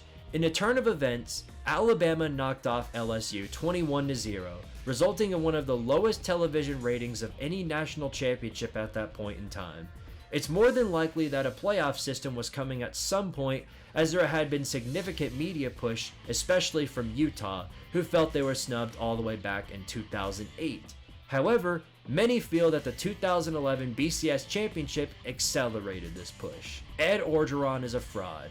Edward James Orgeron Jr. is a former defensive lineman and a longtime head coach who is most well known for his time with the LSU Tigers from 2016 up until 2021. This one actually has two different meanings that are pointed to. First off, if you've listened to Ed Orgeron speak at any point in his coaching career, you would instantly recognize his voice at any point in time. However, some college football fans speculate that this voice is actually a fake personality he put on for show in order to fit in with the other Louisiana natives. Notice I said other because Ed Orgeron himself is actually a Louisiana native, so other than the significant minority, this is something believed to be false. The other meaning is in reference to his coaching ability. One of the earliest entries on here was about the 2019 LSU team, who broke records offensively and finished with an undefeated 15-0 national championship season. It was expected that the following season, the Tigers would be going through a major reloading season, as co-offensive coordinator Joe Brady, defensive coordinator Dave Aranda, and an abundance of players, including 14 of them who went into the NFL draft, all left the program. After starting the 2020 season with a stunning home loss to Mississippi State, the Tigers were only able to string together 5 more wins. The following year, the Tigers once again lost their home opener at UCLA, finishing out with a losing season at 6-7. During the season, LSU announced their intent to let go Coach Orgeron following the end of the regular season. The speculation from fans is that LSU's legendary 2019 season was formulated from the coordinators and players with little to no help from Orgeron himself. But does this have any legitimacy to it? I'll leave that part up to you. Mark D'Antonio's disappearance. The 2016 Michigan State Spartans had their fair share of ups and downs, but one of their more memorable moments came from what looked to be a magic trick. At the end of the game against Wisconsin, down 30-6, on the Big Ten Network telecast, the Spartans coach was caught on camera in the closing moments of the fourth quarter. As a Michigan State player walked in front of the camera, obscuring D'Antonio, the coach vanished, as if the crossing player were wiping him out. For a while, people had a laugh about this moment, but if you watch very closely, you can see D'Antonio's white shirt moving with the player, but only just barely. Definitely set up an interesting conspiracy for a little while though. Targeting is a power grab for officials. Implemented by the NCAA in 2008, a targeting penalty in football is a severe penalty that occurs when a player intentionally attacks an opponent with forcible contact, such as by lowering their head to make helmet-to-helmet contact. The penalty results in a 15-yard penalty, as well as likely disqualification and potential suspension. This penalty can shift the momentum of a football game in the blink of an eye. Since its inception, the penalties criteria has changed many times. The 2013 modification said that a player who committed targeting in the first half must sit out the rest of the game, and if he committed targeting in the second half, he'd sit out the first half of the following game. 3 years later, in 2016, the targeting rule expanded to include sliding ball carriers as defenseless. By 2019, the NCAA added another long-term penalty. If a player received a third targeting foul within the same season, he would be suspended for the following game. Every single targeting call is subject to being reviewed, so it's of course not like an official can just throw anyone out at any point, but targeting calls themselves have gone under their fair share of controversy, with fans arguing that the penalty in itself is nothing more than a way for officials to control a game to get the result they want. One of the most common conspiracies in college football is that the referees sometimes choose a side in a chosen game. The targeting penalty is what they see as the ultimate way to do it, as it can cause the ejection of a star player. There isn't any legit evidence to reinforce this claim, but there are cases of controversial calls or no calls that could have gone either way. One of these you'll see shortly. Side note, it is possible starting in 2022 for a targeting call in the second half of a previous game to be appealed at a later point, in which the player could later be reinstated. Bishop Sycamore. The Bishop Sycamore Centurions from Columbus, Ohio are behind one of the most obscure scandals of the football world. The high school was advertised as an athletic sports training academy under head coach Leroy Johnson. Being advertised as a high school, many of their student athletes were actually older than high school age, and there was no real campus. Media company Complex conducted an anonymous interview with two former Bishop Sycamore students. They revealed that Johnson recruited the students with the prospect of, quote, practicing at Ohio State's facilities. In reality, they held practice outside of an apartment complex that housed students at Ohio State with no athletic trainers and a significant amount of ethical issues that violated football guidelines. As it later turned out, the school was originally founded as Christians of Faith Academy in 2018, which underwent a different scandal regarding counterfeit currency, credit and debit card fraud, computer fraud, and other potential crimes. None of these details came into light until 2021 when they played high school football powerhouse IMG Academy on August 29th. IMG Academy was dominant throughout the entire game, winning 58-0. As the game went on, play-by-play announcer Anish Sharaf and color commentator Tom Luganbill began to question the legitimacy of Bishop Sycamore. They revealed that ESPN had been unable to verify claims that its roster contained NCAA Division I college prospects, and they could not find any mention of Bishop Sycamore or its players in any recruiting databases. After the game, a Fairfield Inn & Suites where Bishop Sycamore stayed accused the team of attempting to use two invalid checks for $3,596 in order to pay for 25 rooms. The team was also charged $750 for room damages. The Canton Police Department announced that they were investigating the school for forgery. Once the game came to a close, all the details discussed earlier among other fraudulent crimes were brought into the light. Coach Leroy Johnson was fired on August 31st. Johnson was replaced by Tyron Jackson as the school's head football coach. In an interview with Columbus TV station WCMH-TV following his hiring, Jackson acknowledged that the organization was not a school and should not have identified as one. Bishop Sycamore will return as a team and will play a game against Life Christian Academy on November 9, 2023 at Virginia State University, but a day before the game, plans fell through because of a lack of equipment on the end of Life Christian Academy. As for Johnson, he filed for bankruptcy in the summer of 2023. This entire story is one of the most insane scandals in the modern college football era. Jordan McNair. Jordan Martin McNair was a player from Randallstown, Maryland, who played on the offensive line for the Maryland Terrapins. His story is unfortunately a very tragic one. On May 29, 2018, during an off-season workout, McNair collapsed and was hospitalized that evening after visibly showing signs of extreme exhaustion with a body temperature of 106 degrees Fahrenheit. Airlifted into the night, the R. Adams Cali Shock Trauma Center attempted to perform an emergency liver transplant, but tragically, McNair passed before it could be done. Though no cause of death was initially listed for McNair, his parents stated that he died from heat stroke. Immediately following the tragic event, investigators looked into the case and found that trainers failed to recognize the sign of heat illness, nor did they take aggressive measures to cool him despite McNair showing signs of head illness earlier on. On top of this, ESPN found evidence of a toxic culture instilled by the coaching staff led by head coach DJ Durkin and strength and conditioning coach Rick Court. Durkin was suspended one day later and then fired on October 31st, 2018 by the university president. Court was also fired earlier on. McNair's family started the Jordan McNair Foundation on July of 2018. On May 31st, 2019, the Jordan McNair Foundation held its first annual Jordan McNair Golf Classic tournament at Turf Valley Resort in Howard County, Maryland. Events included an auction to raise funds for the foundation, whose mission is to raise awareness of heat-related illnesses. The Earthquake Game.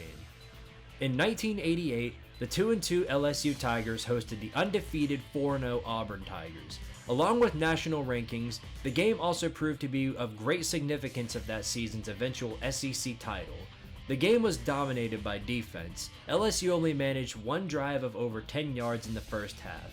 Auburn led 6-0 with less than 2 minutes left in the fourth quarter, as LSU's quarterback Tommy Hodson drove the team down the field before throwing an 11-yard touchdown pass to Eddie Fuller on fourth down. The reaction of the crowd after the final pass caused ground motion registered by a seismograph located in LSU's Hal Russell Geoscience Complex around 1,000 feet from the stadium. There are other games which receive similar levels of seismic activity, such as several games in Virginia Tech's Lane Stadium, and another case is the entry in which is now making its fourth appearance, the Kick 6. This also happened twice in LSU Stadium in 2022 when LSU beat Alabama in overtime. Georgia intentionally injured Marvin Harrison Jr. Remember when we talked about targeting being a power grab for officials? This is such an example such fans refer to.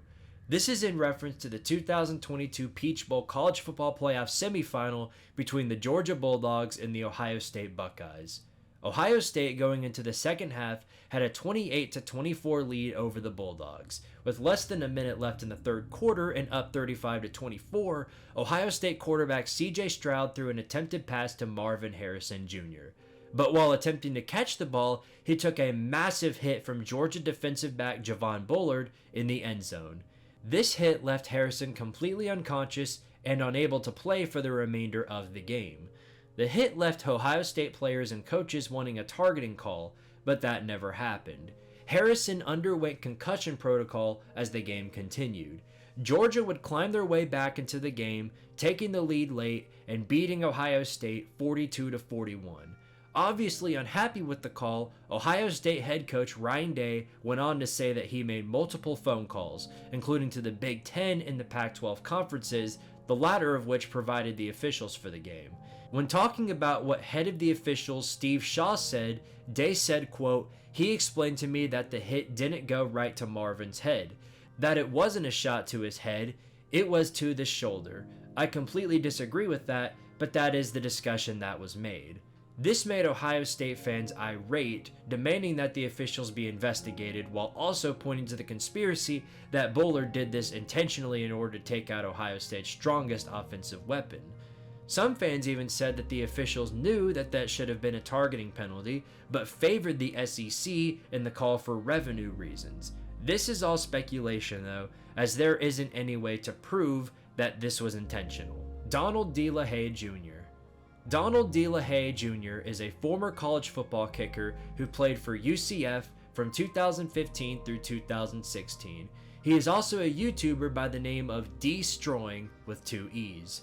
In 2017, D. LaHaye drew attention when the NCAA told him to delete or demonetize his YouTube channel in order to stay on the football team, as the NCAA at that time forbid its athletes from profiting off their academic ability aside from scholarships. Faced with this dilemma, D. LaHaye ultimately chose to continue his channel normally at the cost of his scholarship and NCAA eligibility. D. LaHaye sued UCF over this matter in July of 2018, settling in November of 2018 to finish his education there. Since then, he has made amends with UCF, attending multiple games with on-field passes and posting footage of himself at games. Additionally, current UCF head coach Gus Malzahn and his coaching staff have invited him to multiple football-related events. Destroying currently has nearly 6 million subscribers on YouTube. Baker Mayfield arrest video. Baker Reagan Mayfield is a former quarterback for the Oklahoma Sooners between 2014 through 2017. He won the Heisman Trophy in 2017, as well as many other accolades. In early 2017, Mayfield was arrested and charged with public intoxication, disorderly conduct, and resisting arrest in Fayetteville, Arkansas. A preliminary police report says an intoxicated Mayfield first told an officer he was trying to break up an altercation, but Mayfield later was yelling profanities and causing a scene while the officer questioned another man. On March 10th, a video was released showing the altercation between Mayfield and the officers, showing him attempting to run away from the officers and being unsuccessful. Mayfield was forced to pay $300 in fines, $100 for each charge, along with $160 for court costs and $483.20 in restitution. Iowa gambling scandal. The state of Iowa was under some major heat following allegations of players from both Iowa and Iowa State taking part in sports gambling. Before the 2023 season, Iowa State starting quarterback Hunter Dekkers was accused of gambling on Cyclone sports events, including a 2021 football game, and was charged with 4 other Iowa or Iowa State players. Dekkers was expected to be the starting quarterback for Iowa State in 2023, but after the news broke out, he stepped away from the team. The 5 were among more than a dozen athletes from the 2 schools who faced criminal charges in connection to a state investigation into illegal sports wagering. All originally were charged with tampering with records, an aggravated misdemeanor punishable for up to 2 years in prison. It was later proven that Dekkers is one of the individuals who bet on his own team when he was not even playing in the game. Along with this, Dekkers is alleged to have placed approximately 366 bets, totaling over $2,799, with 25 of those bets involving other Iowa State events. Dekkers, along with all the other student athletes involved, were forced to pay a $645 fine, and all additional charges were dropped. Dekkers has since enrolled at Iowa Western Community College, the defending junior college national champions. He is eligible for the 2024 season, according to the Rivers Media Relations Department. 1998 EMPs. This is the main conspiracy from the 1998 college football season, which was the first year of the BCS. Firstly, EMP stands for electromagnetic pulse, or a brief burst of electromagnetic energy. It is important to know this for the sake of the entry here. Through November, Tennessee, Kansas State, and UCLA were fighting for the top spot in the BCS poll. Tennessee and UCLA were highly prestigious programs in college football, but Kansas State was an up-and-coming program with little to no history behind them, and more importantly, less revenue. On November 14th, number 1 Tennessee was in massive trouble, down against number 10 Arkansas 24-20 with minimal time left. The game was virtually over until Arkansas quarterback Clint Stoerner fumbled the ball, being recovered by Tennessee's Billy Ratliff. The Volunteers later scored the game-winning touchdown, staying on top of the polls. Going into conference championship week, the national poll contained number 1 Tennessee, along with number 2 UCLA and number 3 Kansas State as the lone undefeated teams. Kansas State needed a loss from either UCLA against Miami or Tennessee against Mississippi State in order to enter the number 2 spot for a chance at the national championship. They got their wish as UCLA lost to Miami. All Kansas State had to do from this point on was win their game against Texas A&M in order to make the national championship, and it looked like such was the case, being up 27-19. In the fourth quarter, however, Kansas State quarterback Michael Bishop fumbled the ball deep into their own field, giving A&M a chance to tie the game, which they did, and later on A&M would win the game in overtime. As a result of both of these fumbles, Tennessee would play Florida State for the BCS National Championship. These 2 fumbles are very important to note, as right before both fumbles, there is a bright light shown on both quarterbacks right before the ball falls out of their hands. There is also a light seen from the sidelines of the regular season matchup for Tennessee, and in the Big 12 Championship, the same light is seen from out of the end zone. Many consider this to be nothing more than a coincidence, but some believe that these lights are the result of EMPs used to artificially change the game and the landscape of the season, resulting in a result that the powers that would be want. A significant majority of these details came from a YouTube video which noted the conspiracy in whole. However, the video has long since been removed from the platform. The video is up on Dailymotion for anyone curious, however. Even if none of this is true, this conspiracy set up the BCS for a long list of controversies in its lifetime.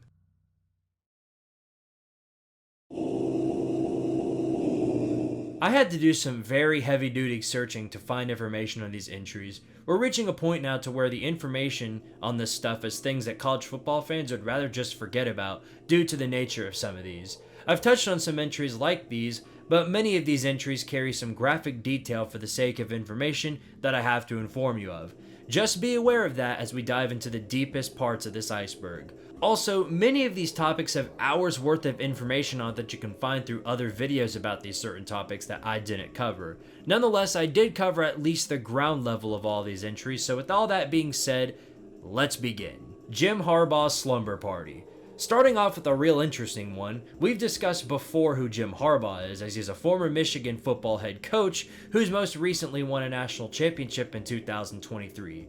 Way back during Harbaugh's tenure at Michigan on January 12, 2016, it came out that Jim Harbaugh would be planning a sleepover at a recruit's house. This incident was the first time that anything like this has been ever heard of in the modern world of college football. The recruit in question, kicker Quinn Nordin, was the top kicker recruit in the country from Rockford, Michigan. Nordin told Scout.com that, quote, "He said we can watch a movie, see how well we gel, and he said that we would sleep over after that. If my parents didn't want me to miss school, he would go to every class with me and go to lunch with me. I was laughing so hard. I said, 'Coach, I have Penn State stuff all over my walls,' and he said, 'Tell you what, I can help you take it down.'" This was a strange way of recruiting in the eyes of college football fans and staff alike. He did this multiple times with several different recruits from the 2017 class, including Arizona 4-star defensive lineman Connor Murphy, who on the Sports 360 Arizona radio show explained in detail what goes on at these sleepovers. Quote, "He got to my house around 1 a.m., we ate some banana bread and drank some ice cold milk. That's his favorite, 2% milk, so we made sure to give him a whole gallon of that. We chatted it up probably for another hour and then we hit the hay."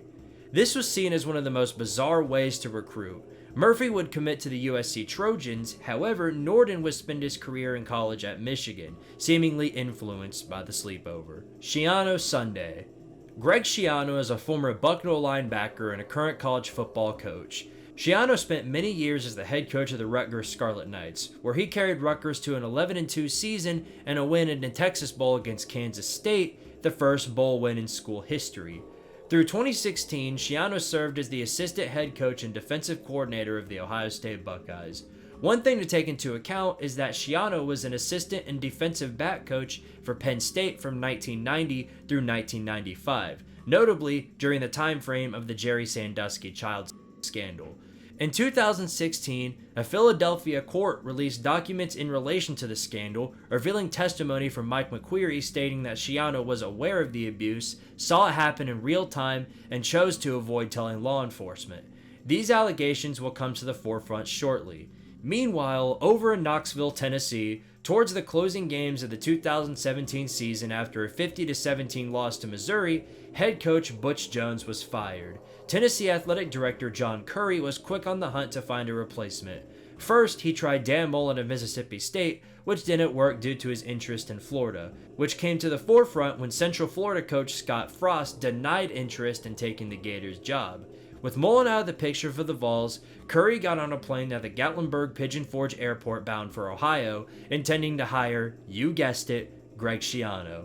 Once the news broke on Sunday afternoon, one word can describe how Tennessee fans reacted to the news: fury. A Knoxville coffee shop tweeted it would ban him from entry, Tennessee lawmakers joined the protests with tweets and comments, and some fans took to the streets of downtown Knoxville in active protest.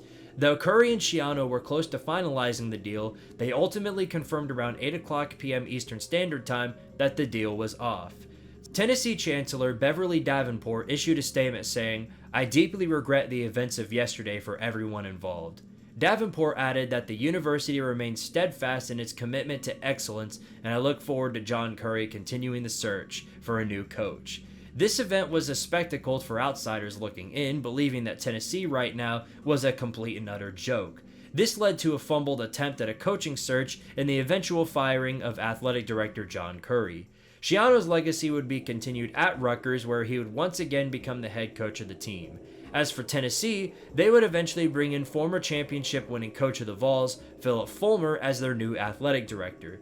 The new head coach would be Alabama's former defensive coordinator, Jeremy Pruitt. Why are these details so important? You're bound to find out soon. Death of the Pac-12. This entry is basically a summarization of many of the things we've touched on in past entries, stuffed into one big entry about the Pac-12. This all began when back in the summer of 2022, it was announced that USC and UCLA would be leaving the Pac-12 for the Big Ten as early as 2024. Following this news, negotiations with Apple TV for a new TV deal would be performed, but this eventually fell through, and directly after the event, Oregon and Washington would also leave the Pac-12 for the Big Ten. The Pac-12 throughout this time was unable to secure a deal with ESPN in the Big 12's expansion-friendly arrangement.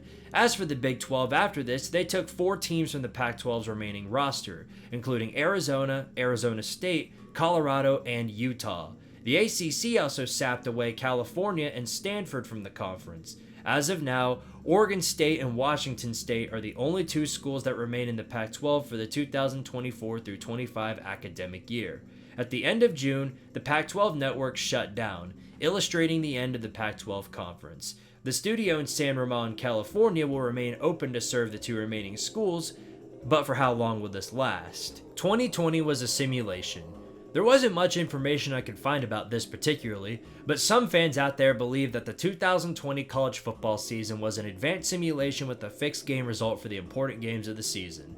Because of the COVID-19 pandemic, this left a lot of teams without their star players or without a team to play entirely. Some say that this was intentional, pointing back to the argument between who forfeit the Michigan-Ohio State game of the same year. Yeah, that's pretty much it. There really wasn't much of a solid ground that this claim stands on, and the only reason it's on here is because it foreshadows another entry coming later on. Christian NCAA. If there are 2 things that are blended into controversy the most, it's politics and religion. Both just so happen to blend with college football. There are many teams in college football who have prayed before and after games, and many players and coaches give all the glory to God for wins. Some of these pro-Christian events have put colleges into some major controversy. In February of 2023, the Freedom from Religion Foundation alleged in a letter to the Colorado Chancellor Phil DeStefano that Colorado head coach Deion Sanders had been engaging in, quote, inappropriate and unconstitutional actions by, quote, engaging in religious exercises with players and staff members. Sanders is facing these controversies because of his prayers with the team. The same foundation went after Auburn coach Hugh Freeze for attending and helping with a revival and baptism event called the Night of Worship. The organization argued that Freeze violated the U.S. Constitution. Teams such as the Clemson Tigers are surrounded with the ideals of Christianity under head coach Dabo Swinney. When a reporter asked Clemson head coach Dabo Swinney to discuss his faith in July of 2018, Swinney chuckled and said that this was the easiest question of the day, following with a 2-minute sermon. He said that when he meets his maker one day, he, quote, won't pat me on the back and tell me how many wins I had. Arguably, the colleges with the most significant ties to religion are Notre Dame, a heavy Catholic university, and Brigham Young University, or BYU.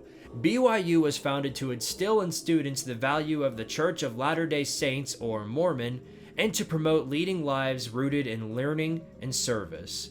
Despite the high level of controversy, the NCAA promotes the idea of individual universities expressing their religions. In a document titled Common Ground Action Strategies 1471, it goes into clean detail about the NCAA's policy on religion. Quote, people of all religious faiths, as well as those who don't subscribe to any religious faith, should be welcomed and respected as valued members of the athletic department community. This neutrality enables individual student athletes, coaches, and staff to express their respective religious beliefs and, at the same time, protects the rights of student athletes, coaches, and staff who do not share those religious beliefs. To this day, many college football teams take part in prayer before or after the games to the chagrin of anti-religion groups. Ron Weaver. Ron Weaver was a college football player for the University of Texas. Weaver, who played under the alias Joel Ron McKelvey, played under his own name when he enrolled at Monterey Peninsula College in the fall of 1984. After his graduation in 1989, he attempted tryouts with the British Columbia Lions of the Canadian Football League, but didn't have the power or speed to be of asset to the team. As a cornerback, he played 2 seasons at Los Angeles Pierce College under an assumed name and a different date of birth, using the name and social security number of a friend who never played sports. He then transferred to Texas, and by this point, he was now 30 years old when his claimed age was 23. He eventually gained a full scholarship. The day before the 1995 Sugar Bowl, where the Longhorns were scheduled to play Virginia Tech, Weaver's scheme would eventually become unsealed. The Salinas Californian acted on an anonymous tip revealing his real name and age. Weaver initiated a promise to produce a birth certificate, which came to nothing, and then he disappeared shortly before the game. Post the 28-10 loss to Virginia Tech, Texas players expressed their horror that one of the teammates was actually an imposter. Coach John Makovic and other officials claimed to know nothing of Weaver's fraud until he was caught. Because Weaver had a non-existent role in his games at Texas, the NCAA cleared Texas of wrongdoing, accepting school officials' contention that they did not know and could not have known of Weaver's fraud.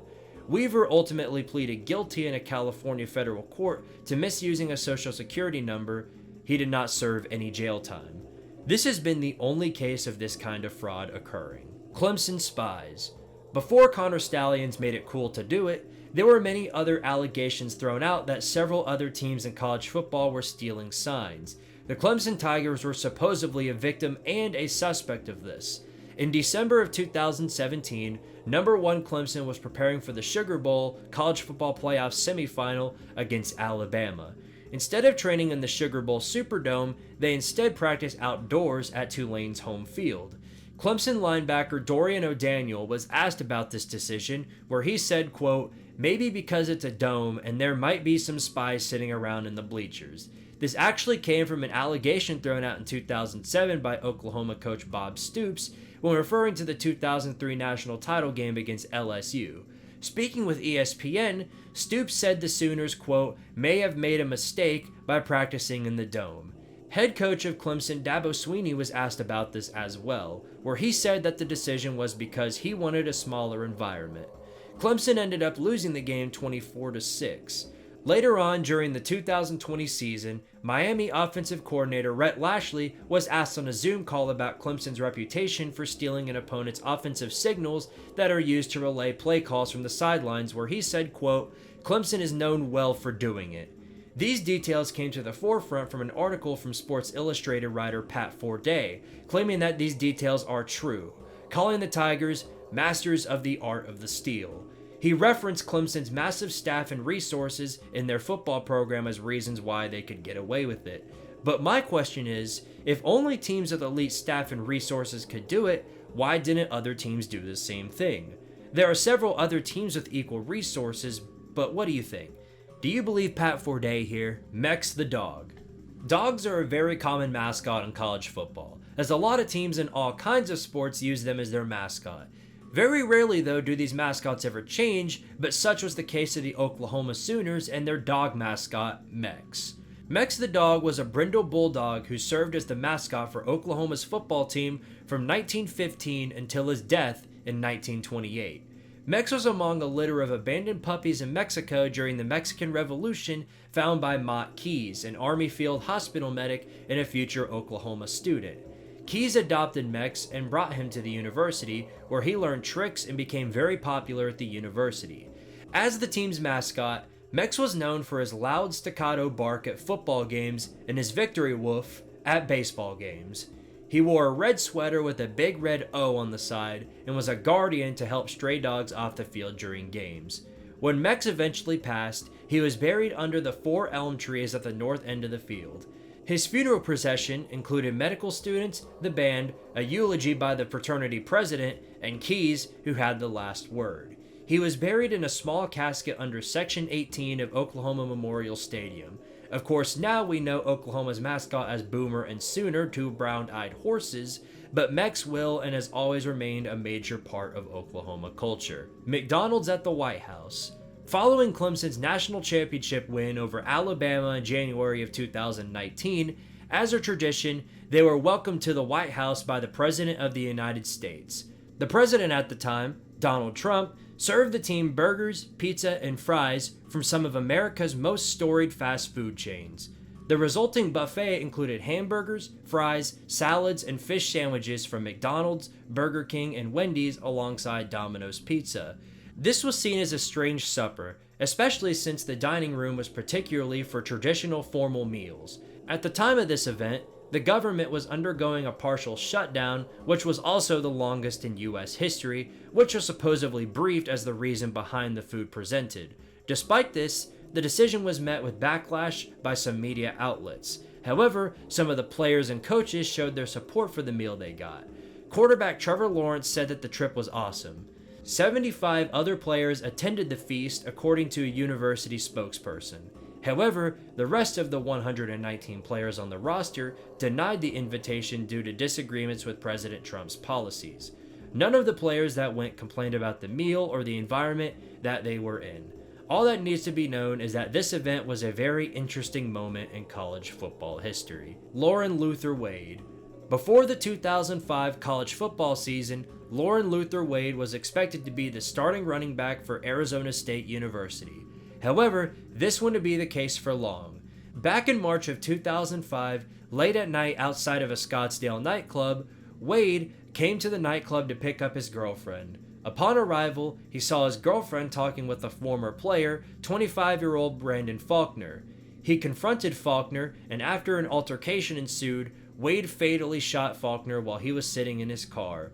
The car went around a building and eventually collided with another vehicle and tree before stopping. Detective Sam Bailey said, quote, "From everything I've heard, they didn't know each other. He, as in Faulkner, may have been in the wrong place at the wrong time talking to the wrong person." Scottsdale police arrested Wade on suspicion of first-degree murder.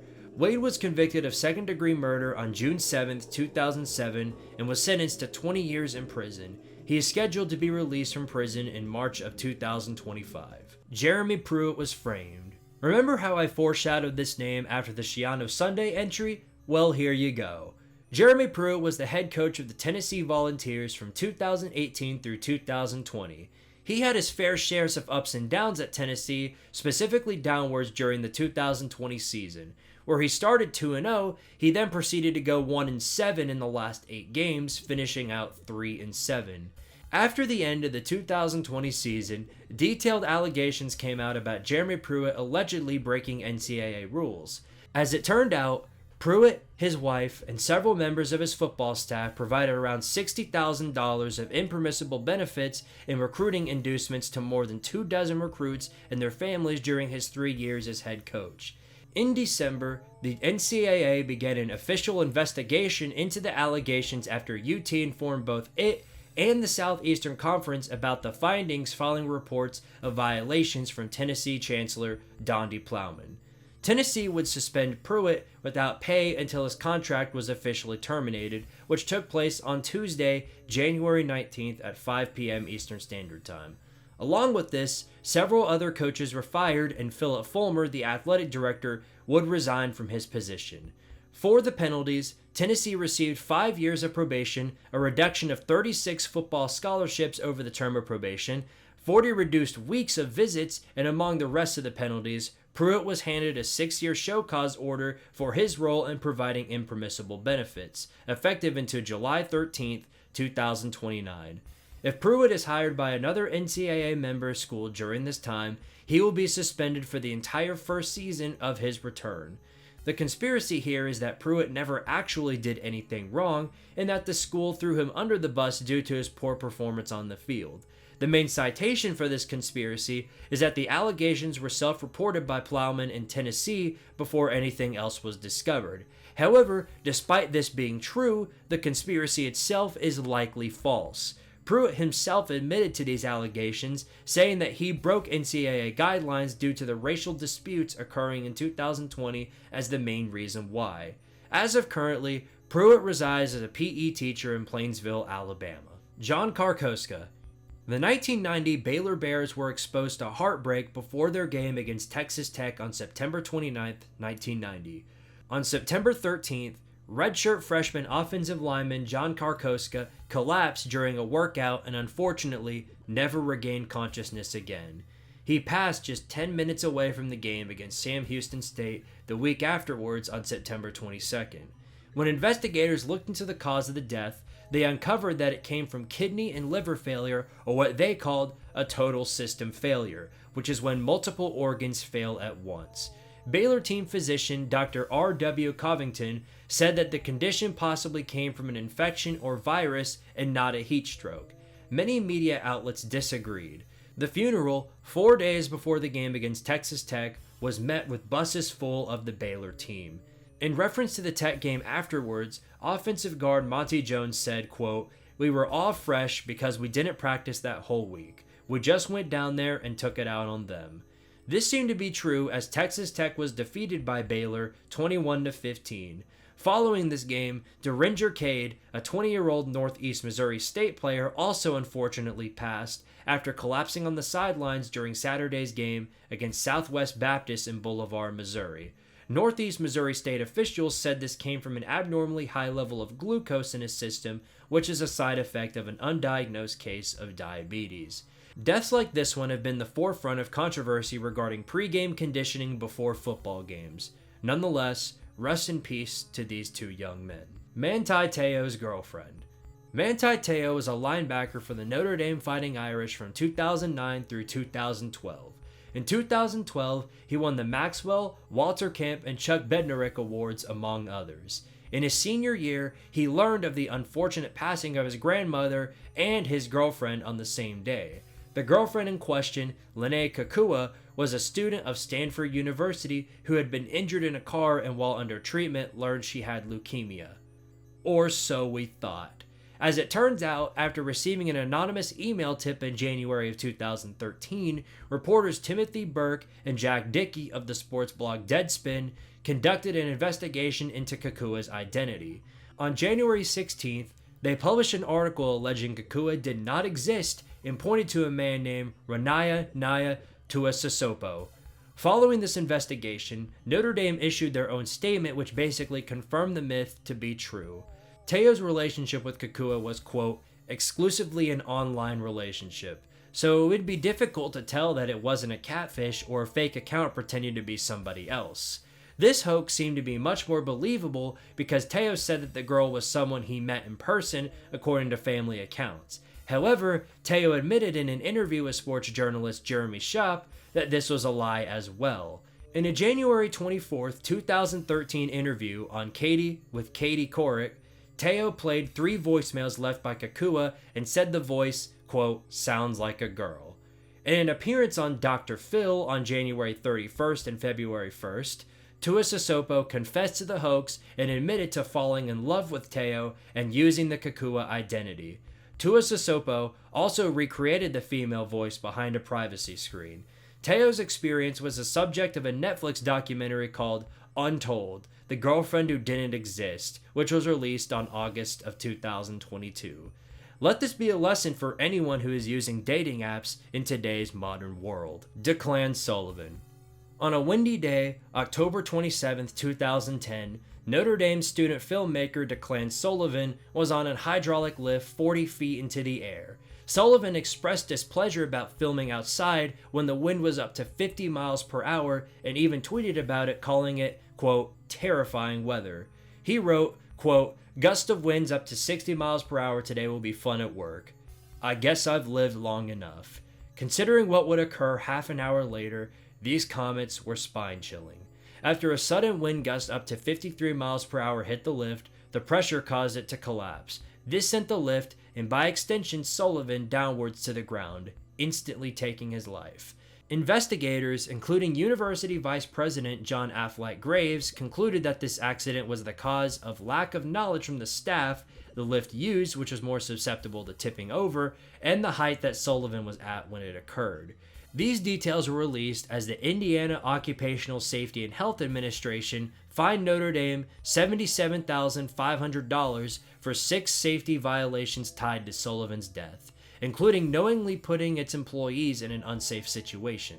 Seeing the death as a direct result of incompetence by officials, online outlets expressed their outrage. However, the Sullivan family, contrary to those on the internet, acknowledged that Notre Dame had made mistakes, that his death could and should have been prevented, yet the Sullivans cheered for Notre Dame and for its football team even louder than before. The family created a memorial fund and partnered with a local charity. During one of Sullivan's screenplays named, quote, Clouds, as the main character free fell, a narrating priest says, We may never know what exactly was going through his mind during those last few moments, but let us pray that during those moments, this young man finally found peace. Cal Jones. Cal Jones was an offensive guard for the Iowa Hawkeyes from 1953 through 1955.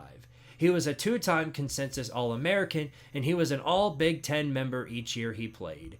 After he graduated from Iowa, he was selected in the 9th round of the 1956 NFL Draft by the Detroit Lions, but refused to sign with the team as the NFL paid black players less than whites. Instead, he went to Canada and signed with the Winnipeg Blue Bombers of the Western and Provincial Football Union.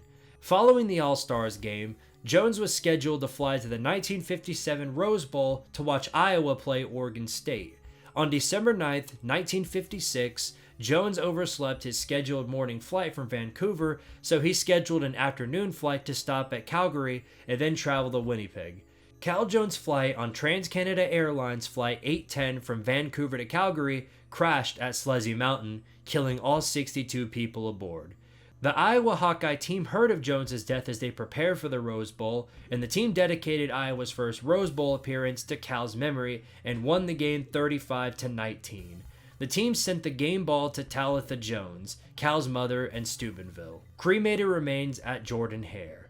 After the kick six, fifth time I mentioned that by the way, Auburn fans took to the field in bulk, covering up the stadium in joyful Auburn fans. However, after cleanup began, among the pom-poms, the cleaning and repairing crew of Jordan Hare discovered ashes on the field near the 40-yard line. These ashes also had tiny bones within the ashes. No one was certain of whether these remains were human. Scott McElroy, associate professor for turfgrass and weed science at Auburn, told AL.com that, quote, "It could have been grandma or it could have been grandma's dog." He also said that this actually occurs much more often than you think, as many people want themselves or their animals to be buried under Auburn Stadium. For any Auburn fans listening, think twice before rushing the field, as you could have remains of a person on your shoe afterwards. How come The Blind Side didn't focus on that? College Football All-Stars versus the NFL. The Chicago Charities College All-Star Game was a preseason American football game played from 1934 to 1976 between the National Football League champions and a team of star college seniors from the previous year. It was also known as the College All-Star Football Classic. The game was the idea of Arch Ward, the sports editor of the Chicago Tribune and the driving force behind baseball's All-Star Game. Being a game which matched the pros of the best NFL team against upcoming rookies, you can only imagine how the outcome would turn out. The NFL owned the series, 30-9-2. Despite how lopsided most of these games were, it was a heavy spectacle for observers. When the matchup first started, it was often a competitive matchup, but by the late 1960s and 1970s, the gap between the two teams began to widen exponentially. The enthusiasm for the game started to erode as NFL coaches became increasingly reluctant to let their new draftees play in the exhibition game due to their players being forced to miss part of training camp and their draftees being at considerable risk for injury. As early as 1949, these concerns had spiked after Dick Riffenberg suffered a serious knee injury practicing for the game, effectively ending his professional career before it even began, and prompting Riffenberg to move into broadcasting. In 1974, due to a players' strike, the game would be canceled that year. The final college all-star game took place in 1976 during a torrential downpour at Soldier Field on July 23rd. Despite featuring star players such as Chuck Muncie, Mike Pruitt, Leroy Selman, and Jackie Slater, the All-Stars were hopelessly outmatched by the Pittsburgh Steelers, winners of consecutive Super Bowls. Due to the weather, officials ordered both teams to the locker rooms with 1:22 left in the third quarter, which led to fans invading the field. Officials and security were completely overwhelmed by the crowd, who tore down the goalposts and left the field in an unplayable state. Drunk fans brawled on the field until finally the officials were able to control the crowd. The only aspect from this strange game that lives on in today's world is the NFL kickoff game, which has the winner of the Super Bowl of the previous year kicking off the start of the college football season. Ty Jordan and Aaron Lowe. Utah's freshman running back Ty Jordan was one of the bright spots for Utah in the 2020 season. In 5 games, he had 83 carries, 597 yards, 6 rushing touchdowns, and 126 passing yards off of 11 catches. Going into the 2021 season, expectations for Jordan were sky high. However, tragically, on Christmas night of 2020, Jordan was hit with an accidental self-inflicted gunshot wound, taking his life at 19. Utah cornerback Aaron Lowe, who was best friends with Jordan, was distraught at the news of his passing and determined to live his life and play the game in his friend's memory. He switched his jersey number from 2 to 22 in an attempt to keep Jordan close in the 2021 season. Starting the 2021 season at 1-2, it was the expectation that Utah would not reach the Pac-12 championship or anywhere near, but Lowe disagreed, believing that they were destined to win the Pac-12 that season. Unfortunately, Lowe himself would not be able to see this day, as he was gunned down on September 26 at a house party after getting into an altercation with an uninvited crasher. Utah's football team was left in disarray following this news, as they were on a bye week following the tragedy. Lowe's mother, Donna, addressed the team and encouraged them to keep fighting because that is what her son would have wanted.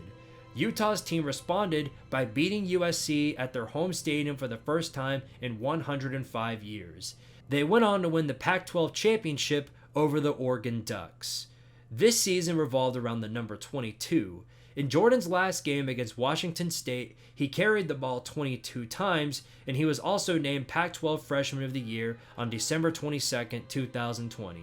Utah's game against USC in 2021 was head coach Kyle Whittingham's 222nd career win, and quarterback Cam Rising completed 22 passes in that same game. Utah officially retired the number 22 during their game against UCLA, the first jersey number to ever be retired by the football program.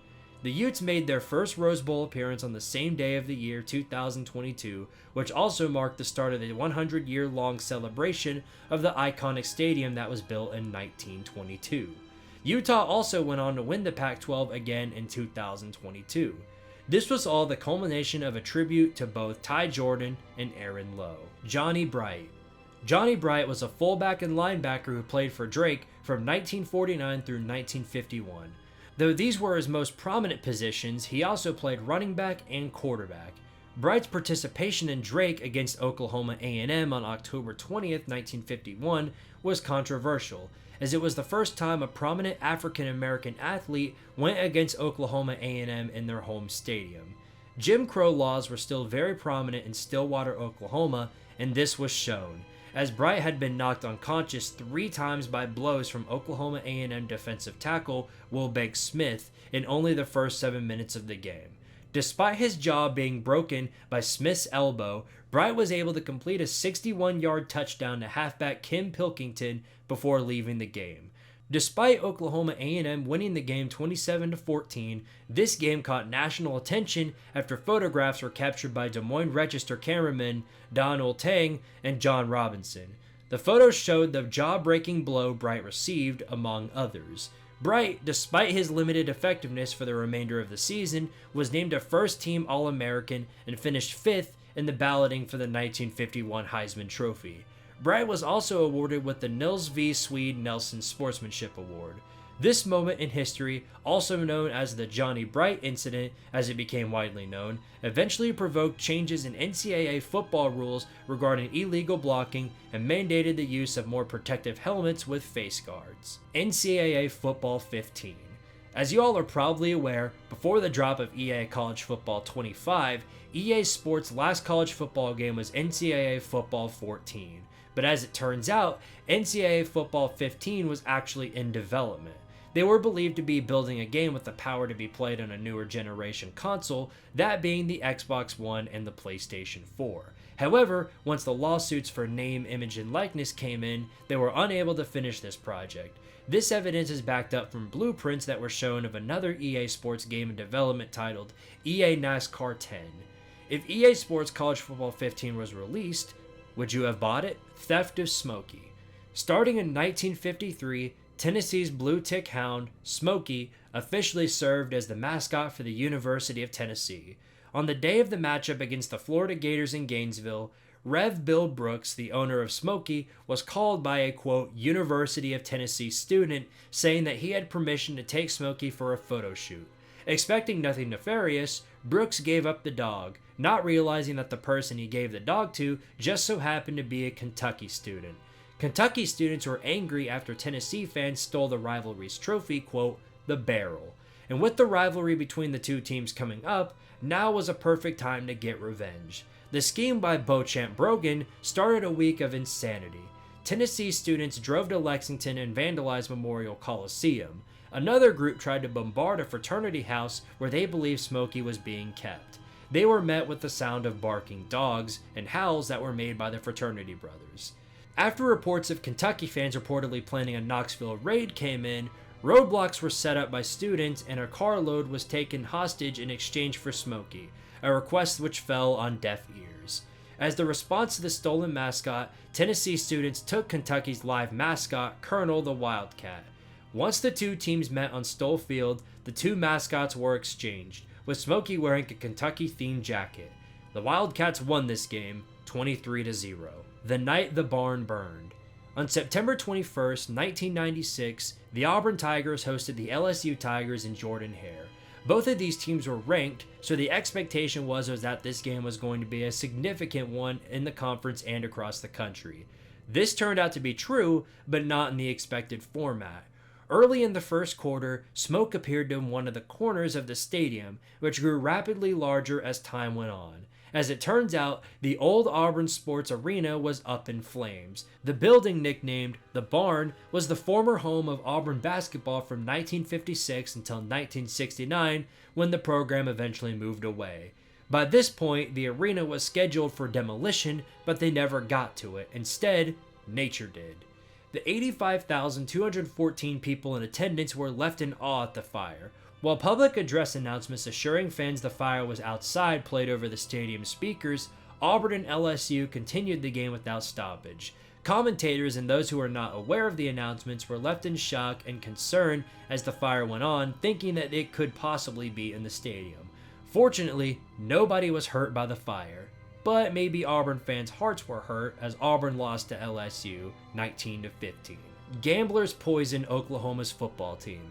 1959 had one of the biggest opening weekend games up to that date. Number 2 Oklahoma was a massive college football force, having only lost 2 games over the previous 5 seasons.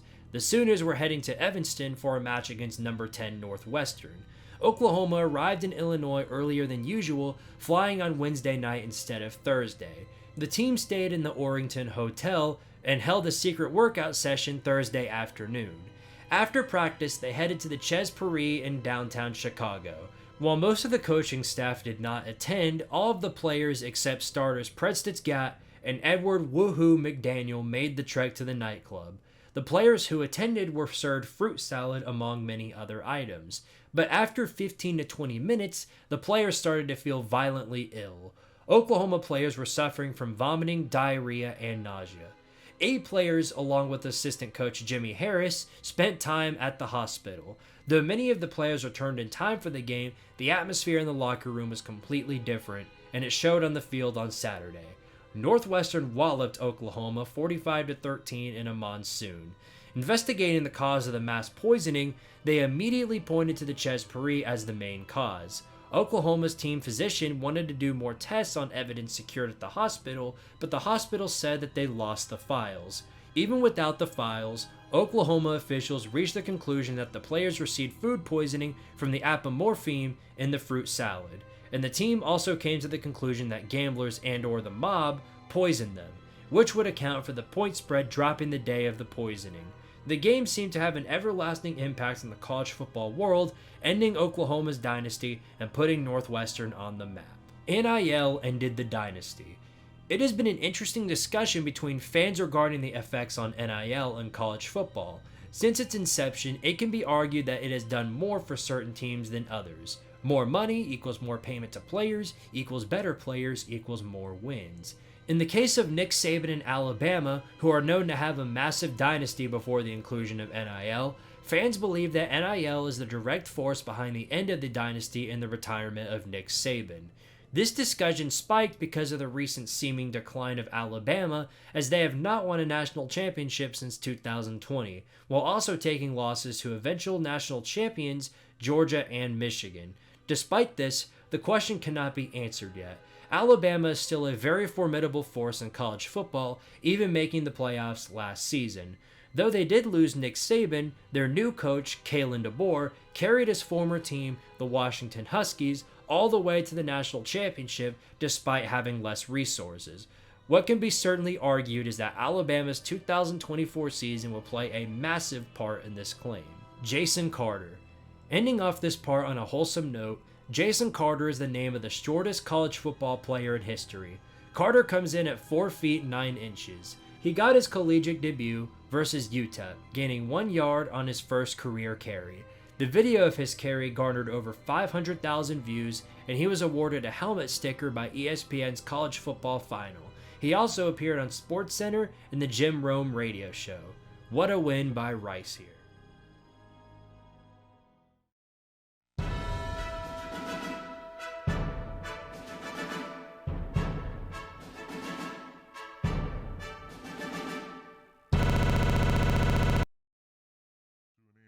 Shop in Lewisburg, Pennsylvania. After finding the car, investigators combed the area but found nothing, no other clues to suggest where Ray may have gone, and there were no signs of foul play. The district attorney had simply vanished, and under some mysterious circumstances.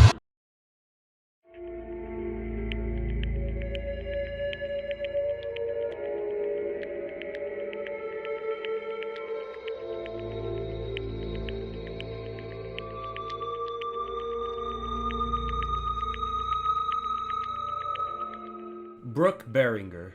Brooke Berringer was a quarterback for the Nebraska Cornhuskers during the mid-1990s. In 1994 as a junior, Berringer started 7 games that season because starter Tommy Frazier had a blood clot in his leg. Berringer completed 94 of 151 passes for 1,295 yards, 10 touchdowns, and 5 interceptions.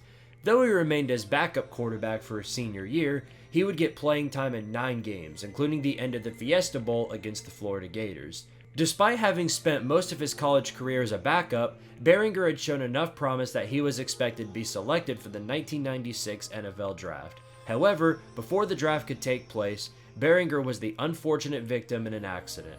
Berringer was a private pilot of a 1946 Piper Cub airplane. As he was flying it over Raymond, Nebraska, he lost control of the plane, and it ended up crashing in an alfalfa field, ending the life of Berringer, as well as his passenger, his friend, Toby Lake. The National Transportation Safety Board ruled that the probable cause to be a partially closed fuel valve, resulting in fuel starvation, engine failure, and loss of control.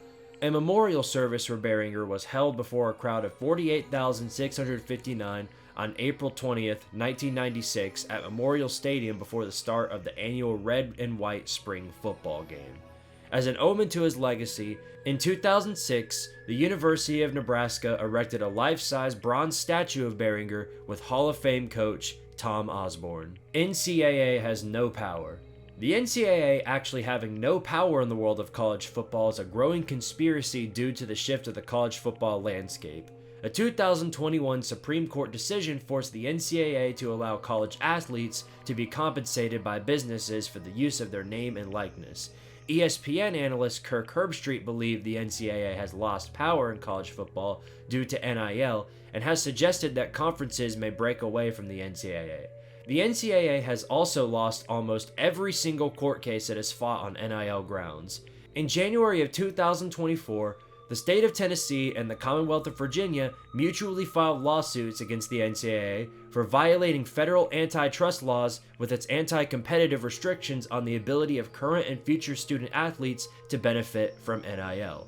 This stemmed from an attempt by the NCAA to further investigate Tennessee football for possible NIL violations. So far, this case ended in an injunction. The NCAA has faced other internal issues that may have damaged its image and credibility, including investigations into the USC, Penn State, Miami, and UCF programs. Some even say that power conferences are expected to hold authority to create and enforce their own rules, and that the, quote, great split of the Power 5 conferences from the NCAA is no longer a far-fetched idea.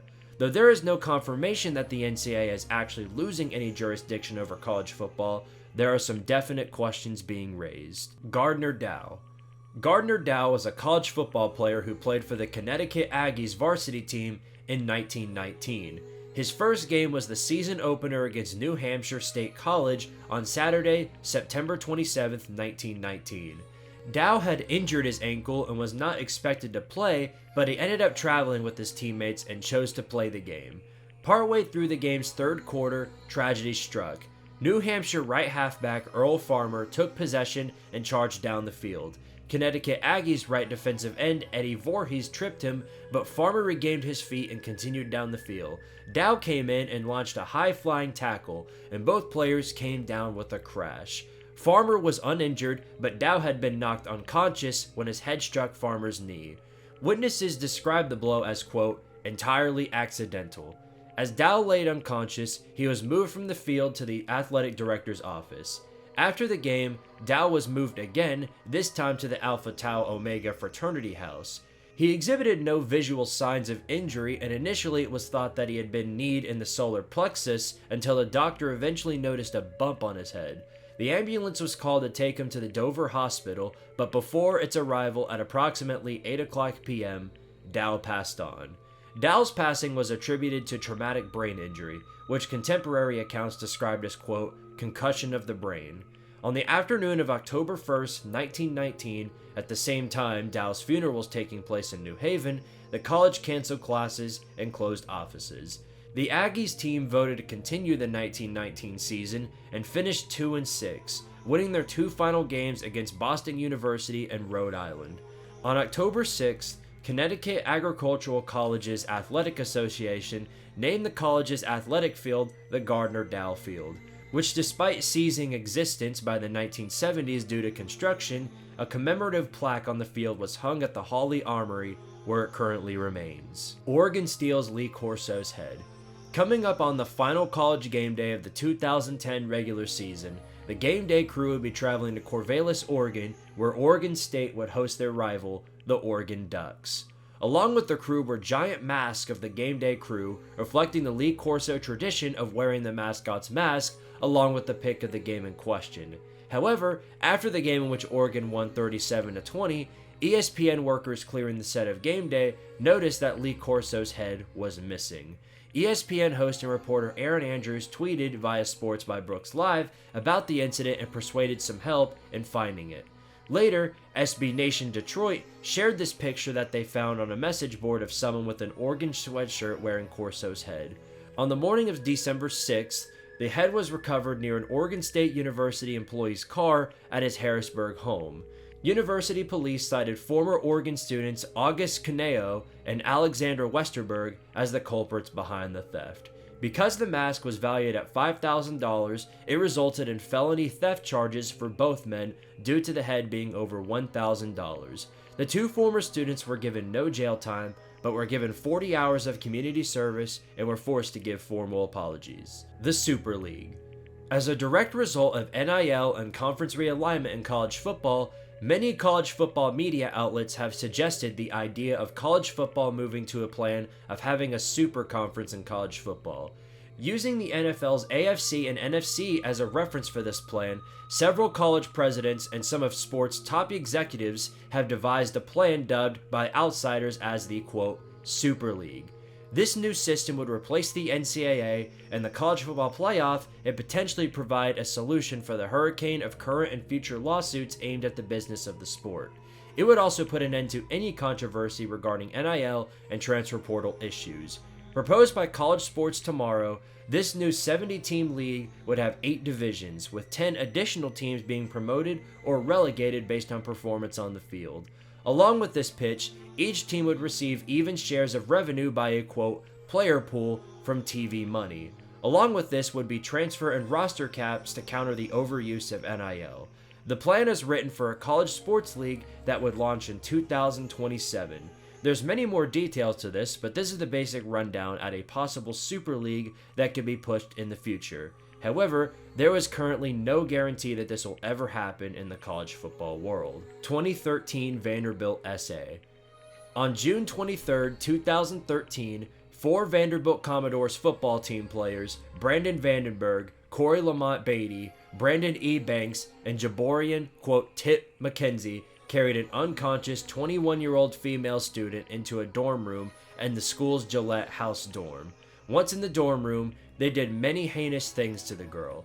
They gang raped, slapped, and took graphic photos and videos of their actions. The victims told the court that one of the culprits, Corey Beatty, urinated on her face and said, "That's for 400 years of slavery, you bitch." The footage found from the suspects' phones was shown in court, along with security footage that caught the actions. The players were dismissed from the football team on June 29, 2013, and banned from campus during the 6-week investigation that followed.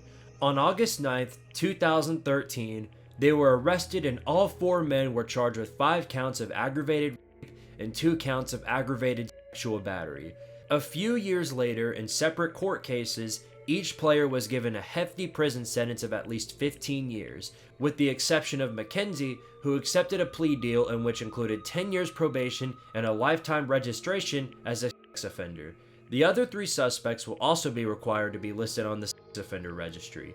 A 5th player, Chris Boyd, pleaded guilty in September of 2013 to being an accessory after the fact by encouraging his teammates to keep quiet and destroy evidence of the rape. He was dismissed from the team but not the university. He testified against Vandenberg and Beatty as part of the plea deal and was sentenced to a year of unsupervised probation. Mike Proliow, the roommate of one of the defendants, Vandenberg, was also in the room when the rape occurred. He also encouraged the players to delete evidence of the crime, making him an accessory to it. He received 1 year of unsupervised probation. Texas A&M nuclear launch codes. This entry is much less clear-cut than the others, but there is a major conspiracy regarding Texas A&M University's access to possible nuclear launch codes. For one, Robert Gates, a former president of Texas A&M University, was a former director of the Central Intelligence Agency, and after he left A&M, became the United States Secretary of Defense. This could be backed by the fact that Texas A&M is one of the only programs in the United States that has direct access to nuclear reactors, including a 1 megawatt reactor on the campus of the nuclear engineering program. Whatever the truth about this may be, I'll leave that up to your jurisdiction. Explosion on OU campus. On October 1st, 2005, the Oklahoma Sooners hosted the Kansas State Wildcats. At approximately 8:30 p.m. Eastern Standard Time, shortly before halftime, fans and other spectators heard a loud sound which sounded like an explosion. Some heard very little noise, while others heard a massive boom. As it turns out, a bomb went off near the George Lynn Cross Hall on Van Vliet Oval on the University of Oklahoma campus. The blast took place less than 200 yards west of Oklahoma Memorial Stadium, where 84,501 spectators were attending the game. Spectators were not allowed to leave the stadium at halftime, which caused concern among fans who heard the explosion. No stadium announcements were made until the 3rd and 4th quarters of play, where fans were asked to avoid the South Oval west of the stadium. In a press conference the next day, OU President David Boren identified Joel Henry Heinrichs III, a 21-year-old mechanical engineering student, as responsible for the detonation. He made the bomb using ammonium nitrate, which was the same material used in the 1995 Oklahoma City bombing 10 years prior. Thankfully, there were no casualties other than the bomber himself. It is believed that the explosion was actually an accident due to the location of the bombing. Agents with the Norman Police and Bomb Squad said that Heinrichs likely, got cocky with his explosives. A witness saw Heinrichs rummaging around his backpack shortly before it detonated. Following the incident, Oklahoma security was much more intense, adding more security cameras and restricting bags and purses brought into the stadium. Lee Corso hologram. Like many entries on this list, this was the result of the 2020 college football season. During the season, because of the limited contact that people have with each other due to COVID-19, it was hard to get the crew on game day for the show weekly. However, they found a solution using a hologram. The hologram of Lee Corso was actually seen for several commercials and game day appearances. The commercial aired before the 2021 College Football Playoff National Championship, showing a hologram of Lee Corso in partnership with AT&T's 5G HoloVision promotion. Because of these appearances, Conspiracists believe that in the coming years, Lee Corso, who is now 89 years old, will be fully replaced by a hologram in the coming future. There is no evidence to suggest that this will be a done deal, but just like the nuclear launch codes, there are subtle bits of nods pointing to a future possibility. Tyler from Spartanburg. The 2023 season was a season of ups and downs for the Clemson Tigers. Through 8 games, they were 4-4, and the pressure really started to spike on head coach Dabo Swinney.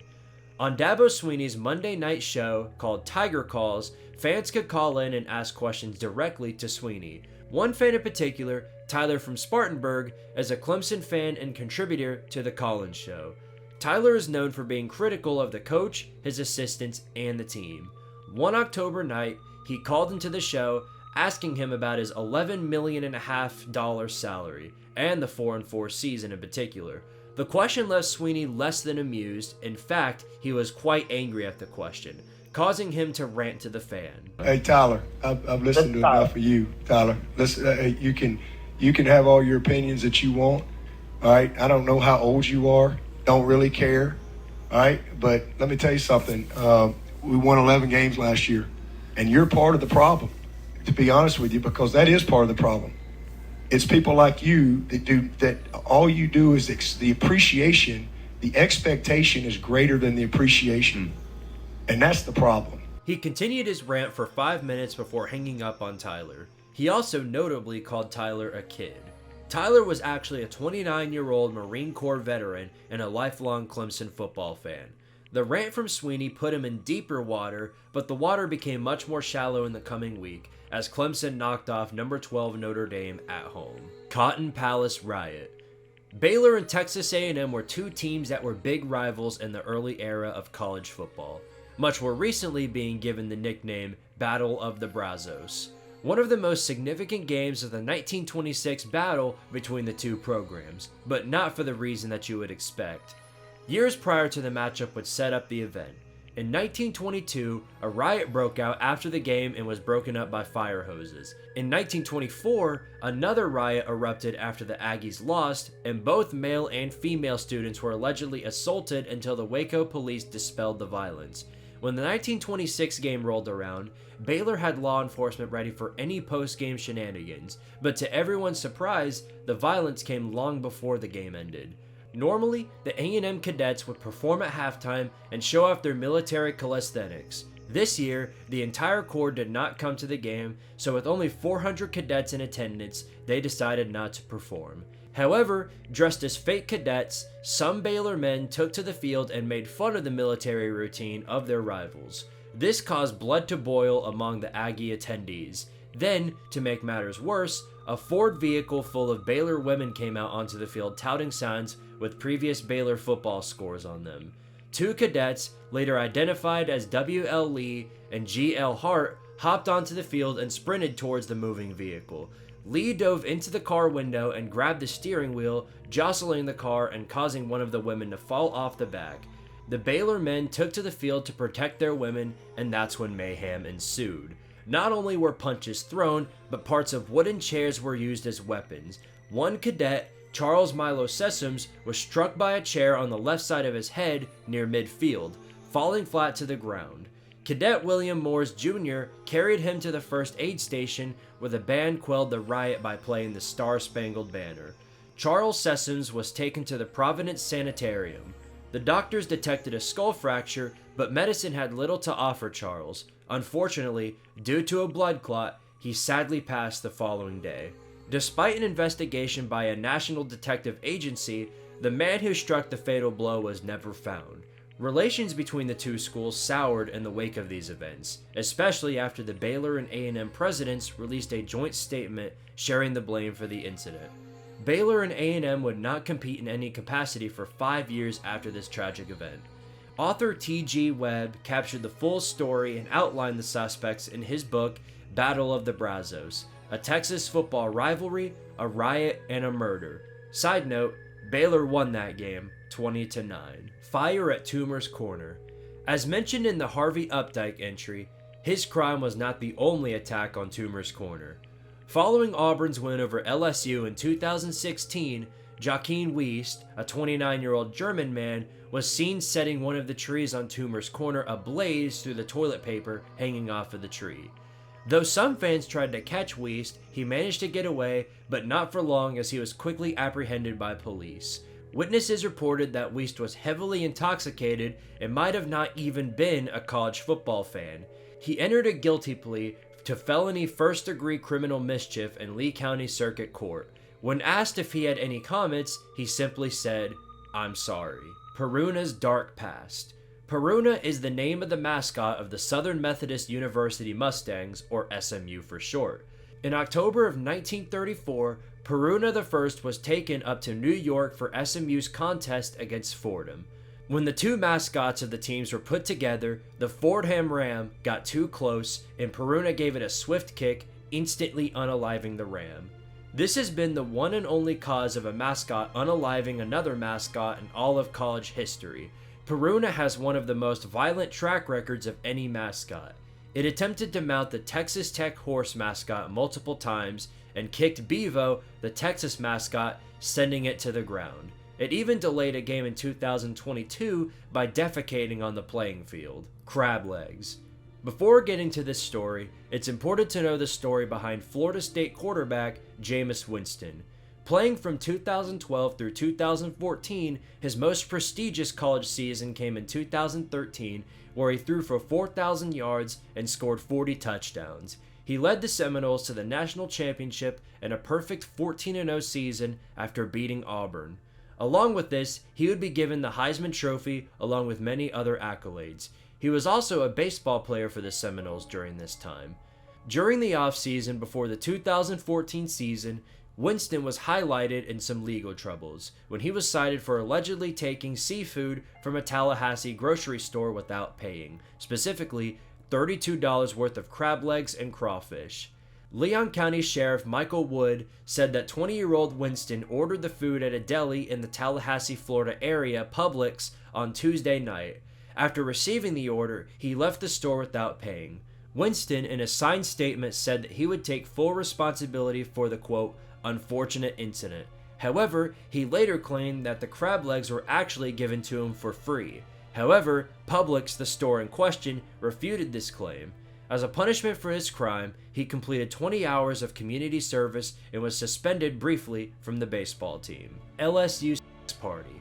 During the ending of the 2022 season, LSU receiver Kayshon Boutte was in hot water, following allegations of his involvement in a party, among others. The Old Row Texas A&M social media account posted a supposed message involving a rumor that there was a party during LSU's stay in Atlanta ahead of the SEC championship game against the Georgia Bulldogs.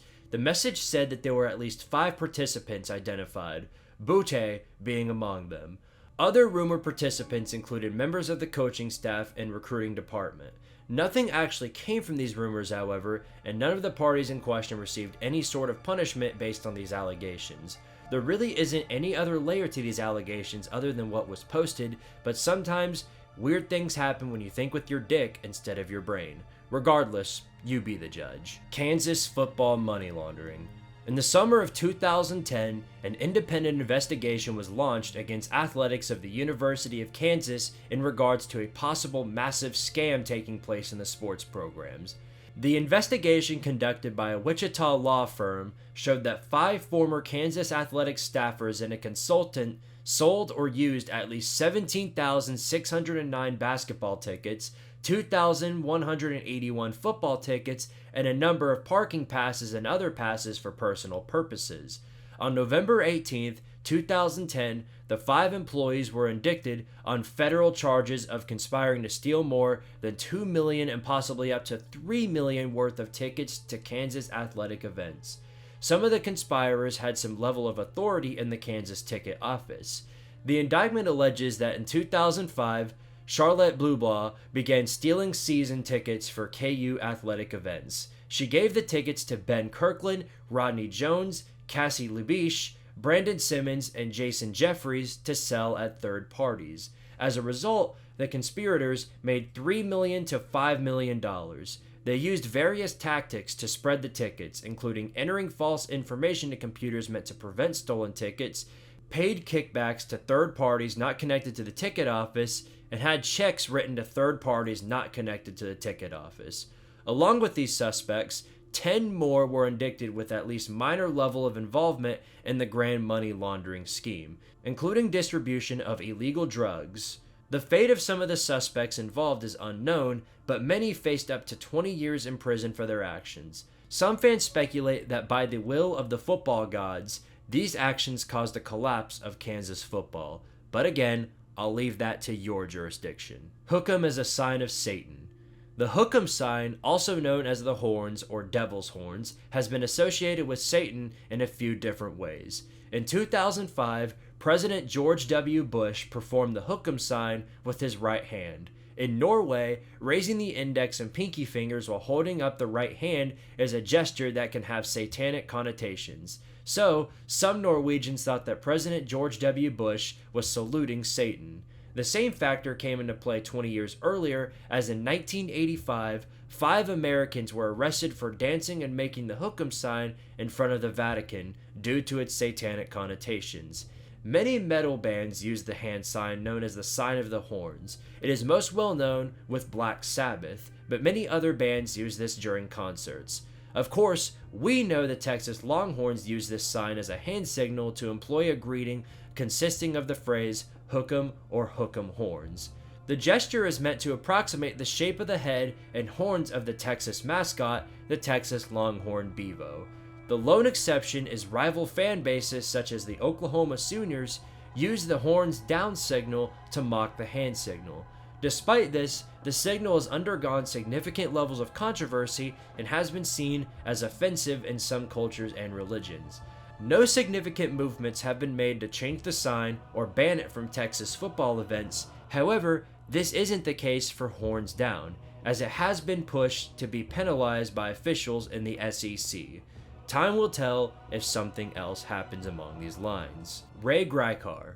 Ray Grykar was the name of a district attorney through the 1980s, 1990s, and early 2000s. In 1980, Grykar moved to State College, Pennsylvania, where his wife had taken a job at Penn State University. He opted to become a stay-at-home dad to his young daughter following the move. However, Central County District Attorney David E. Grine offered Grykar an assistant position, which he accepted. Grykar would take over an open position as the incumbent district attorney. He won the election by a margin of 600 votes. He was re-elected in 1989, 1993, 1997, and 2001. One of his cases just so happened to be the infamous Jerry Sandusky, who by this point needs no introduction. However, to the surprise of the public, Grykar did not persecute Sandusky for his actions. This would be the end of the story if this was all that happened, but this is far from the case. At 11:30 a.m. Eastern Time on April 15, 2005, shortly after Grykar's retirement, Grykar called his girlfriend, Patty Fornicola, to inform her that he was driving through the Brush Valley area northeast of Central Hall. Grykar failed to return home, and late that evening, Fornicola reported him missing. The following day, investigators identified Grykar's red Mini Cooper in the parking lot of an antique store in Lewisburg. The car contained his county-issued cell phone, but not his laptop, computer, keys, or wallet. Police and family members noted that the location of the vehicle, adjacent to 2 bridges over the Susquehanna River, bore some similarities to the location of Grykar's older brother, Roy, who disappeared in 1996. Roy's disappearance was not for long, however, as his body was found a week later in the Great Miami River. Despite a statewide investigation ensuing, Grykar was declared legally dead. There are 3 theories as to what happened to Grykar. Theory number 1, he committed not alive, just as his brother did. This seemed odd since Grykar had no medical history of depression or of suicidal thoughts. He was also reportedly looking forward to his upcoming retirement. Theory number 2, foul play was involved, as Grykar's disappearance might be linked to Jonathan Luna, an assistant U.S. attorney who was found dead in a Lancaster County creek in December of 2003. Suggestions were also made that Grykar's decision to decline to prosecute Sandusky for child sexual abuse might be linked to his disappearance. Grykar's own family came under suspicion. Both his girlfriend and his stepdaughter were asked to take polygraphs by the police, which they both passed.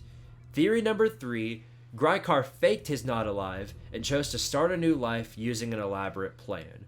Multiple sightings of Grykar were reported after his disappearance, most notably in a bar in Wilkes Bar, where both the bartender and the off-duty police officer claimed to have seen him watching a baseball game.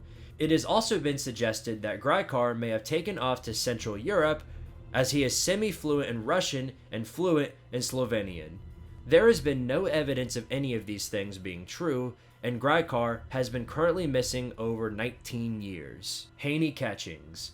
Haney Catchings is a former college football coach. Catchings was the 16th head football coach at Prairie View A&M University in Prairie View, Texas, and held that position for 3 seasons, from 1987 until 1989. His overall coaching record at Prairie View was 8-19. He only put together one team with an even record when the 1988 team finished 5-5. During the 1989 season, Catchings was accused of pressuring his players to abandon their studies in favor of football. According to multiple players, Catchings withheld textbooks and financial aid until players proved themselves on the field. As a result, 43 players on the 55-man roster had grade point averages below the NCAA minimum of 2.0. The players demanded that Catchings be fired. In May of 1989, Prairie View shuttered its entire athletic program except for track and field due to massive financial problems. A month later, the Houston Chronicle reported that around $100,000 was missing from the athletic department's account. Eventually, Catchings was charged with filing fraudulent expense reports. In 1991, he pleaded guilty to felony and misdemeanor charges related to the scam. He was sentenced to 5 years probation in order to pay $1,500 in fines and restitution. Ahead of the team's planned return to the gridiron in 1991, school officials sent a letter to 30,000 alumni asking for donations. However, only 150 people responded, not nearly enough to fund scholarships for the football team. Prairie View would go on to lose 80 consecutive games from 1989 to 1998, dating back to the final 2 losses of Catchings' last season. This would be known as the longest losing streak in NCAA history. Catchings had a final record of 19-41, which, by the way, is still better than Ellis Johnson. C.B. Johnston's second life. Clement Bernard, quote, Johnny Johnston Sr., was a football and baseball player and the former head coach of the Appalachian State Mountaineers from 1929 through 1932. In 1933, Johnston sent a postcard to his wife from Zanesville, Ohio, stating that he was on his way to Chicago, Illinois, to publish a book after being fired as head football coach of Appalachian State Teachers College the previous year. No one heard from him after that. The significant difference between this case and the Ray Grykar case is regarding the dates of the incidents. There is no evidence to what actually happened to Johnston. Because there was no body found, it is very possible that Johnston faked his disappearance and started a second life due to the possible embarrassment of his firing at Appalachian State. This is the only ongoing theory to a mystery that is likely to never be solved. Jim Mora knew Tupac. James Lawrence Mora is a former defensive back for the Washington Huskies and a current college football coach. He coached for many programs, including the Atlanta Falcons, Seattle Seahawks, UCLA, and now serves as the current head coach of the UConn Huskies. Back in January of 2022, a story came out from running back Najee Harris that while in high school, Jim Mora told him that he knew the identity of the one who not alived Tupac. The story made several rounds on social media after police arrested Dwayne Kef D. Davis in connection to the 1996 murder of the rapper. The allegation on Mora's end broke out from Rob Cassidy, a reporter from Rivals who was allegedly told by Harris what Mora had said. Regardless, most believe this to be a fabrication, including Mora himself, as he called it a, quote, complete fabrication. When Cassidy asked Harris if Mora told him who the killer was, Harris smiled, quote, and said, something that was a non-answer. It was a throwaway comment in a larger conversation. What do you think? Does Jim Mora really know what happened? Jimmy Nippert. Jimmy Nippert is the name of the center offensive lineman of the 1922 and 1923 Cincinnati Bearcats. During the matchup against Miami of Ohio in 1923, one of the spiked cleats gashed open his leg, creating an open wound that got quickly covered in mud. Nonetheless, Cincinnati won the game 23-0. After the cleat slit his leg, he, quote, did not realize the gravity of the injury and played until the end of the game, according to the Cincinnati Times-Star. Jimmy's condition worsened over time, and since sulfa drugs and penicillin were more than a decade away from common use, he developed an infection from which he would not recover. He would pass on Christmas Day of 1923 from what would be considered to be, quote, blood poisoning. This was reportedly due to having been infected by droppings left after a pre-game chicken race. Jimmy's death clearly affected his grandfather, who donated $250,000 to accelerate production on a new stadium for Cincinnati and provide a, quote, memorial to his grandson. The University News explained, quote, conditions in the agreement provided that a fully equipped dispensary be a part of the bowl to ensure that expert and immediate attention be given any students injured on the football field. As of currently, the name of Cincinnati Stadium, quote, Nippert Stadium, remains. Hard Rock Stadium on Native American burial ground. Hard Rock Stadium is known as the home stadium of the Miami Hurricanes. It is believed to be built on a site that was once a burial ground for the Tequista Native American tribe. In 1985, during the construction of what was then called the Sun Life Stadium, human remains and artifacts dating back to around 800 AD were discovered on the land. These remains are believed to belong to the Tequista tribe, who inhabited the area until the 1700s. Following the discovery, archaeologists were brought in to remove the remains and artifacts, allowing construction to proceed. Some associate the stadium's construction on the site with a supposed, quote, curse on the Miami Dolphins, an NFL team. This points to particularly the lack of Super Bowl wins since the stadium opened in 1987. Many now believe that both the Miami Dolphins and the Miami Hurricanes are cursed by the tribe. As of now, though, there is no significant evidence to back this up. Logan Young. Logan Young was a Memphis, Tennessee businessman and a booster for the University of Alabama football program. During the 2000 season, an assistant football coach at Trezevant High School in Memphis claimed that Young had paid Ling Lang, the Trezevant head football coach, approximately $150,000 to encourage defensive lineman Albert Means to sign with Alabama. Following the investigation by the NCAA, Alabama received a 5-year probation, a 2-year bowl ban, and a reduced number of scholarships that the university could award, limiting them to 21 scholarships over the next 3 years. Alabama permanently disassociated itself from Young in 2000.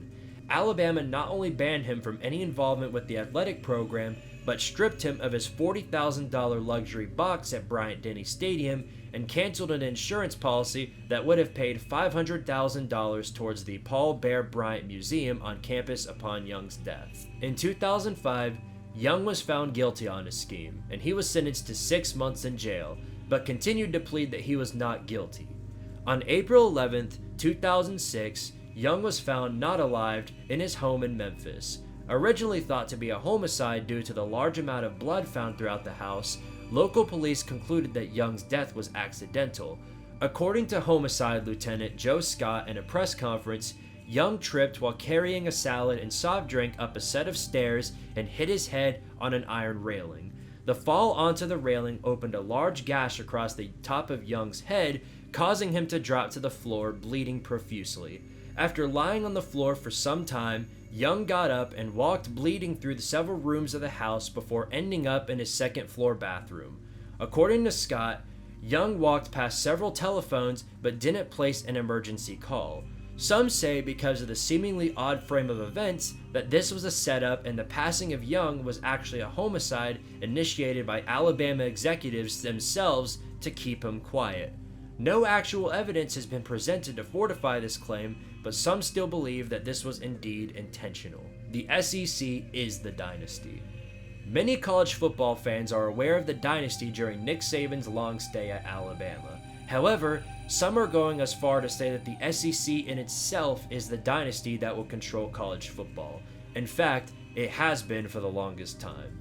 The SEC was the first NCAA Division I conference to have a football championship game in 1992 and was also a founding member of the Bowl Championship Series. Over the course of 25 years, since the beginning of the BCS, the SEC has won 15 of the 25 titles, with 6 different teams carrying home the trophy.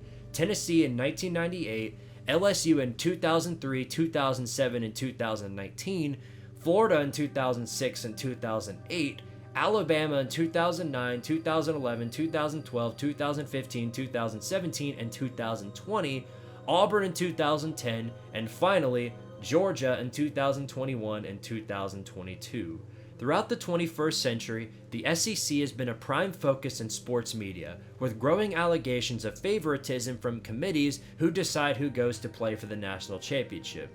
This is citing from the quote, snub of Utah in the 2009 BCS championship and the snub of Florida State in the 2023 college football playoffs. However, despite outlooks from other fan bases, there is no real evidence to suggest that there is SEC favoritism or that the SEC themselves is the dynasty. Teams get better and worse over time. Take last year for example. Michigan isn't an SEC school and they defied all odds by beating Alabama in the Rose Bowl. However, like many entries on this list, only time will truly tell if this is right. College football is dying. Due to the nature of college football and the ever-changing landscape of college sports as we know it, many believe the sport of college football is heading down a dark path of no return. NIL is the main factor in this belief. Some say that because of NIL, college football players are no longer just players, but professional athletes, which turn them into something akin to the NFL rather than a contribution to college football. Because of branding, bias in the media, talking heads, and other shenanigans before, during, and after the season, some college football fans refuse to watch college football anymore as it has become a corporate empire that no longer cares about the student athlete and only cares about... Man, this is some bullshit. College football will always remain college football. Money has always been a part of the sport. In fact, money is a part of everything. I know it's not up to me to have my own opinions, but if you're one of these people that won't watch college football because it is changing, well then what are you doing here? You obviously still like it, otherwise you wouldn't be watching this college football video then, would you? It's very true that the college football landscape is changing. For better or for worse, it doesn't matter. This is still the same sport that, while being layered in controversy and conspiracy, it's also ignited by a feeling of unity. There is no sport in the world that can compare to the chaotic and fun nature of college football. There are die-hard college football fans all across the country who would be willing to do anything just to watch some college football action. The energy, tradition, and fan bases are just some of the reasons as to why this sport is adored by so many people. You and I are the same in that sense. We love college football, and even if college football dies, I will always stay true to my word. I will always be a fan of college football, and I hope you will be too. Well, that's it everybody. We covered a grand total of 239 entries throughout this iceberg, and somehow I did not get carpal tunnel. So kudos to myself for that. With that out of the way, I wanted to take a minute to thank all of you guys for watching this series. None of this would be worth it without the loyal support of my viewers. It's been a joy to learn all of these things about college football, and hopefully you learned a thing or two along the way. I'm aware that I was not perfect with this, and I had some errors along the way, which I definitely know now because of your help, and so I can thank you for that too.